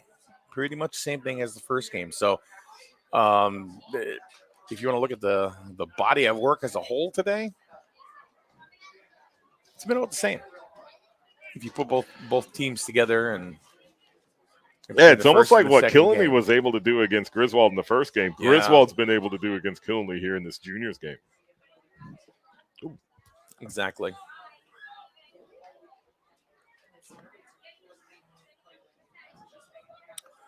So Killingly lined up to receive the Griswold kickoff after that touchdown by Liam Cassidy on his interception. And also Killingly just has not been able to move the ball like Griswold hasn't been able to move the ball in the first game. Right. So I think the third game is going to be so exciting. Killingly picks up the kickoff. That's number 25, Jaden Barnett. He's got to the outside, and Mason Mills with a touchdown-saving tackle of his own at the Griswold 35-yard line. It'll be 1st down and 10, Killingly from the spot. Mason is playing a very aggressive ball game today. He is. On both sides of the ball. He was ready to play. I think he knew what this contest could be, and he saw the end of that Micros game. And he's determined that's not going to happen here against the junior Wolverines.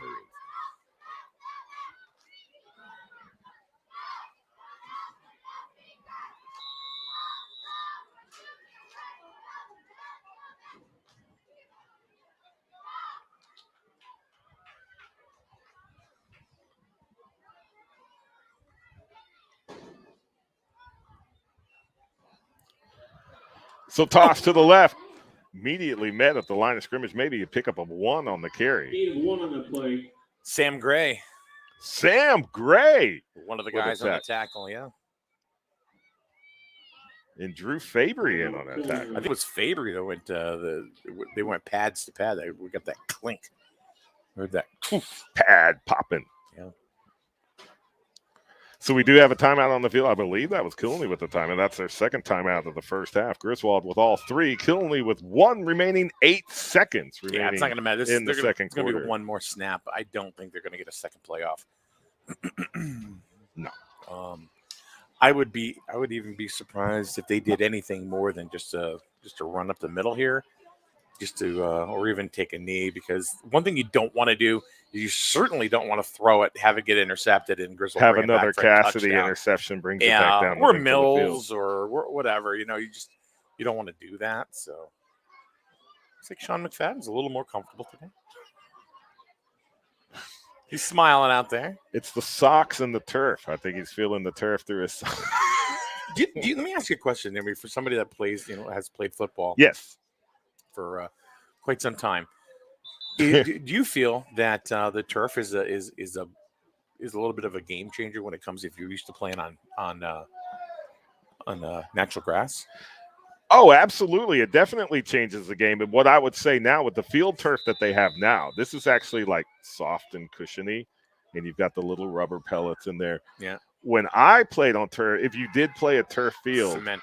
It was like outdoor carpet on cement, no padding. And it was like 150 degrees, and it would rip the skin off your body. Yeah. But with that play, that'll take us to halftime. Your score, Griswold Junior Wolverines 26, Killenly 0. All right, we will be back in a few minutes with the second half right here on SNSN. My name is Mike with John and Cam. We'll all be back in a little bit, just like John said. 26-0, Griswold. Second half, Juniors coming up in a minute.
All right, welcome back. Here we are, just the start of the third quarter. Griswold kicks off to Killingly. It's picked up by number 25, Jaden Barnett. Jaden Barnett. He is downed. John? Yeah, Mike. Did you find the bathroom? I found the bathroom. All right. It's actually in Woodstock. It's way down there. But I was able to make it back just in time for the kickoff to start off the second half. Well, it's not festive. But it will be first down and 10 Killingly from their own 42-yard line. 26-0 is the score. We have just started the third quarter. So this is game 2 of 3 that we're covering for you today on SNSN Radio. We saw Killingly take the first one in the Micros division 47-0 over Griswold. And here we are beginning of the second half of the juniors game. And it's Griswold up 26-0 over Killingly. And Killing looks like they're having About the same amount of luck as they did in the first half, trying to run the football up the gut. And there's just not much there for them. Maybe pick up of 1 on that carry will make it second down and 9 for Killingly. But just this defensive line for the Griswold junior squad being able to hold it. You can see a size difference right here. Oh, yeah. Between the Griswold defensive line and the offensive line of Killingly. And, that may change, when they move into the seniors division.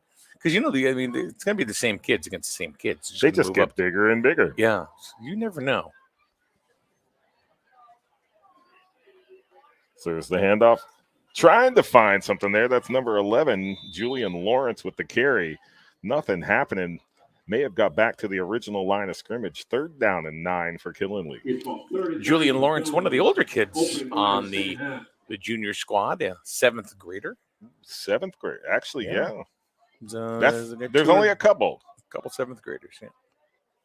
Looks like there's a pretty even mix between 5th and 6th graders. I watch some of these cheerleaders, the way they do flips and stuff like that. Now he gets the ball again, making some the ball comes loose. Stripped. And it looks like it was Griswold. covered up by Griswold. Yeah. Was that Mills? Recovered by Griswold. Yep. Mason Yes, Mills. it was. Mason Mills with the fumble recovery. I watch these girls flip around like they do, and I'm like, oh, my God, how do you do this? I'd like tear a hammy. Right. And Darth Remo was in on popping that ball loose. I would land on my head. I've done that just getting out of bed. Here's a young lady now doing a cartwheel. Yeah, and I'm not doing that. I might do a cartwheel. I'd try a cartwheel. Even now? Even now, yeah, absolutely. You're a stupid man. Put money on it. I'll do it. So with the turnover, it's first down and 10 Griswold from the Killingly 48-yard line. So leave in the comments if you want to see John Harden do a if people comment and we get comments, I'll do. You have Cam covered. I'll go down there and do a cartwheel. All right. Let's see what happens here. Yeah. So it looks like the ball went down to the ground again. Is recovered by Griswold. That's going to be Darth Remo recovering the ball. Gain of 1 on the play makes it second down and 9 for Griswold. I like Darth Remo. Does he know you call him Darth? No. We're not Facebook friends. Well, he's in 6th grade. Be a little creepy, wouldn't it? And then I'd have to first get Facebook. That's true. You social media maven. Yeah, I'm all over it. I have a fishing app and LinkedIn. That's what I got. Cassidy keeps it, comes around to the right side, trying to get to the outside, but gets caught from behind by Julian Lawrence. Gain of about 6 or 7 on the play. I thought Mills was going to get called there. Called for a penalty? Yeah. 3rd and 3. Well, penalties are rare in this game so far. We didn't see too many in the first half. No. Only every other play. It's laundry day in Killingly. But it will be 3rd down and 3 for Griswold. I knew that. I knew that ref. Yard line. I knew that ref that was up here in the first game. He was just itching to get down there and start throwing flags. Well, I think even running the clock, I think he threw a couple out. I think he threw a couple out of the booth here. Said, "Hold up."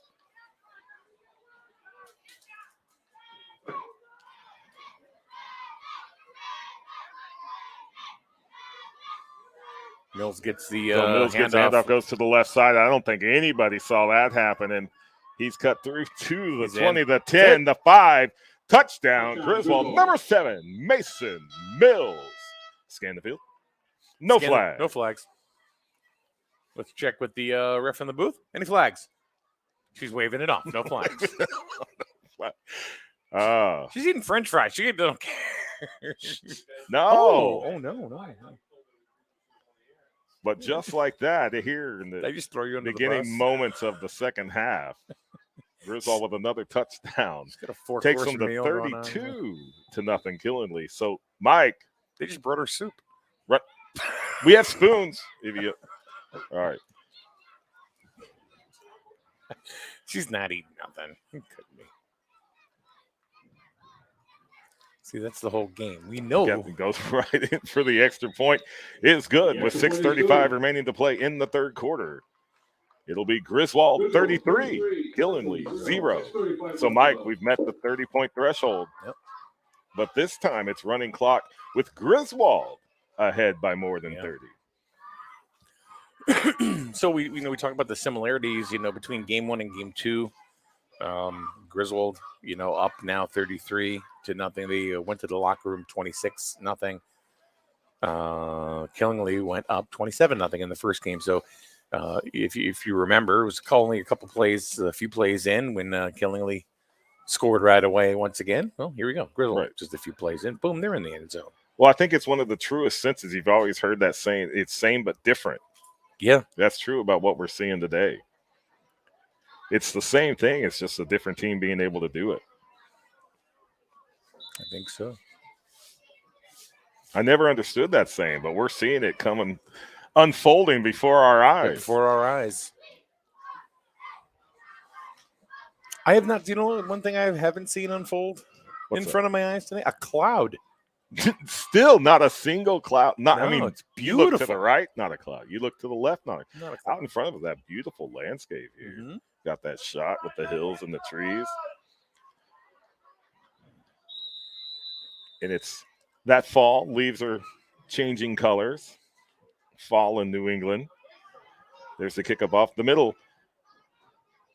Whoa. There was like a spin coverage by Killenly right there. Able to retain possession. It'll be first down and 10 Killenly. Looks like from their 33-yard line. But, Mike, that's one thing. So my family lives in Texas. They come up to visit from time to time. And my mom especially loves the leaves color change here in the fall. And she's like, oh, it's so beautiful. You're so lucky. And I'm like, Mom, come back in a week when all the leaves fall. I said, you have to rake all those. I hate leaves. No, or you just take a leaf blower and blow them in the neighbor's yard. No, you know what I do? Then you walk outside and go, I don't know how they got there. It's just been a windy day. You know what I actually do? I rake the leaves. I put them in the back of my truck. I drive in the woods, open the tailgate, and push them all out. Go back to where you came. Oh, yeah, I would do that. I would go to the forest and actually dump them in there. Mm-hmm. It's just probably not legal, but. Well, this is the woods behind my house. Ryder Gilman just put his arms right around the runner and took him down. So Ryder Gilman with a game today. Not a name that we call often, but making several plays in today's ball game. Yep.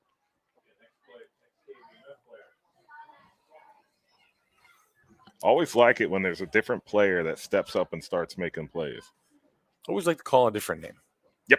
Because, you get, certain names you're going to call all the time, but then there are ones that are, you want to call the different ones. So there's handoff. Killenly keeping it on the ground, trying to get to the right side. Not much happening there. Looks like a pickup of 1 on the play will make it 3rd down and 9 for Killenly.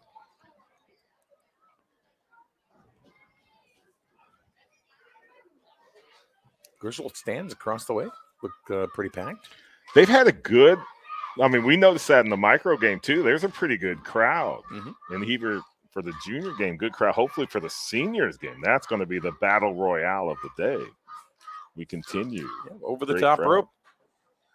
Going coast to coast. So going back to number 11, he found a hole. He's on the right side. Mason Mills is in pursuit. Julian Lawrence. The 30. And Mason's 20. gonna bring Mason him down. Mills brings him down.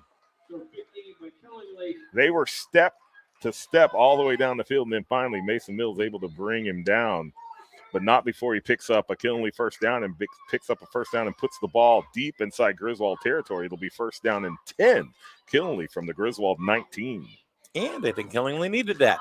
Absolutely needed that. They need something spark. We were wanting Griswold to get that spark in the Micros game, and it just never happened. Right here, this may be the spark that Killenly needs here in this junior game. We just passed 3 minutes remaining in the third quarter. We are at a running clock.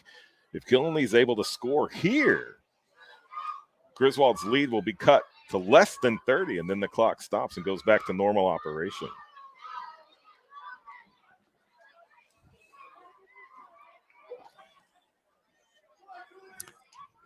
Just noticed, looks like Killenly has a young lady on their team. Brielle, number 75. Fantastic. I love seeing that. I really do. We do. We got one here on this Griswold junior team.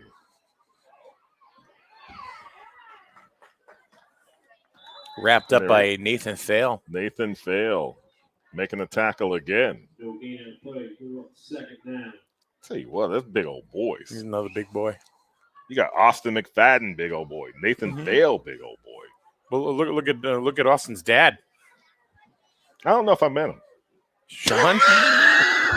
You kidding me? He's one of the few people that can actually make me feel short. Yeah, you know, it's funny because he's deceivingly tall. Right, I'm 6'2". Yeah, and he's like 4 inches taller. Yeah, he's a thick guy too. You know, he's just Right. He's like WWE big. You know, I mean, he really is. What's his finishing move? The claw. The pacer. The pace. Not too much pacing today. No, He's standing still. It's pretty comfortable today. He's gonna get turf toe out there. Right. We're gonna have an official timeout, injured coach. So going back to Lawrence, trying to get to the left side, and nope. Nathan Fail once again. Fail there to make the tackle. Also helped out by Trent Smelzer. Another big boy. Another big one. There's a lot of big old boys on that defensive line for Griswold.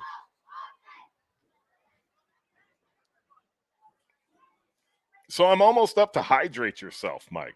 Yeah, whatever.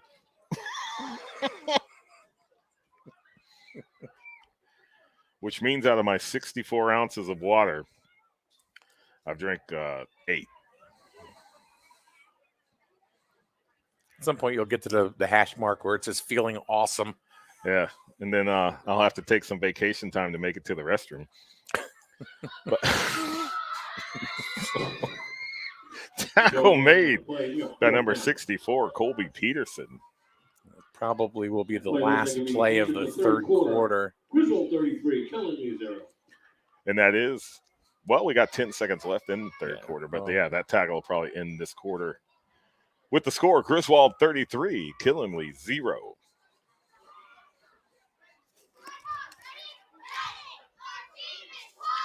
So, Mike, definitely a different ball game here with the juniors. We saw Killenly completely dominate the Griswold Micro Wolverines on both offense and defense. And the one thing we're seeing here, very strong defense by the Griswold Junior Wolverines and a very systematic Griswold Junior offense, just moving the ball down the field. And Killenly was very systematic as well, you know, with the micros. Just picking apart, you know, 5-yard run here, 6-yard run here, maybe a 15-yard run. They just kept going. And they absolutely destroyed the micro line today. It was just, the micro line was just like, right. And there are games too sometimes that, you know, you just don't show up. Right. You know, I don't want to try to put anything into anybody's mind or any type of thought. But I know you don't want to put them down. I don't want to put the kids down either, but sometimes you don't show up. But the Griswold Micro definitely didn't seem like the micro team that we had seen before. You know, they just were a little bit flat, or it was just the play of the Killenly Micro defense, but they just could not seem to get that defensive line off the ball or keep that defensive line from penetrating the offensive line, throughout the ball game. Let's see what Killingley can do here. This is their first real opportunity to score. So it is 4th and 11 for Killenly from the Griswold 21. Toss to the left. Not going anywhere. And immediately met by 3 Wolverines. Down. I had said it in the first game. The Killingley line in the Micros game just seemed like there were 30 kids out there. There was only 11 on the field, but they were just so strong the entire game, and they followed the ball wonderfully. I mean, they knew exactly where the play was going every single time. We had talked about that. Very disciplined, maintaining their assignments, whether that's by defensive backs or the defensive line. But once they knew where the play was going, their pursuit angles to the ball were just fantastic. Yeah, and it's kind of like what's happening with Griswold right now. Griswold looks like they have a ton of players in the front line because they're meeting every Killingley runner that's wherever they're going, the right to the left, up the gut. I mean, they're just right there. Nathan Sale has been pretty dominating on that on the defensive line. And he is, and Aiden Torrey with that tackle right there for the turnover on downs makes it first down and 10 Griswold from their own 25-yard line. And Griswold will take a timeout.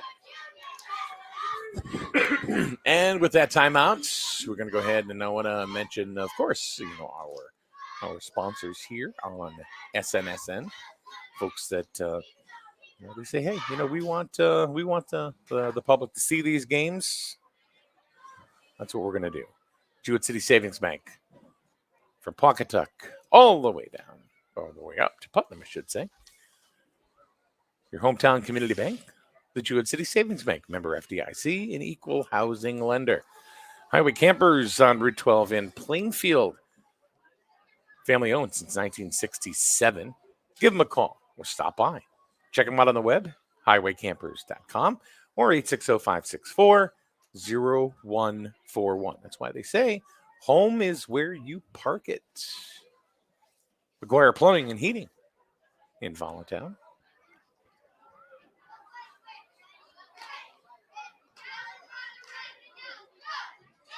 If you got a drip, Call Jeff. Advanced Automotive, Route 138, Griswold, and the Tire Queen. Visit her and just show up and talk to them because they're nice people. Plus, they'll fix anything with a motor. Fantastic. Do they have root beer barrels? I don't know, but they get an El Camino out front, though. It's pretty cool. Oh, cool. Okay. Yeah. If you like El Caminos, go stop by at Advanced Automotive on 138. You'll see it. It's cool. And, of course, Connecticut Affordable Waste. With dumpsters.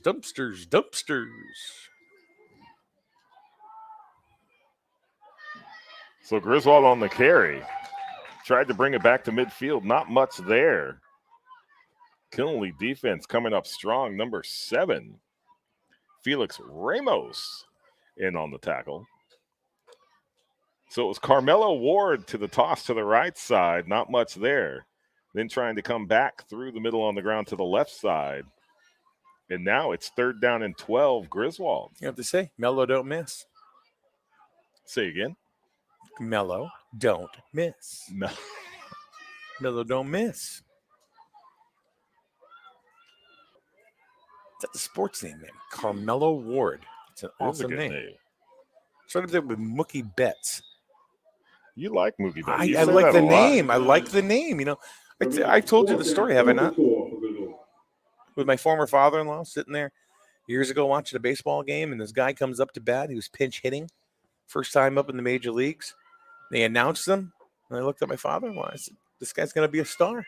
They said, how do you know? I said, he's got the name. It was Mookie Betts. Oh, I thought you were going to say like Joe DiMaggio. It's true. It's true.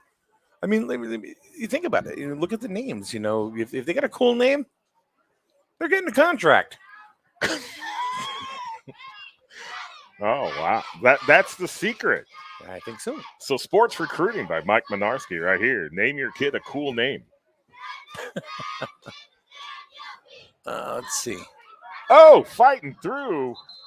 Fourth down, keeper up the middle. That's First Dart down. Remo picking up the first down for Griswold. See, there's a great name. What, Remo Iazia? Yeah, That's that's a fantastic great name.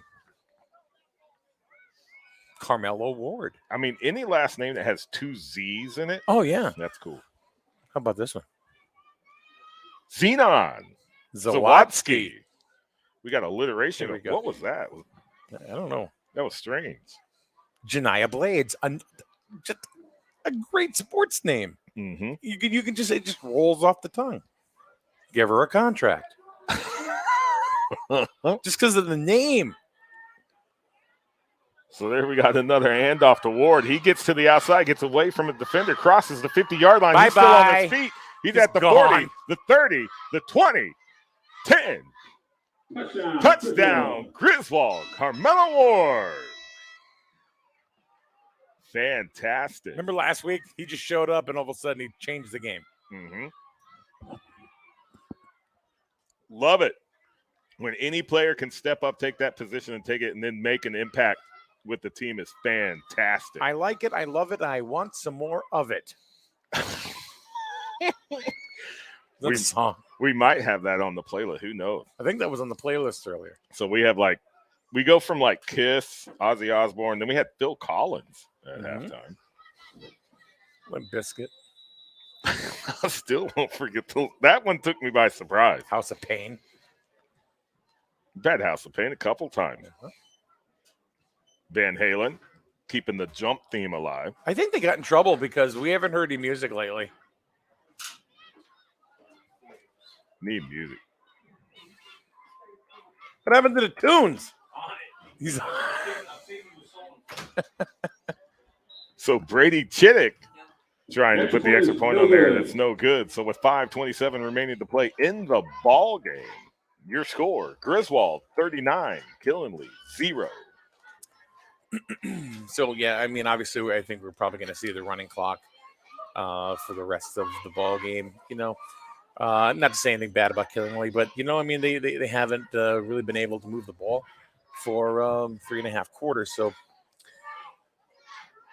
even if they get a touchdown now, it's not going to matter at this point. No, because the most that they could put up there would be 8. Would still be a 31-point deficit, which would remain the running clock. We know exactly how this feels. We were on this in the first game. So it does look like we're going to have a split series at the end of this ball game. Jay, we're going to have the rubber match.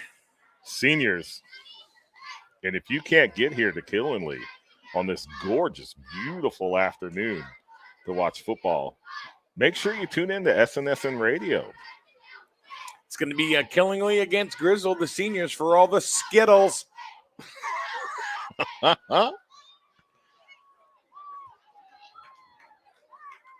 it has to be age appropriate. Right.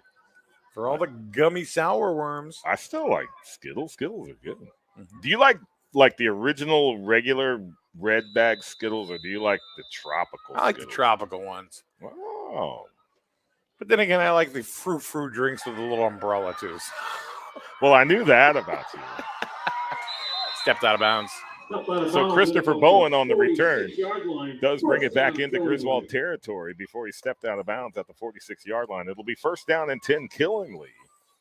But, you can go to Aldi's and get, the off-brands and stuff. Mm-hmm. So, I mean, they don't have Skittles. They have Scattles. Skittles. Four Musketeer bars. 4 Musketeer.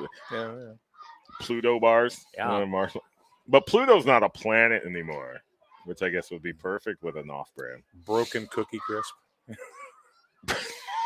Cookie Crumbles. Cookie Crumbles.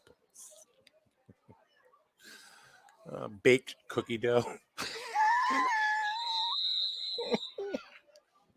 Timeout, Killenly. So each team's taking a timeout here in the second half. Griswold with 2 remaining, Killenly with 2 remaining, 4:32 remaining in the ball game.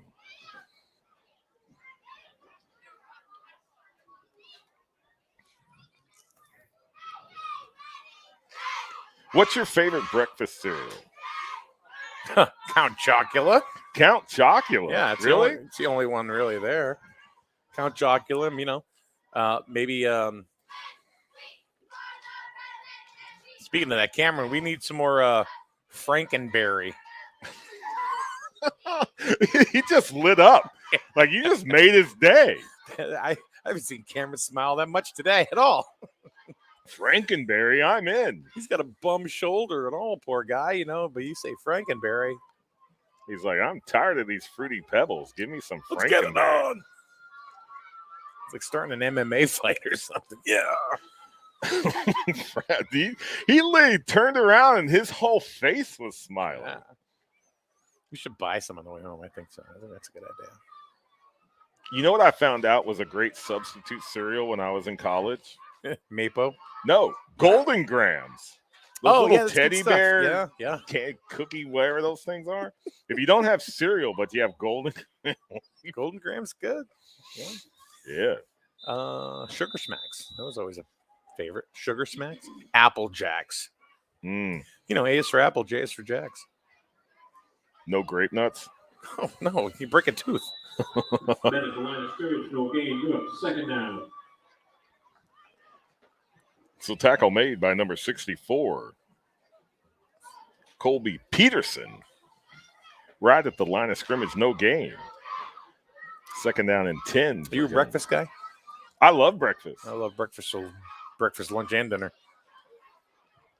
I even love breakfast for dinner. Oh, I do. Yeah. That's always a treat. Mm-hmm. It's a treat, you know? We have bacon. Bacon and eggs. Bacon and cereal. I don't care. Bacon and bacon. Bacon and bacon.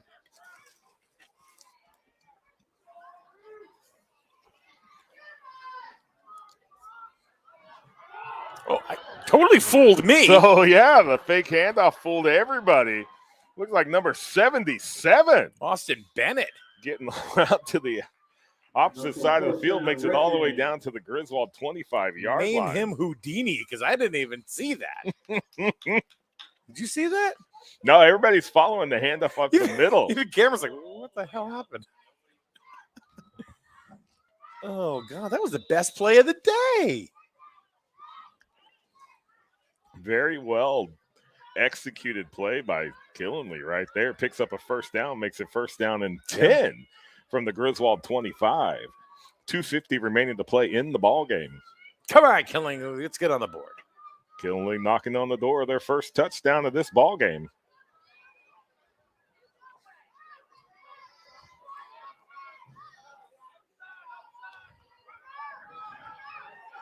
Another play action there, trying to roll to the outside, making it to the corner, crosses the 20. 15. Nice run. Tripped up at about the I 14-yard think you got the line. first down.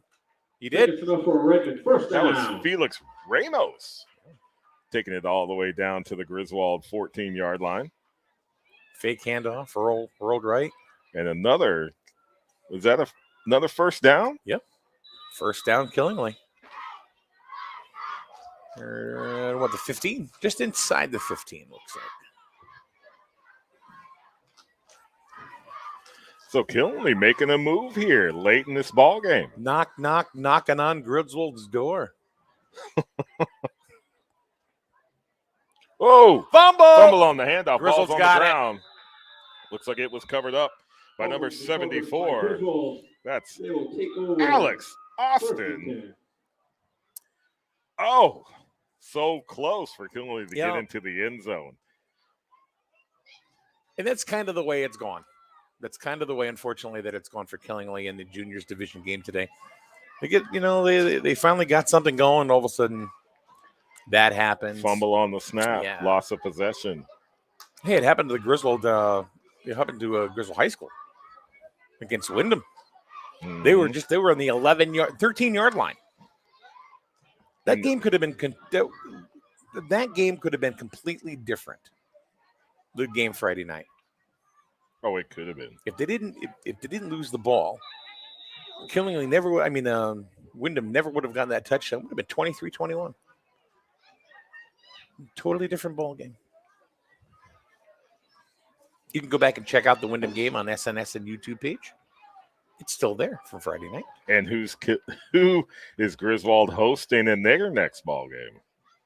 Oh my God, Killingly.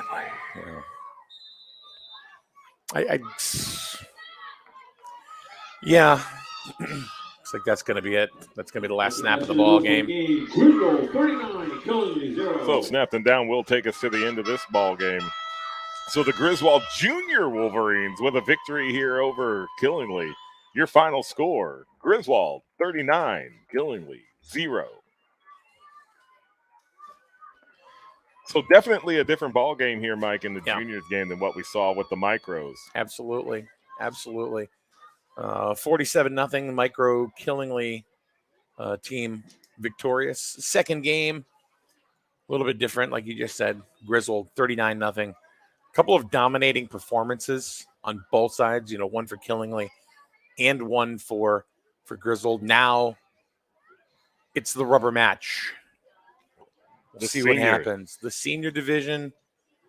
It's gonna, if it's another game kind of like this for either side, it's gonna really be hard to pick the game of the day. So I mean, right, I'm giving my edge here to these juniors that just defeated Killingly. But like you said, you know what? I'm gonna vote against you, dude.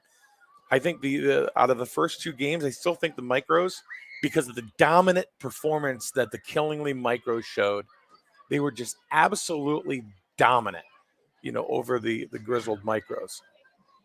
They just couldn't. They couldn't move the ball. They couldn't do anything. The micro Wolverines couldn't do anything offensively or defensively against that Killingly ball club. But it was almost too lopsided for me to be a game of the day. Exactly. This was more of a systematic. We did have the Liam Cassidy interception with a 90-yard return. Right. But it was more of a just systematic down the field, score the touchdown, kick it off, make the defensive stop, and then move it down the field again. So that's why my vote right now is going to this juniors team that was just victorious over Killingly, 39-0. Stay tuned to SNSN Radio. We've got the seniors, the big men, the marquee match of the day. Coming up next. See you in a minute, John. See you, Mike.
All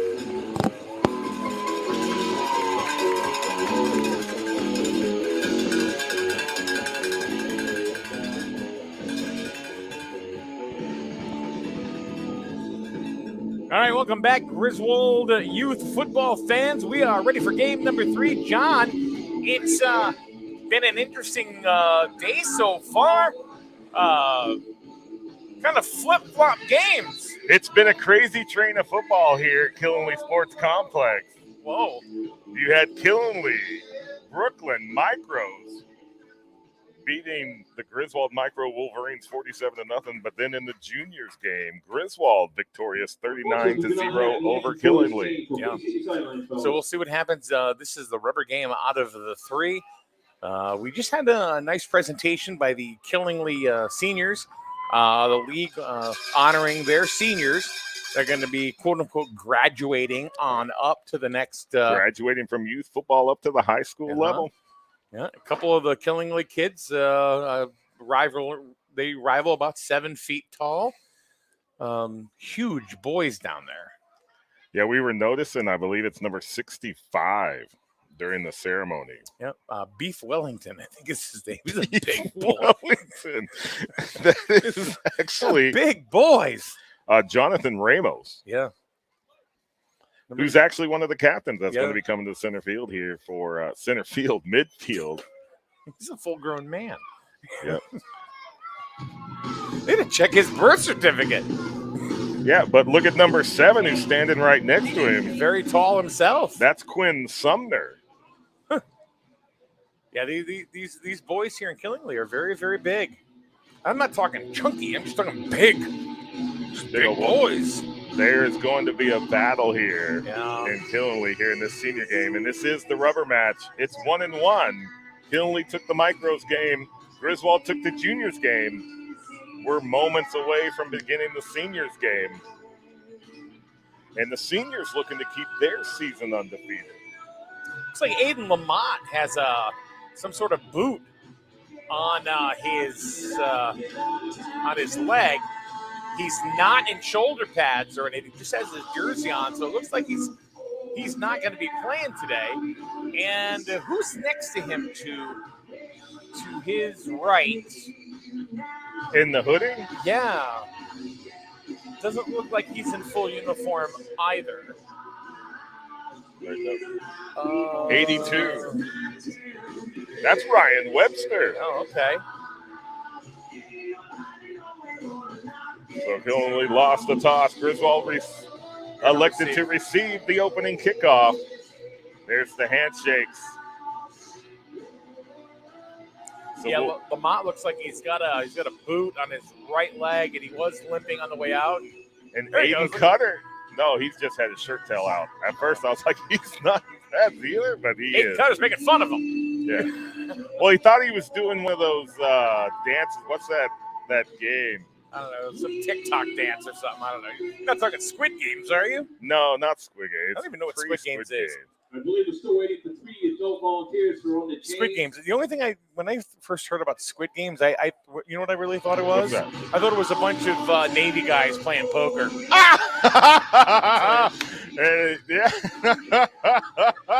Game night on the Navy base. Yeah. Now known as Squid Game. Yeah, Squid Games. Oh, as a former squid myself, I can appreciate that one. That was a good one. Oh, goodness. All right, so about this game, I think you're going to see it's going to be a game of brute strength versus speed. And we've noticed, and we've talked about it in the past in previous games, just the speed of the seniors, just the difference between the junior division to the senior division. Yeah. And I'm looking at the size of the players on the field here. This is going to be an exciting ball game. And, you know, I mean, with the loss of Aiden Lamont, that's a big loss to the seniors. It is. So we'll have to see what type of substitutions and changes the Griswold Senior Wolverines have made. Teams are lining up for the opening kickoff. We're about to get started here. Killenly Seniors versus the Griswold Senior Wolverines. There's the kickoff. Initially touched and retrieved by Griswold. 2-yard line. First and That's 10, Connor Griswold. Stamper.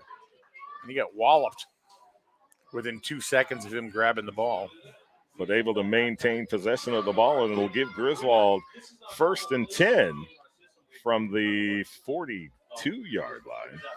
So decent field possession. Now it's the 43.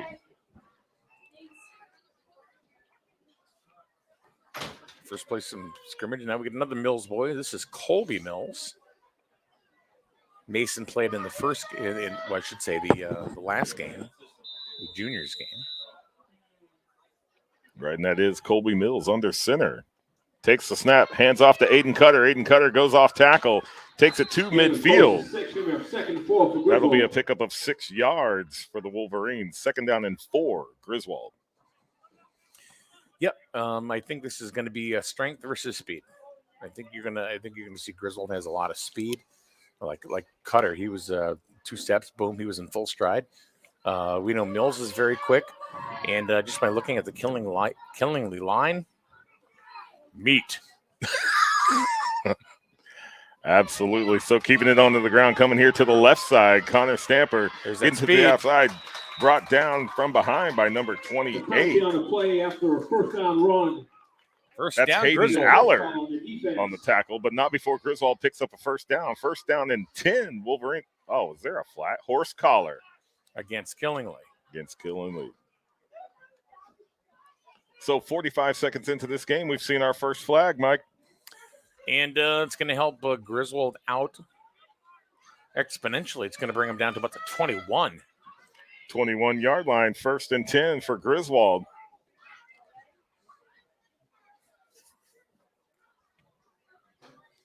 The team set before the down and distance markers were set. Mm-hmm. There we go. Able to get that defensive offsides against Killingly. That's going to move it up another 5 yards. So Devion Williams jumped right over. So now we're at the 16. 16, first and 5 for Griswold. Did it get colder? No, I'm wearing a hoodie. Good. That's a D'Amico. Griswold going right off tackle. That is number 47, Jackson D'Amico. Taking it down inside the Killingly 10-yard line. It'll be first and goal for Griswold.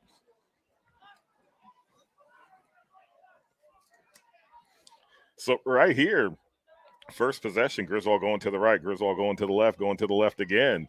And now they're sitting first and goal from the Killingly 8-yard line.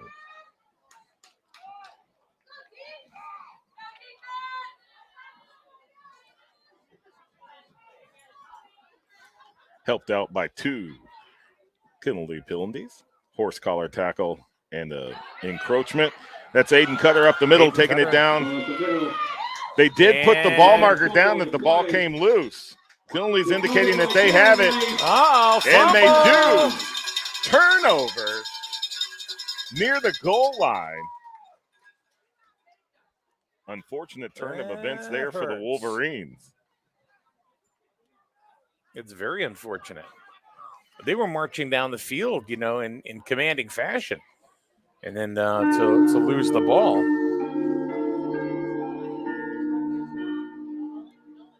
So they're placing it. On the 20. Must be in touchback, which will take the ball out to the 20-yard line. First down and 10 for Killingly. So this is the first time we're going to be able to see the Killingly offense in this ball game.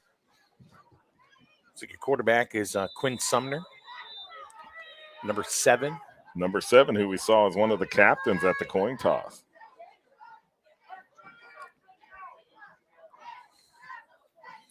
And there's 65, the right tackle. Another captain of this ball club.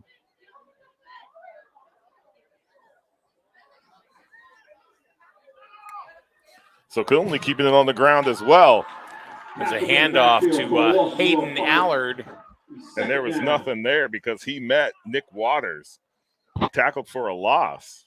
It'll be second down and 13 for Killingly.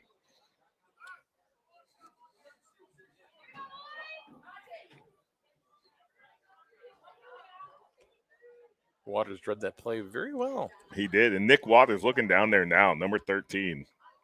I've watched him play in lower divisions here in youth football. He has had a growth spurt. Yeah.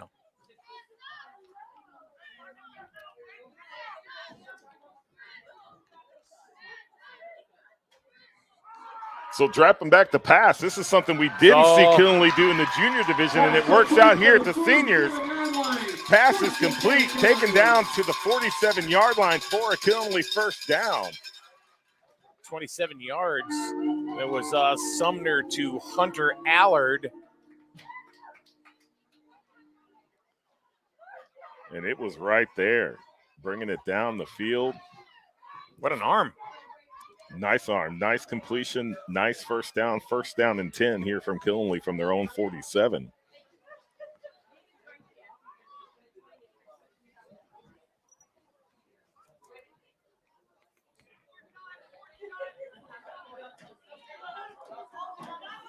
And in motion. So going back to the ground, quick hand up the middle. Handoff once again to Hayden Allard. Gain of about 2 on the play. Second 8 for the Redmen. So you had Connor Stamper and Stephen McCleary in on that tackle. Gain of 2 makes it second down and 8 for Killenly.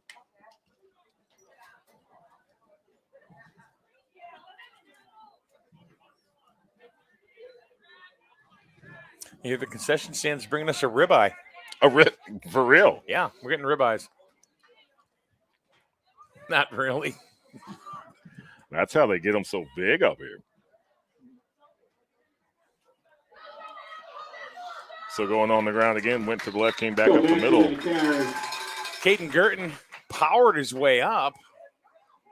It was a good solid run. 3 on the play. Go 3rd and 3, 3rd and 4 for Killenly inside of Griswold territory. So let's see if they can convert over to their to another first down. Just 3 yards away, 3rd and 3 for Killenly. That's 9 feet to you and me. 9 feet for us civilians. Yeah. What do we know? Nothing. What is it in metric? So keeping it on the ground immediately met at the 45. I wonder if they're going to give it to them, depending on where they're going to spot the ball. First down. See where they spot it. Short. Looks like they may be about a yard short of the first down. 4th and 1 for Killenly. So we'll see what happens here. Fortunate spot for Griswold based on the forward progress of Killenly.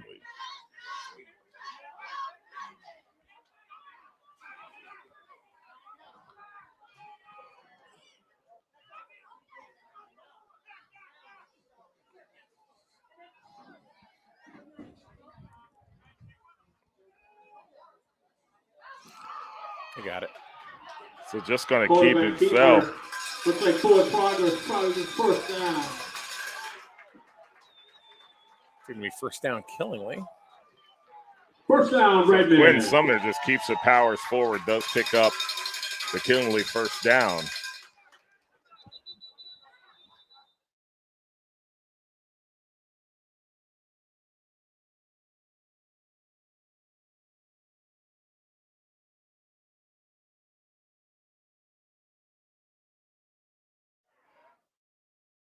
They already moved the chains. Yeah, they did. They moved them back. What's going on here? Now we're going to have a measurement. I haven't seen a measurement all season. No, this is our first measurement. Yeah.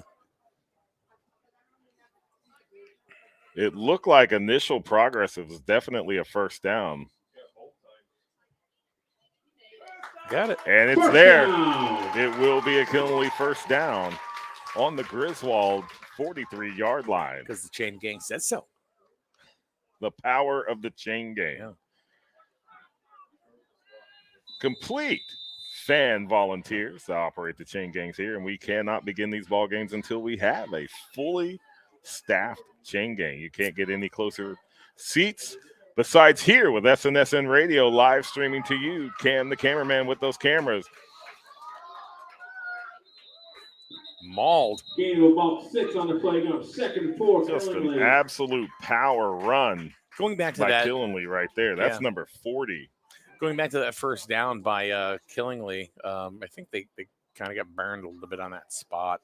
If you talk forward progress, they had at least another half yard on that. Easy. It looked like a clear first down from here. Yeah. So I think they got the first down, which is good, but I still think they got burned on the spot. Yeah.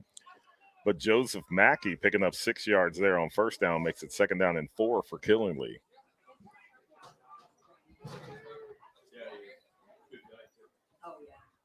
And they go back to Mackey. Secondary hit, thank goodness. Pull him down. Gain of 3, going to bring up 3rd and 2. An initial contact made on the tackle by number 9, Jeremiah Smith. Was that Mackey again running the ball? It was Mackey. The handoff to Mackey. Ran into Jeremiah. And then another couple of Wolverines came in and finished off the tackle, but not before they picked up a couple of yards. 3rd and 2 for Killingly. Killingly on the cusp of another first down. See if they can go ahead and convert again. And really, this is kind of a gift, since the Wolverines fumbled At around the the 1 yard line. Yeah. Going to the air again. Had a receiver. Had his hands on it, but it fell to the turf incomplete. Cutter almost had the interception diving into the ball.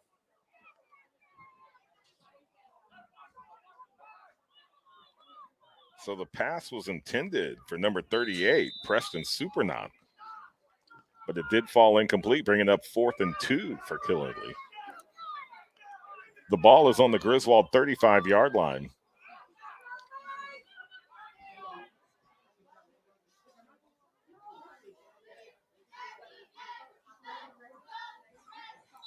Looked like they were trying to draw Griswold offsides, wasn't able to do it and had to burn a penalty.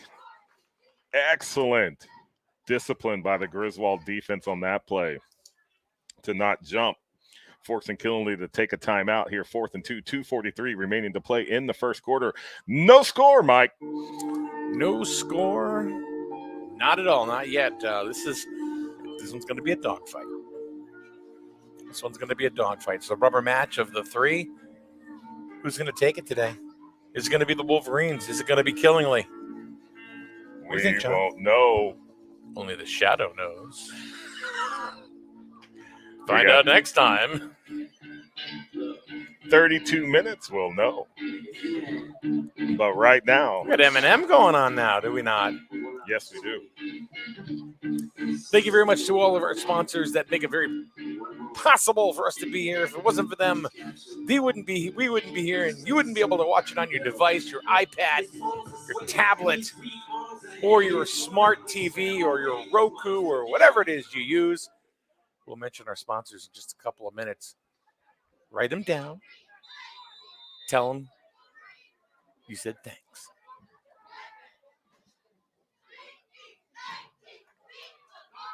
So Quinn Sumner going back to pass, rolls to his right, tucks it, rolls to the right, does pick up the first down.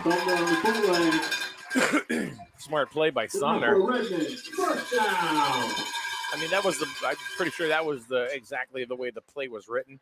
Yeah, that looked like a designed rollout. Yeah. Looked for the pass, backs the defense up to protect against the pass, and then just tucks and runs, picks up a Killingly first down. It's 1st down and 10 from the Griswold 30-yard line. So they just keep plucking away. No score. 2:34 to go in the first quarter. In the 3rd game of the day. There's a handoff. Nice Number spin 38 move. spins away from the first defender. Second defender cutting his way in. Tackle is made inside the 10-yard line. 5-yard line. First and goal, Killingly. Nice run. It's like Hayden Allard. 28. Hayden Allard. Called that name a couple of times. Taking out on the carry for Killingly. 1st and 10. 1st and goal. 1st and goal for Killingly. From what is that? The Griswold 5? About the 5, yeah. They're about the 5-yard line. It's kind of where Griswold was in their last possession before they turned it over. So let's see if Killingly can put it to the end zone. Griswold looking for a defensive stand here. 1st and goal against Killingly. Hand off to number 40. Fighting his way to the end zone. Mackey on Close. the carry. No indication yet. Now, from the far side, Judge, we have an indication of a touchdown. No. Still haven't seen it from the referee. Nope. Umpire placing the ball Just short. just short of the goal line. I think he was throwing up the horn saying rock and roll. Second I and think he was goal, doing. Killingly. It was that Ozzy Osbourne he was playing earlier. He was hoping to hear some more Ozzy on the loudspeaker. So there's Quinn Sumner once again trying to push it in himself. What happened? The pile starts They're to saying collapse no. backwards. Griswold's Still saying no no, indication from the referees. Third down, third goal. And Griswold keeps Sumner out of the end zone. Now 3rd and goal, Killingly.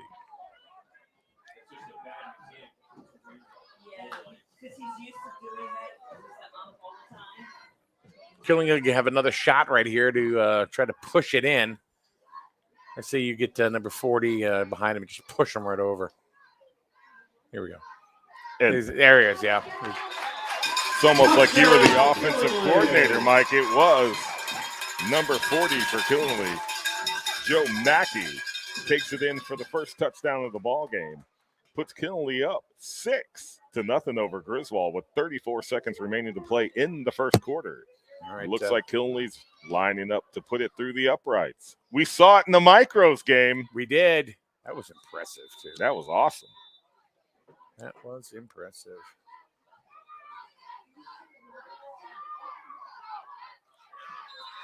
They get the kick off, No good. and it is no good.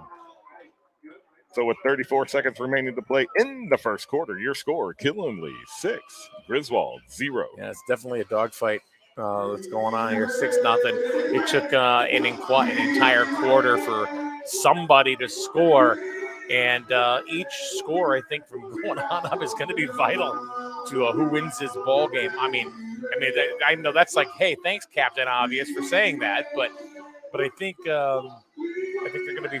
It's not going to be a 39-0 game. Let's put it that way. It's not going to be a 47-0 game.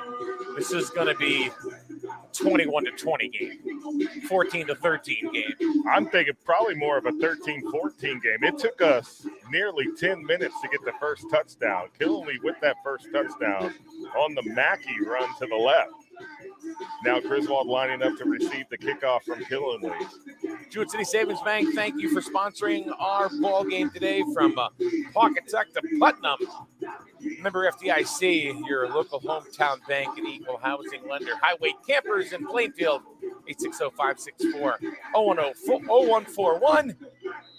Highwaycampers.com. And Advanced Automotive, Route 138 in Griswold.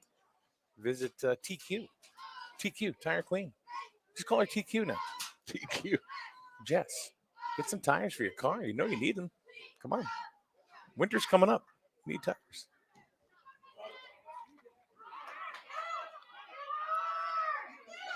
So Nick Waters Fuller turns up to the 48-yard line. with the kickoff First return, and 28 able to seconds bring it up left to go. to the Griswold 48-yard line. It'll be first down and 10 Wolverines. Preston Supernaut on the tackle. Number 38. That's a cool name. It is. That's a sports name right there. Man, Sports name. Hey, Mike's going to give you a contract. You got a cool name. That's the That's secret. it. He told us earlier. You need the contract.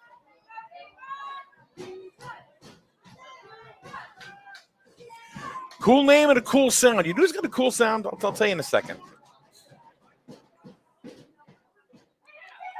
So, I thought did he lose it? fumble on the handoff, Play, this time recovered but by Aiden the Cutter able to recover it up right at Second midfield. down. It'll be second down and 8 for the Wolverines. So that's the second time we've had a little bit of a bobble at the transfer for the Griswold. The Griswold. There you I go. said it again. You I did it noticed again. myself saying it that time, though. Welcome to the Griswold. So the Griswold coming to the line of scrimmage. That's the end of the first quarter. And that is the end of the first quarter. Your score, Killingly 6, Griswold 0. All right, it's a tight game so far.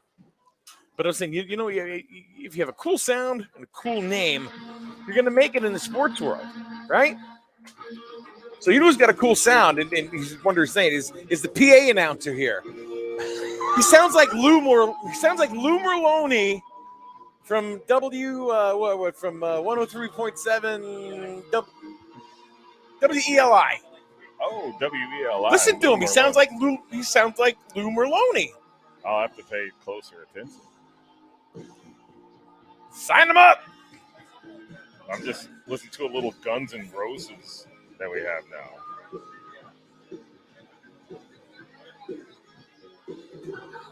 Anybody ever tell you sound like Lou Merlone? Anybody ever tell you sound like Lou Merlone? No? No, not really.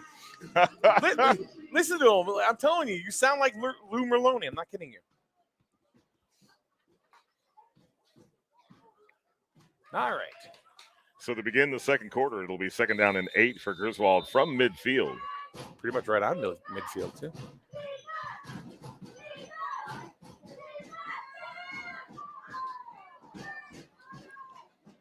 Stamper. 3 on the play. Connor Stamper gets the handoff, pick up about 3 on the play.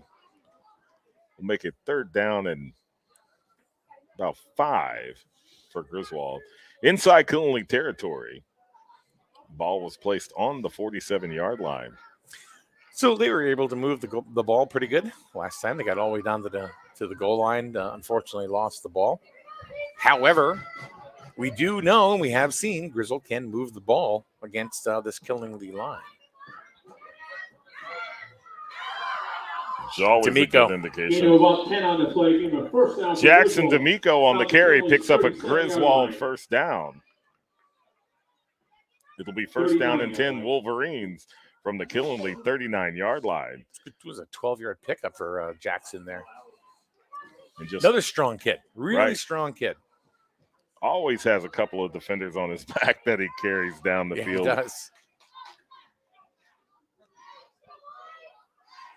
It's going to take the snap. That's going to be almost another first down. It was Stamper. Got about 8 or 9. Colin Stamper with a little spin move. A little spin. Picks up 8 on the play. 2nd down and 2 for Griswold. 2nd and 2 for Griswold. Spinneroonie. So Griswold, offensive line, able to get off the line and fire into this gigantic Killenly defensive line, which opens up the running game for some positive yardage.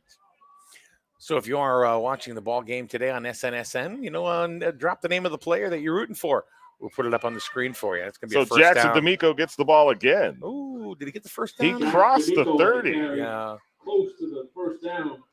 Just short of 3rd and 1. See where they spot it. Well, both side judges are on the 29, but they spot the ball at the 20. That is. Are we going to have our second measurement? I think so. No. Official timeout. We are. Yeah. Here we go. Bring out the sticks. They play football different here in Killenly. They're not going to give you an inch. Nope. We're playing right down the line. Griswold's like, is it close? Yeah. All right, first down. No, it's not like that. Yeah. Oh, inches. There's like a link or two. Yeah. Between a first down. Wow. Look at that. So 3rd and a sausage link. A mini Smoky.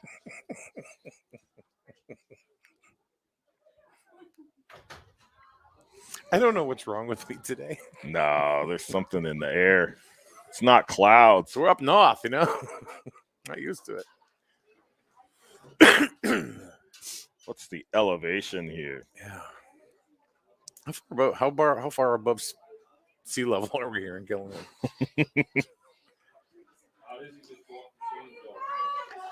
So 3rd and a chain link here for the Wolverines. Yeah.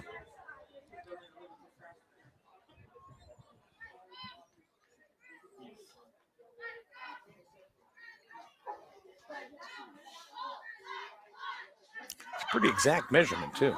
Mm-hmm. I think they're using lasers now. Oh, they've had those experiments with that. All right, there we go. First so Colby Mills taking it right off the backside of his center and picks up the Griswold first down. 1st down and 10, Wolverine. See, now I would have done the quarterback keeper roll right because they would expect me to go right up the gut. Well, they had to go all of about like an inch. I know. I would have pranced right around everybody into the end zone. I'm smart like that. Smart. S-M-A-I-A-H-T. Smart. So Connor Stamper gets to the end. It's a couple. 2 on the play. You're a 2nd and 8. Griswold. Then big Jonathan Ramos in on the tackle. But not before Griswold picks up 2. 2nd down and 8. Wolverines from the Killingly 25-yard line. The Killingly. Here's. Well, it's specifically that line. Okay. The Killingly. Good. The Griswold. The football field.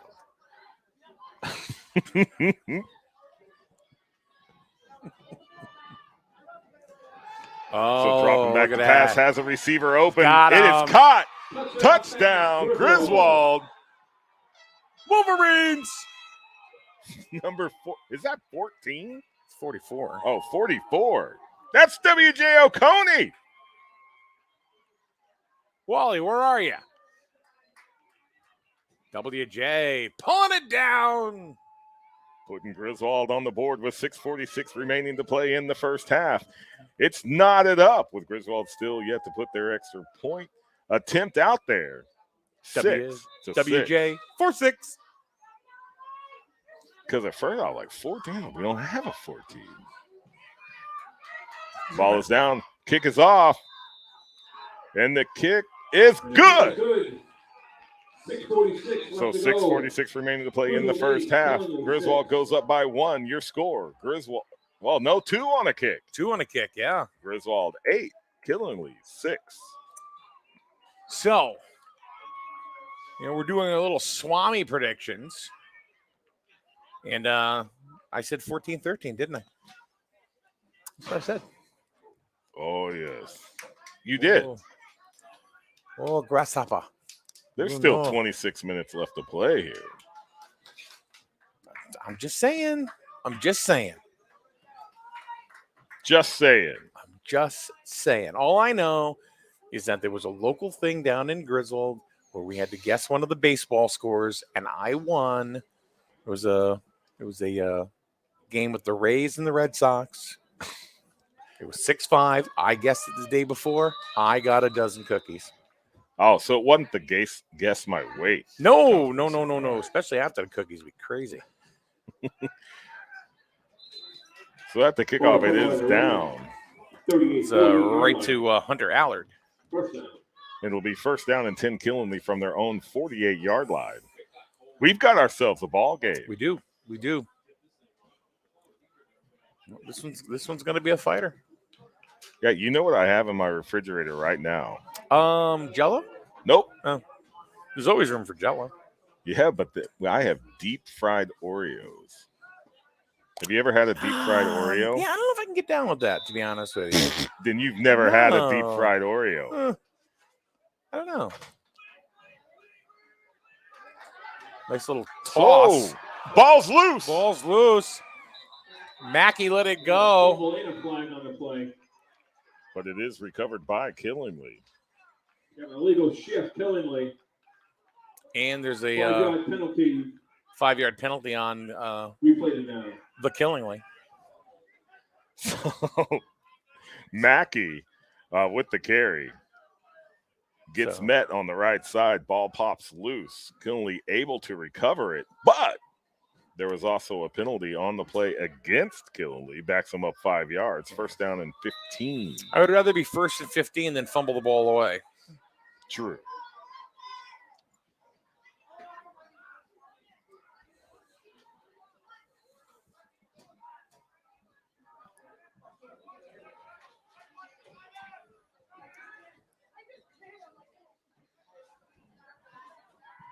Allard in motion. And immediately wrapped up and taken to the turf by big number 73, Gavin Mancini. Another new name. Love it when we get to call new names. I like to see all the kids get involved, have their moment. Oh, 100%. I mean, that's one of the coolest things I can tell you. having done and continue to do public address announcing is calling names. And, you always, hear from the parents and especially the grandparents, Mm-hmm. when they're able to hear their grandchild's name called out on the loudspeaker. It's pretty cool.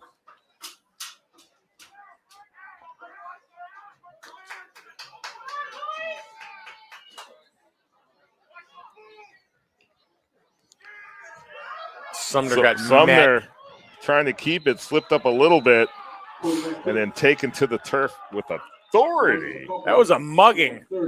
Mancini and then W.J. Oconee coming in with the tackle. So Oconee getting it done on offense and defense. It'll be 3rd down and 14 from the Killenly 44-yard line. Football, sometimes a game of momentum. It absolutely is a game of momentum. Griswold comes off of a touchdown.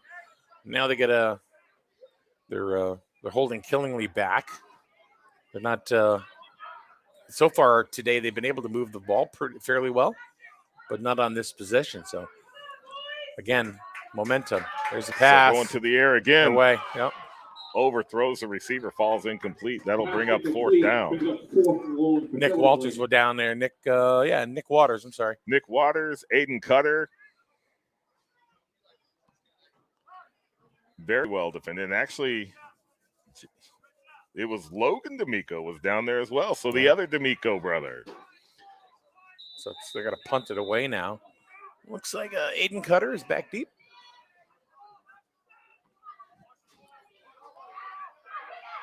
Able to get the punt up. Decent punt. Nice punt. Fair catch called for. The 25-yard line. Griswold takes over. It'll be 1st down and 10. Griswold from their own 26-yard line. Smart heads-up play by Aiden Cutter to call for the fair catch. Yeah, he would have gotten decked. Yeah, there was some Killenly defenders. He felt the breeze. He felt the breeze coming in. You could hear the gnashing of the teeth. Because he was. And they were at full speed. He was going to get plunked. Yeah, they were at full speed. All right, so here we go. Like I said, I just think it's a game of momentum. We talk about moments. We revert back to like our fall ball game yesterday, right? We had a kid named Joey Avery. Yes, had his moment yesterday, right? It was an awesome feeling and played a fantastic game. Yeah, he did. Aiden Cutter on the carry, coming off tackle, goes back to the middle, brings it up before the tackle is made by number 17. That's Max Richardson on the tackle for Killenly. That's another great sports name. Pickup of 6 for Griswold, 2nd down and 4 Wolverines. No, Joey Avery, I actually told his mom because he was not able to participate in the second game, but when he was leaving after the first game, I said, Mom, great game, as I was pointing to Joey. Joey business. Big smile across Mom's face. There's D'Amico. Jackson D'Amico. Flags everywhere. Flags coming from every direction. About 6 on the play, however, there are flags down. We got a hold. Oh, it's got to be a hold. Bingo. A holding on the offense, the 10-yard penalty, you played it down. Like I told you, Mike, you can see when and where flags are thrown 9 times out of 10. You know what the penalty is even before they indicate. Yep. And a hold against Griswold will bring them back 10.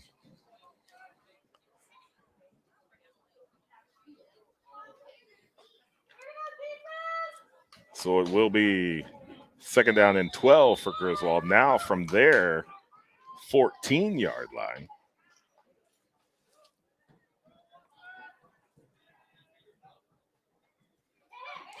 So they go back to D'Amico.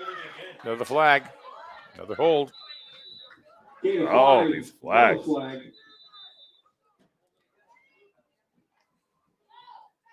And another hold by Griswold. Back them up another 10 yards.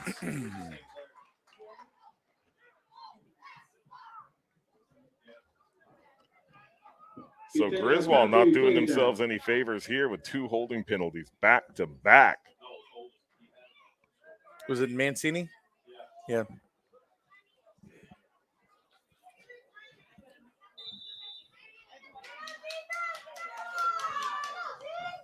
All right. So we're 2nd down and 21 for second Griswold. in California. Wonder what they say in California. Second in Connecticut? Second in like North Carolina. I don't know what they say. Cutter tried to get away, but wasn't happening. No, pass to the left side. Pick up about 3 yards on the play will make it third down. Well defended by the Killenly defense.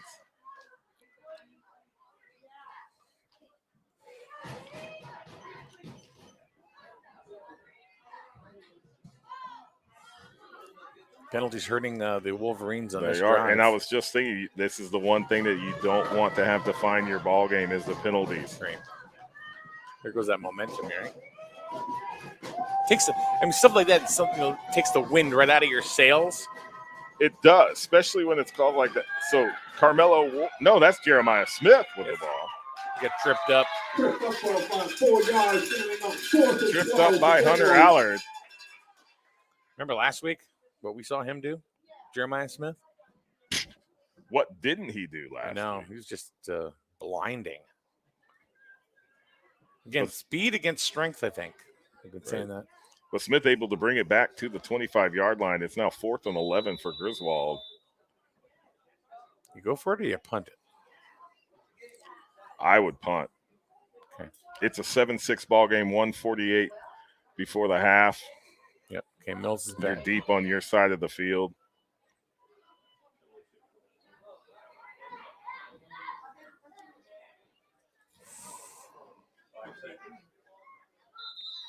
And Griswold will call the timeout. 1:30 left to go in the half. Actually, decent call by Griswold. Let the play clock run down. Brent D'Amico was standing right by the side judge when the clock was running down. Called the timeout. Takes it down to 1:30 left to play here in the first half. Your score, Griswold 8, Killenly 6.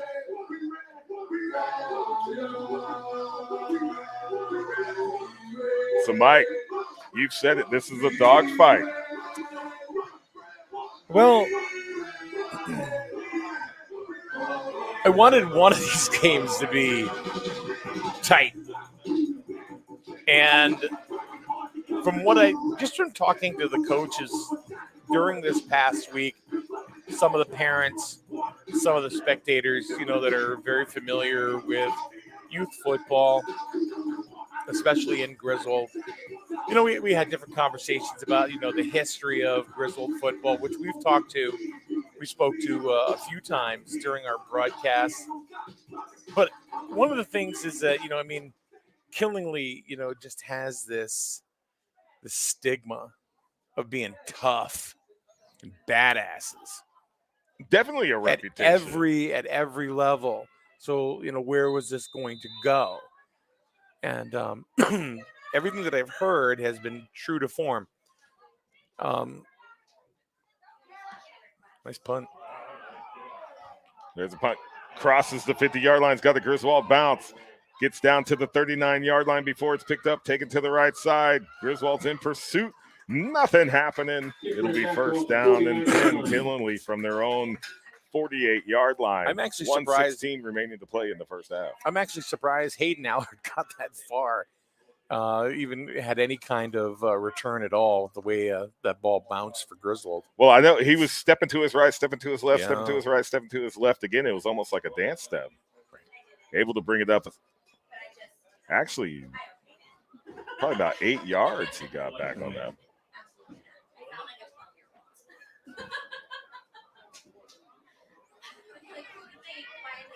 All right, 1st and 10 for Killingly. Trying to make up the deficit with just over a minute to go in the first half. Are they going to go to the air? They do. Reverse. Keep it on the ground. Cuts back to the inside, has Greenfield in front of him before he's finally taken down by Connor Stamper. That play right there was on defense was made by Jeremiah Smith as he came over and redirected the runner right into some Wolverines, because if Jeremiah Smith wasn't there or another defender, he was gone. Then Allard was going to be in the end zone, but he does pick up a Killenly first down, 1st and 10 from the Griswold 41. So now really it's the clock they're fighting right now. So Sumner in shotgun goes to the left. Screen pass to number 84. Forward motion until the green machine brings him down. The green machine. That's Peyton Wallace with the reception. Takes it down to the Griswold 39-yard line, second down. Coach Jim Mills coming out to talk to his squad. So another timeout on the field, 35 seconds left to play. So one thing that we know about today's ball game or today's ball games is that Griswold has suffered their very first loss. They did. Of the season. It was bound to happen. I mean, to go 10-0 for 3 teams all going 10-0, that would have been pretty crazy. That's tough at any level. That's tough. And unfortunately, the Griswold Micro Wolverines not only experienced their first loss of the season, but it was a devastating loss. Yeah. Getting blanked by Killingly, 47-0. Yeah. And then the juniors came back, and they are still undefeated. They are 8-0 on the season, and this is the one that people have been waiting for. And this I think is already the ball game of the day. Yeah, this is already. I was just going to say that. Yeah.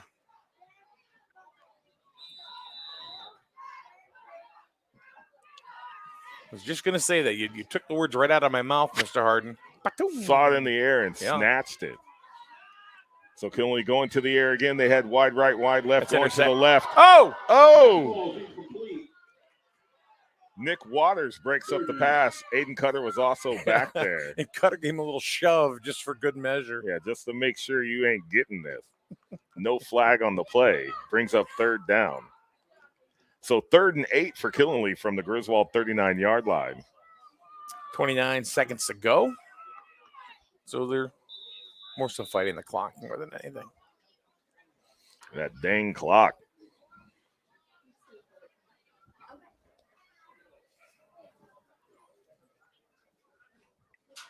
They're going to call timeout? No, we got the – no. Are they all checking their watches? They have – What do they got? Smart watches? They have wrist indicators. Are they getting text messages? What? Yeah. You got to text my but mother. I'm surprised they even have down linemen that have wrist indicators on. Oh, wow. Oconee all over it. Oconee and D'Amico in on that tackle. Oof. Braden Johnson came out of his shoe. 4th down. They better snap the ball. Under 10 seconds. They're going to try to get a playoff here. 4th and 8. Timeout? And Killingly takes a timeout. 4 seconds left. Timeout, Killingly. And Killingly is out of timeouts here in the first half with 4 seconds remaining. If you're going to be out of timeouts, make sure there's only 4 or 5 seconds left on the clock. Right. Because then it doesn't matter much, does it? Because you're going to get a timeout for 15 minutes when the clock goes down. Extended timeout. It's been a great game. It's been an absolute great game. There's Mr. Mason Mills walking down in front of us. Mason's got popcorn. Winners eat popcorn. That's right. What With do losers sprinkles. eat? Popcorn with no butter and sugar. Extra film time. I said sugar. You notice that? Because I like You fiddle faddle. Oh, my goodness gracious. You get So are you a big kettle corn eater? No. I'm not a big, salty sweet guy. Like for example, the like the grits. Are we having the grits conversation? Oh, again? yeah. Sweet I'm or gonna savory? I'm gonna ask these guys: grits, sugar, or salt? Oh, geez, what's wrong with you people? Salt. What's wrong with you people? So, do you eat grits? Do you? No, they're safe. They're being safe. So Killingly direct snap. Oh, he's looking at me. Puts it in the air. Has a receiver broken up on the far side. Killingly 6. So that'll take us to the end of the first half. Your score, Griswold 8, Killingly 6. We have exciting youth football coming to you live from Killingly Sports Complex. This is SNSN Radio. Mike. John.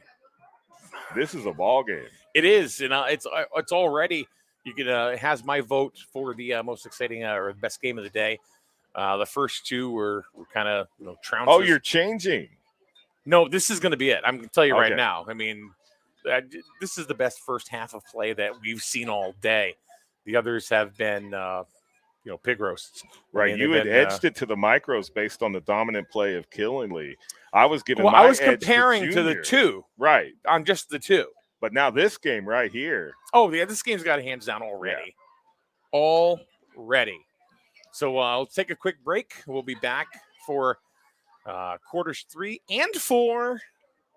You know what? We're going to bring you quarter 4 free of charge today, John. Free of charge. That's quarter right. 4 like on that. the house. What do you think we do? Do you think this is pay-per-view? Come on. Jeez. What do you think we are? The National Federation of High Schools? Come on. We're not. This is youth. I can say whatever the hell I want. It's my house. Sure. Yeah. You make the rules. Yeah, right. Whatever. No, I don't. All right. 8-6. We'll see you in about 10 minutes.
Welcome back, youth football fans, here to the second half.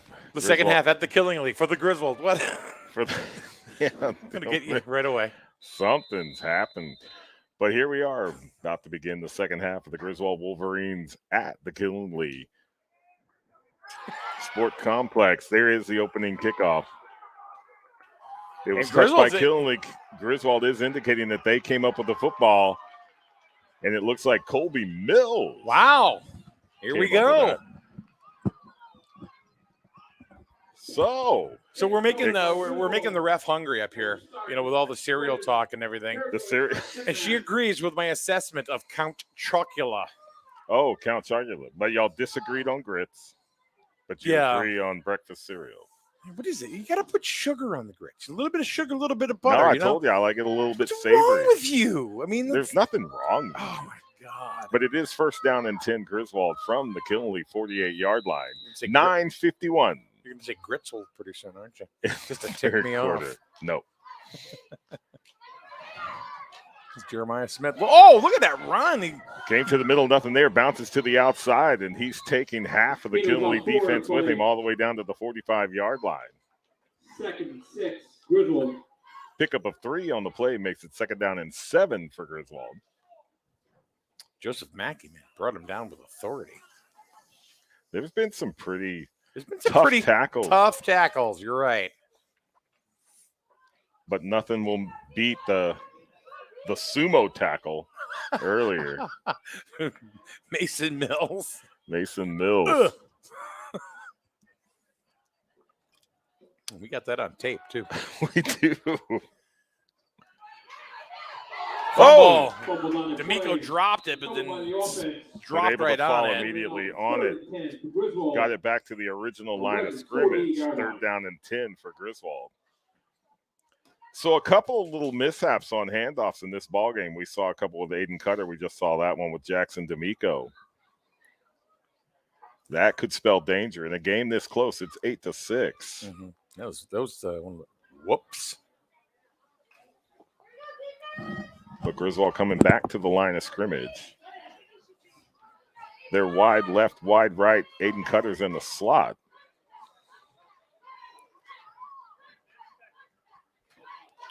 And Stamper here to the near side. Stamper goes in motion. Colby Mills drops back, puts the ball in the air, has a receiver. Aiden Cutter's there, makes the reception. Brought down from behind by Logan Lamonte. Hold on. Okay.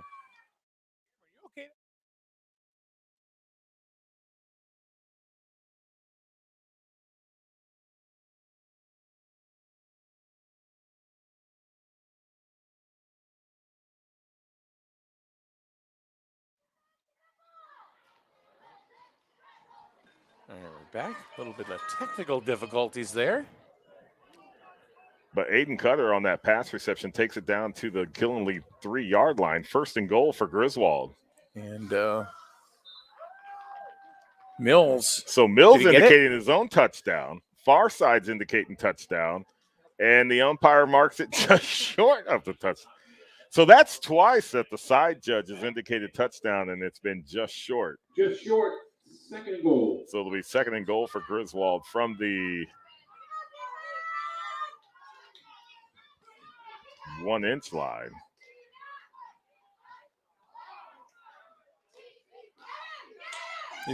Should be in.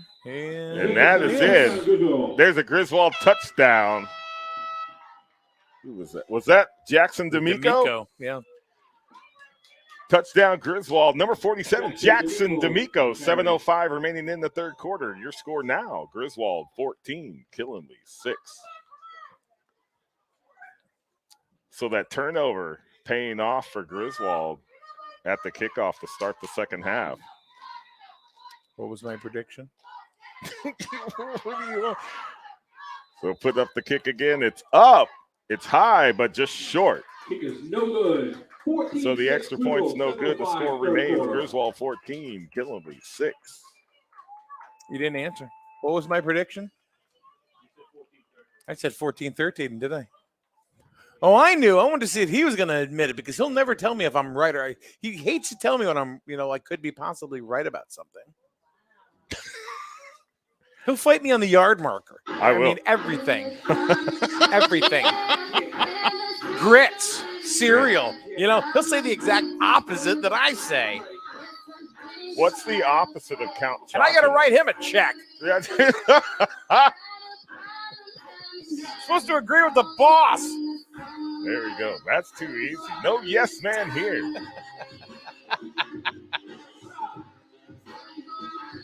All right, 14-6, 7:05 to go in the third quarter. We got a ball game, John. It is. We knew it was going to be a good one. We talked about it all day long, and here we are early into the third quarter.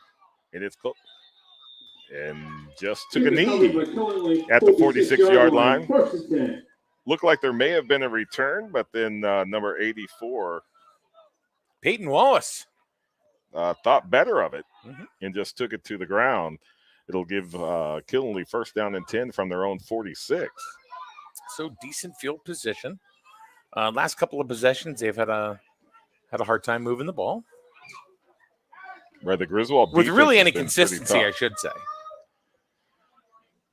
Well, they've been down there. They've gotten to the end zone once this game, but the Griswold defense standing tough against the running game of Killenly. And then some missed pass receptions on the Killenly side is really the difference. Trounce.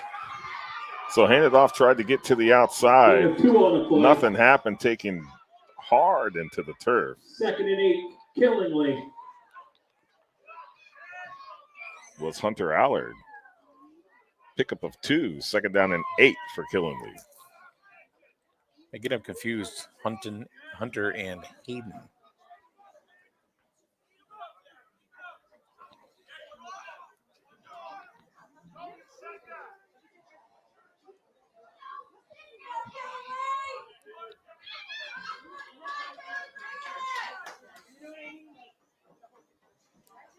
So there's a handoff, trying to get to the outside. It was Hayden Allard again. Back to the line of scrimmage, could be 3rd and 8. And then I believe that was number 73. Yeah, it was Mancini. Mancini on the tackle. Mancini having a tough day out there. Got called for a couple of holds earlier. And so good play by Mancini. Right, some holds on some gains for Griswold on the offensive side. Yep. Making an excellent tackle here. Only allowing Killenly to get back to the line of scrimmage. 3rd down and 8 for Killenly. Play action pass rolling to his right. There's a flag on the play. Surprise, surprise there. Jeremiah Smith taking him out of bounds inside Griswold territory. But there is a hold against Killenly. That's coming back. 10-yard penalty. Will make it 3rd down and 18. Somebody's knocking on the door. We're not answering. Must be the Census Bureau or something. Oh, now it's getting tougher. Who is it? Delivery man. Landshark. Landshark. Postman. We had that conversation going in the dugout yesterday. Were they bringing food? No. You're not coming in. Maybe some blankets. A wimp. What a wimp. You got a big jacket on. Look at you big burly man going, I need a jacket. Holding on the offense, 10-yard penalty. They're persistent. Whoever's knocking. Yeah. It's not locked. Well, you keep on knocking, but you can't come in. What's that song? That's the name of the song, I think. Keep it knocking.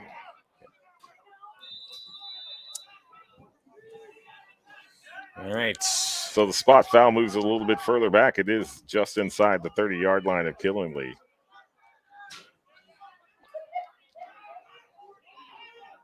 Third and about 26. Yep. I think Killenly's in East Hartford. Going to the air. Has a receiver over the middle. In and out of his hands. Falls incomplete. That was Hayden Allard. And Logan D'Amico was on the coverage. Falls incomplete, brings up 4th down.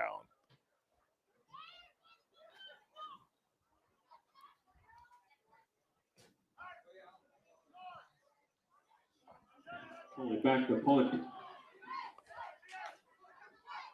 And Killenly lining up to punt it back to Griswold.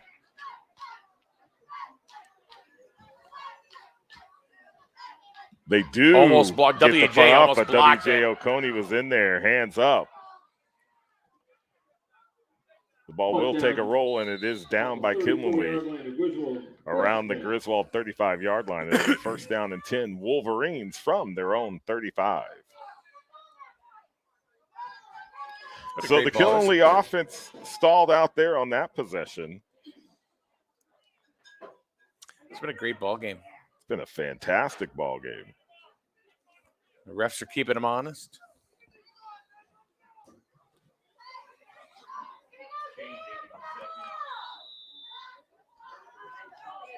So Griswold coming to the line of scrimmage. Colby Mills getting under center.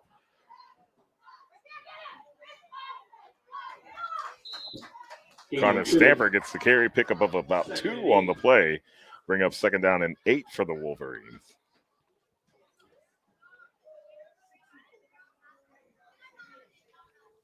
Well, whoever was whacking on the door apparently has gone away. They gave up. Nope. We found a phone in the girls'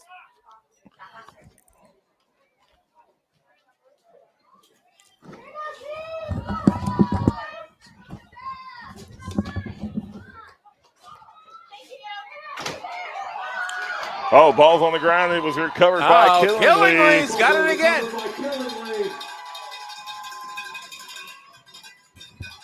Number 68, Braden Briere Jones. Comes up with the fumble recovery. So once again, Mike, some problems on the handoffs for Griswold. This time, Killenly comes up with the ball. Killenly, they're both tough. Stonington beat Ledger. Whoa! How you like that? Shot her around the world, but it is 1st down and 10 for Killenly from the Griswold 33-yard line. So a little spin move out of the knocked out of bounds, and then finally taken out of bounds. It was Nick Waters. Nick Waters on the tackle. Nick Waters on the tackle for Griswold. No gain on the play, no 2nd down. So no gain brings up 2nd down and 10 for Killenly. With that turnover on the fumble recovery, Killenly with excellent field position, trying to close the gap. The score 14-6. Griswold here in the 3rd quarter.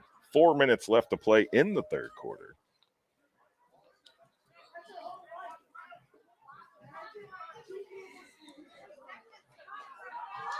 There's the handoff to number 40 again. That's their workhorse right there, Mike. On the carry for Killenly, gain of 3. Joseph Mackey. Right, Mackey. Picking up 4 on the play makes it 3rd down and 6 for Killenly.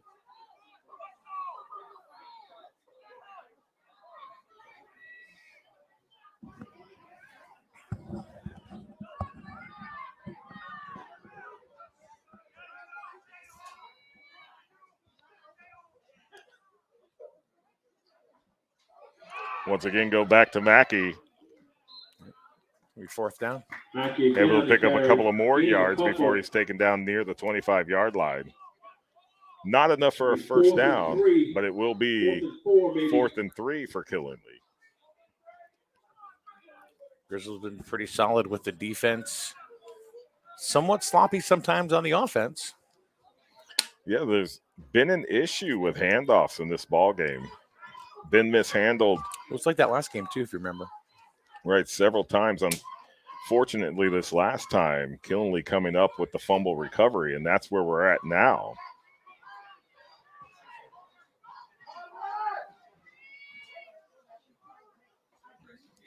So Sumner going to the air, has a wide open receiver. Pass complete, but with a down knee. Then the knee went down at the reception. First down. 1st and 10. 16. But that was Preston Supernaut with that reception. Picks up the Killenly first down. 1st down and 10 from the Griswold 17. If he didn't go down to a knee, he was going in the end zone. Yeah. So Griswold catching a break there. They've been pretty successful with their passing game. A couple of overthrows, but going to the air again. Rolls to his right. Jackson D'Amico coming in. Takes him out of bounds. got back to about the original line of scrimmage, if that. Back to the line of scrimmage, giving up 2nd down. So it'll be 2nd down and 10 for Killenly. So when you're not doing youth football on a Sunday, what do you do? What are you doing, John? What if I'm not doing youth football on a Sunday? That's usually my fishing day. Yeah. Yep. If I don't have something else planned, that's when I'll probably get out on the water and try to rip some lips.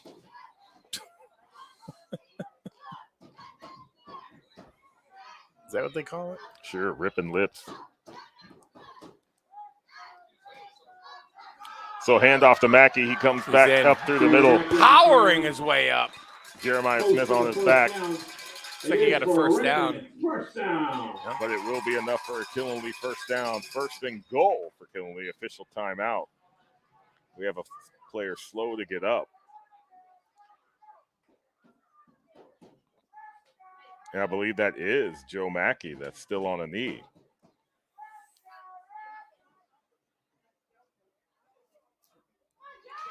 But he hops up, walking off. Looks like we'll definitely see him. Oh, yeah. Yeah, he's fine.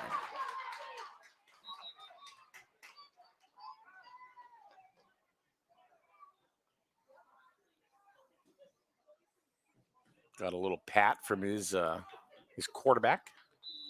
There you go. Mackey getting it done, going to go walk it off. I'd say rub some dirt on it, but we're on a turf field.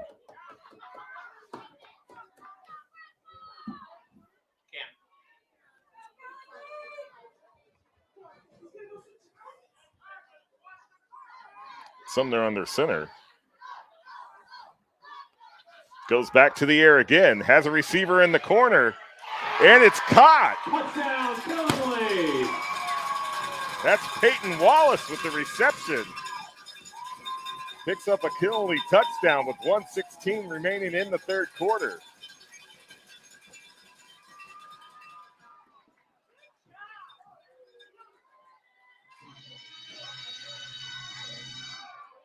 Very well executed play for Killenly on that one. Gets them into the end zone. Cuts the Griswold lead to 2. Killenly still lining up to get the extra point conversion from the kick, which would give them 2 points if they're able to succeed. That would tie this ball game up here in the 2nd half. The ball's down. The kick is off. And it's no good. So your score will remain Griswold 14, Killenly 12. 1:16 remaining to play in the 3rd quarter. We were expecting a hard-fought game. We were expecting a close game here with the senior division, and that's exactly what we're getting from Killenly Sports Complex this afternoon. The senior Wolverines right now with a 2-point edge over the Killenly football team. We still have the 4th quarter to play. 1:16 left to play in the 3rd quarter. I don't think it can get any more exciting than it is right now, with Griswold lining up to receive the kickoff from Killenly.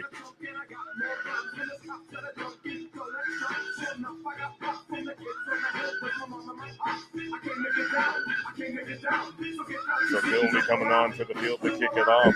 Griswold's lined up to receive. They have Jeremiah Smith and Aiden Cutter deep.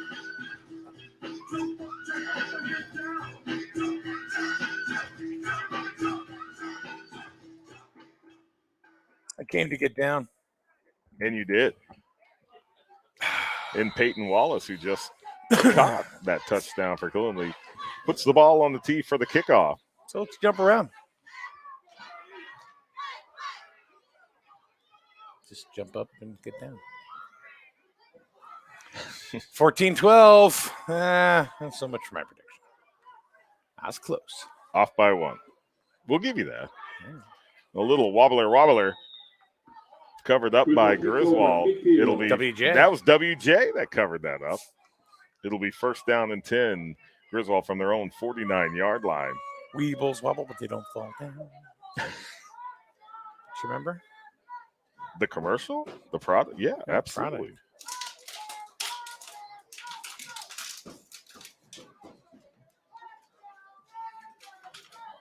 So the ball is placed at midfield. Still first down and 10 Griswold. Mike, I don't think it could get any closer or any more exciting than it is right now. No, it's a great game. This is by far game of the day. So the handoff is to Jackson D'Amico to the far side. He's able to pick up about 3 before he's taken out of bounds. It'll be second down and 7 for Griswold.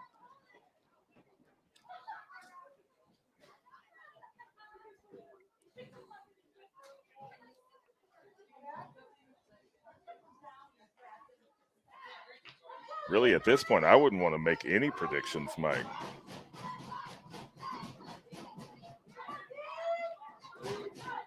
I just made a prediction on the score. That's all I did.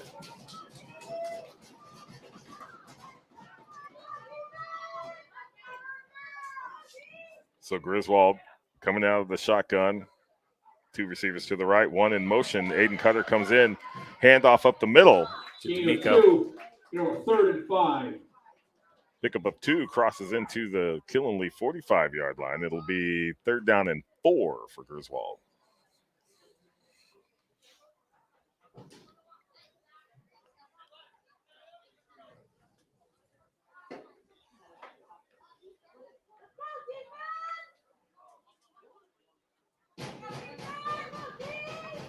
Mike, I'm almost beginning, no matter what happens here, we got 37 seconds remaining in the third quarter, but I'm thinking this fourth quarter is probably going to be one of the most exciting quarters of football that we've seen all season. There's a jump. Killenly. And Killenly does jump across the line. 5-yard penalty. Offside, 1st down. 5-yard penalty gives Griswold a first down. It'll be first down and 10. Wolverines from the Killenly 39-yard line.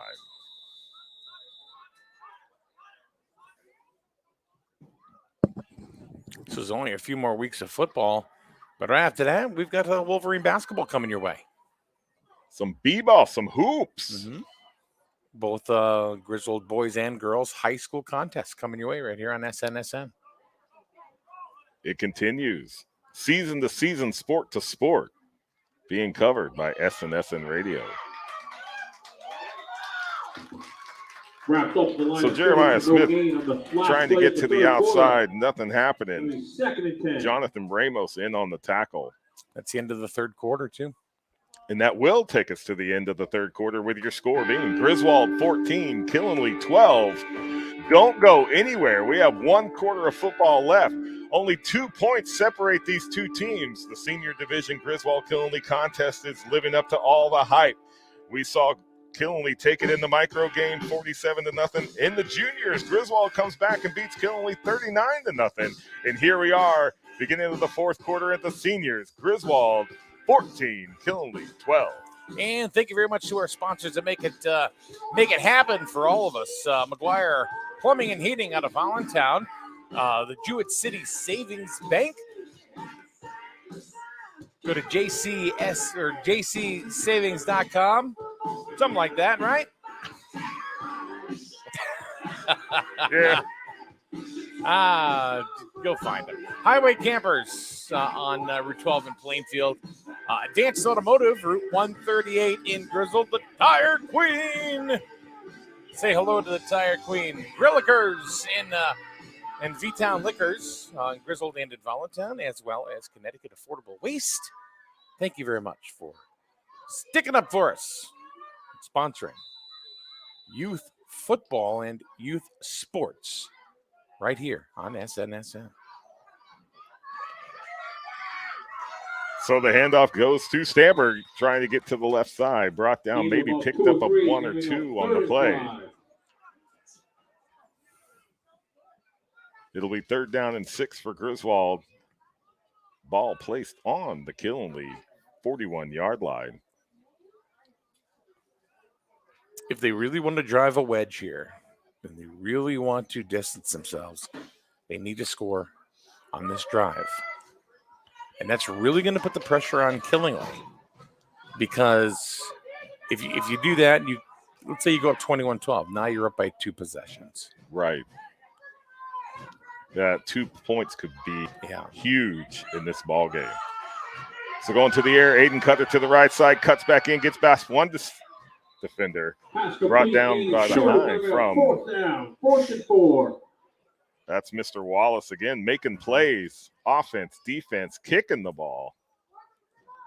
Multifaceted athlete right there in Mr. Wallace. And, of course, we want to give props to Cameron Stinsky on the camera today, who's been on the camera for a lot for us lately. He has. Does a wonderful job. Even in technical difficulties sometimes, keeps us cool and gets us right back on track. Yay, Cam. And he likes Frankenberry. He likes Frankenberry. Can you blame him? Now 4th and 3, Griswold.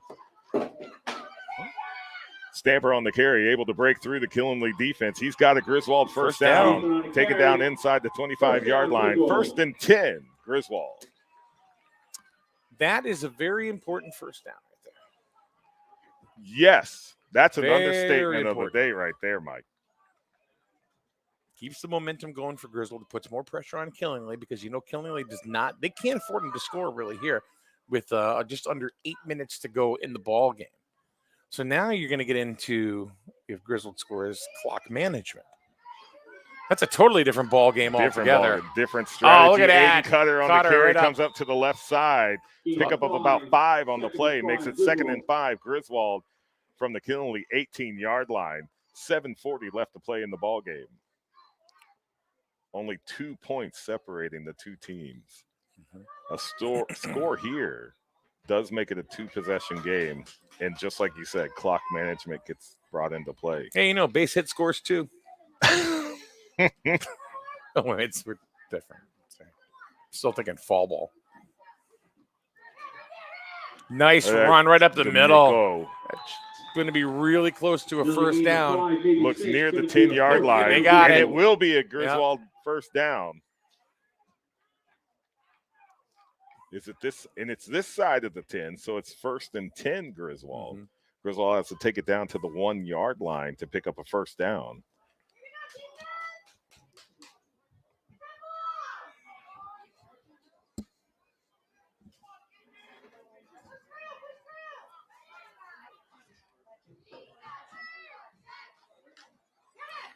Go right back to Stamper, goes to the left side.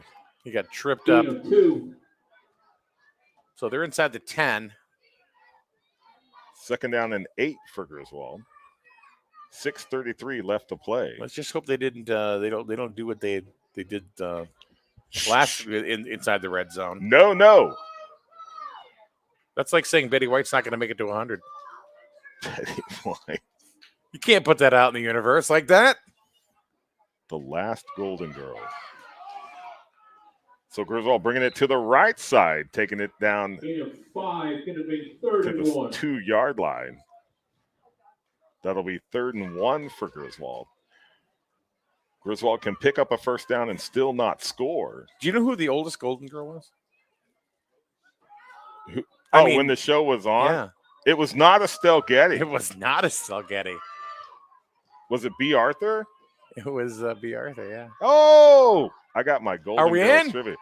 Griswold's indicating that they scored. No indication from the referees. If history's any indication, the umpire is going to place it just short of the goal line.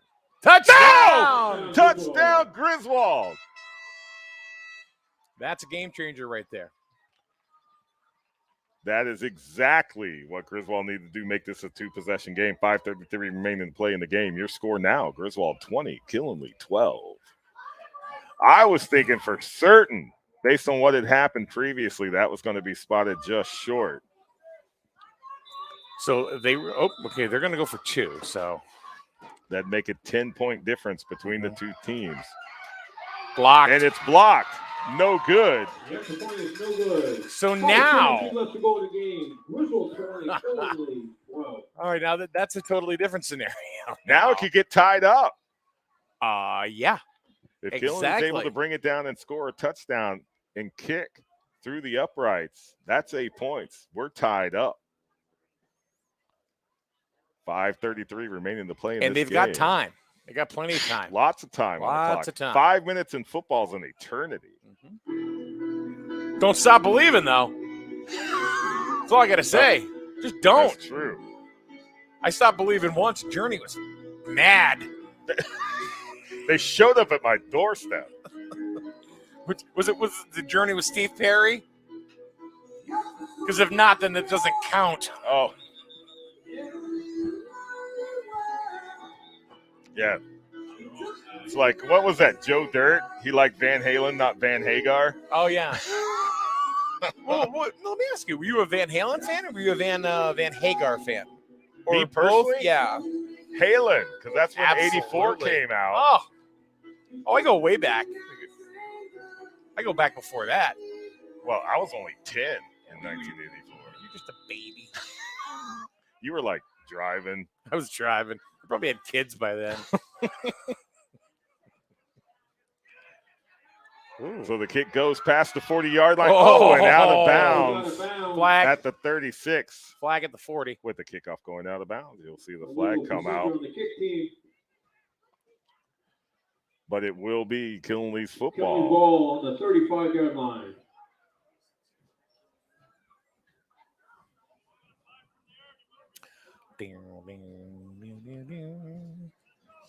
Now I can't. Now it's like an earworm. I got "Don't Stop Believing" in my head.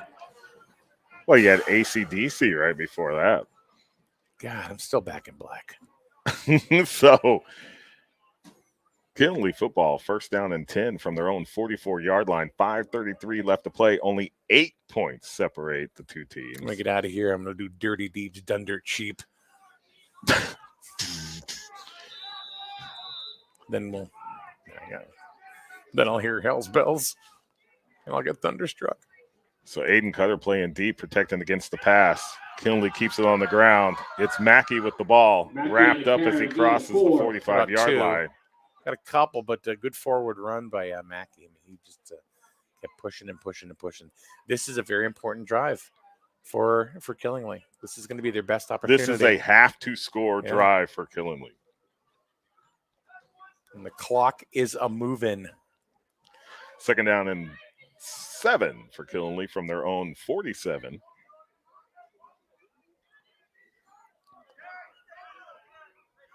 So Killenly with this kind of no huddle offense, they don't go into the huddle, but then they do get the plays from the sideline, and everybody goes to their wrist indicators.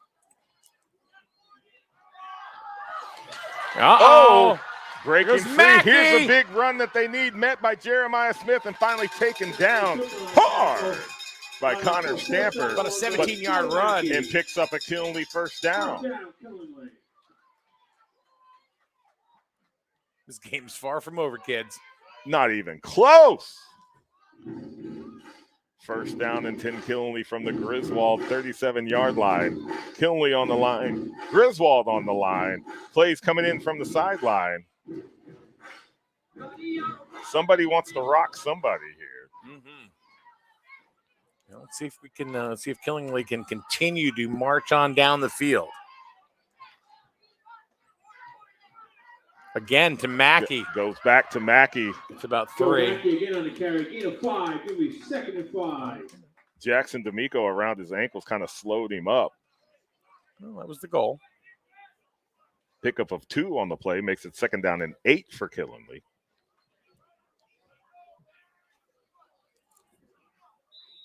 Under 4 to go. I feel myself moving closer and closer to the edge of my seat.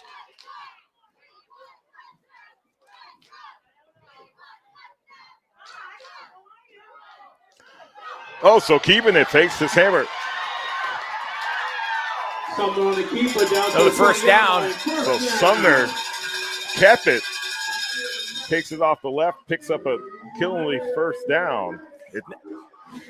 Now, the pressure still is on Killingly because they're going to have to get the 2-point conversion. They are. Well, first they're going to have to get into the end zone. Right. And then I'm just saying, if they get in there, they still need the 2-point conversion. Right. First down and 10 for Killingly from the Griswold 20-yard line. So I guess in tennis, this would still be advantage Griswold. I think so, yeah.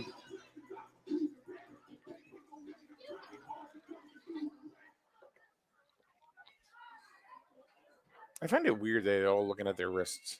It's odd to me, especially seeing down linemen do it. Skills player, sure. Going to the air, trying to go back to Mr. Wallace. No good.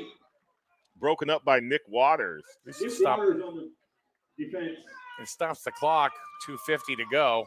2:50 on the clock. Second and 2nd and 10, 10, Killingly. Killingly has to get into the end zone and convert, just like you said, the 2-point conversion to make this a tie ball game. That'll be our second tie of the season if they're able to do it. Yeah. For the seniors. Game 1, isn't it? Tolland. Very first game of the season.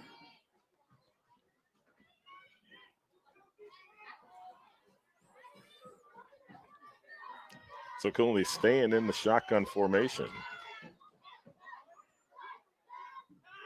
Going to the air. No, going to keep it. Tucking to the left. In pursuit.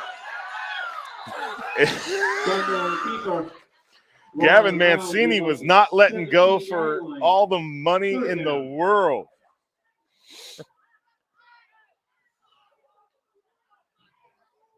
So a pickup of 2 on the play makes it 3rd down and 8 for Killingly. 2:50 left on the clock. Sumner, he was just with every ounce of his body weight, he just kept pulling. He's like, who hooked this Volkswagen to the back of my pants? It's still 3rd and what about 7? 8. All right. Here's something. Oh, piece of work.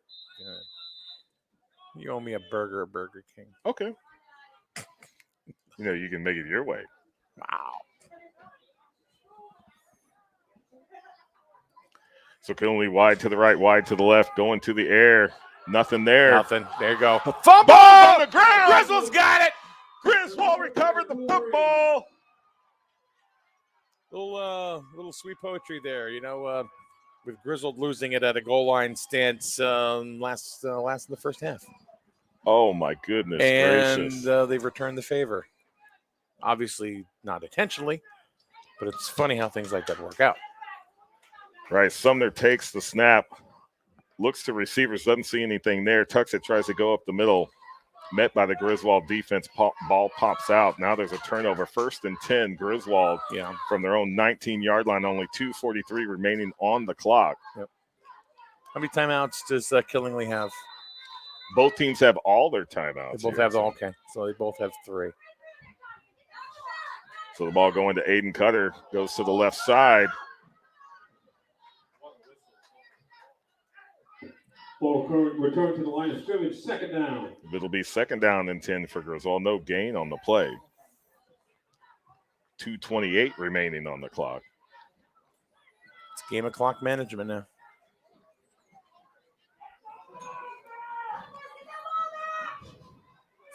The stands are screaming, get the ball back. Right.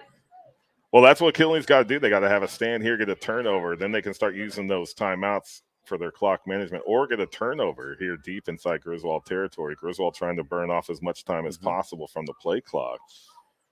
Under 2 minutes to go. Going back in, there's a handoff to the left side. Still That's Connor fighting. Stamper. He's moving forward. You got about 6. Gets near Maybe 5, maybe 3rd the down. 29-yard line. So it'll be 3rd and 1 for Griswold. 1:40 left to play on the clock. 3rd and 2. Well, it looks like the down marker and Yeah. the ball are at different places. It does. Yeah. All right. I'll co-sign your 3rd and 1. First down, it's over. Oh, that seals it. If Griswold's able to convert a first down right here, that's the ball game.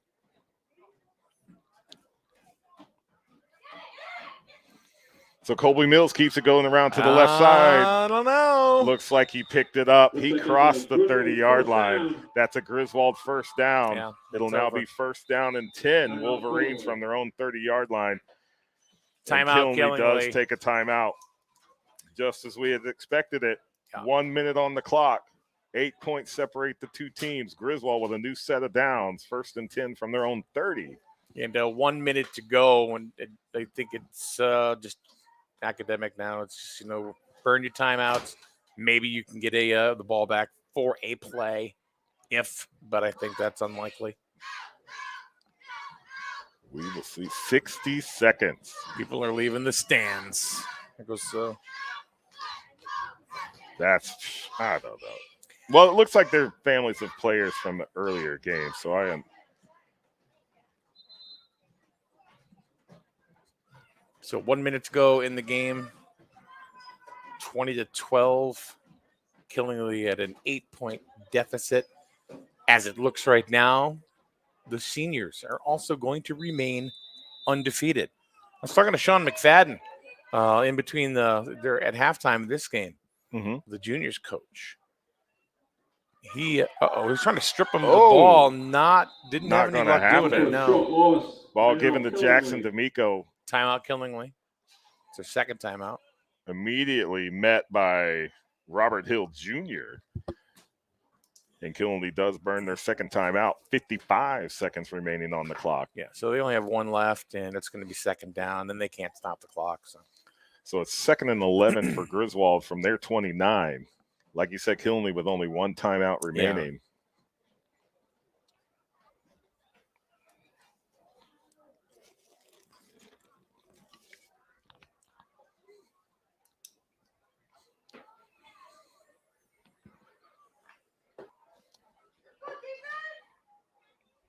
Certainly a different ballgame than what we saw in the first two games. Absolutely. Anyway, Sean McFadden was saying that he's concerned about the Waterford game because that's going to be a big test for us. Mills rolling. Mills tuck and rolling to his right. Yeah. Has some room here along the sideline. Pushed out of bounds by Peyton Wallace. Yeah. First down. It stops the clock. It does but stop they got the clock. A whole new set of downs. So. But it's now Griswold first and 10 from their own 45-yard line. They can only stop the clock one more time. So Sean's worried about Waterford. Well, I don't think he's worried. I mean, I don't think any coach is going to say, I'm worried. But I think what he did say is it's going to be a big test. So we'll have that, we'll have that game next Saturday. Waterford, Griswold, SNSN Radio. Book him, Dano. Taking a knee. So taking a knee. First and 10. 42 seconds remaining on the clock. Second and down and 11. I don't even think Killenly is going to take their time out. They're going to wait till out under 30 and then snap it. And there we go. Let the play clock run. Snap the ball, take the knee. That takes us underneath 25 seconds right there.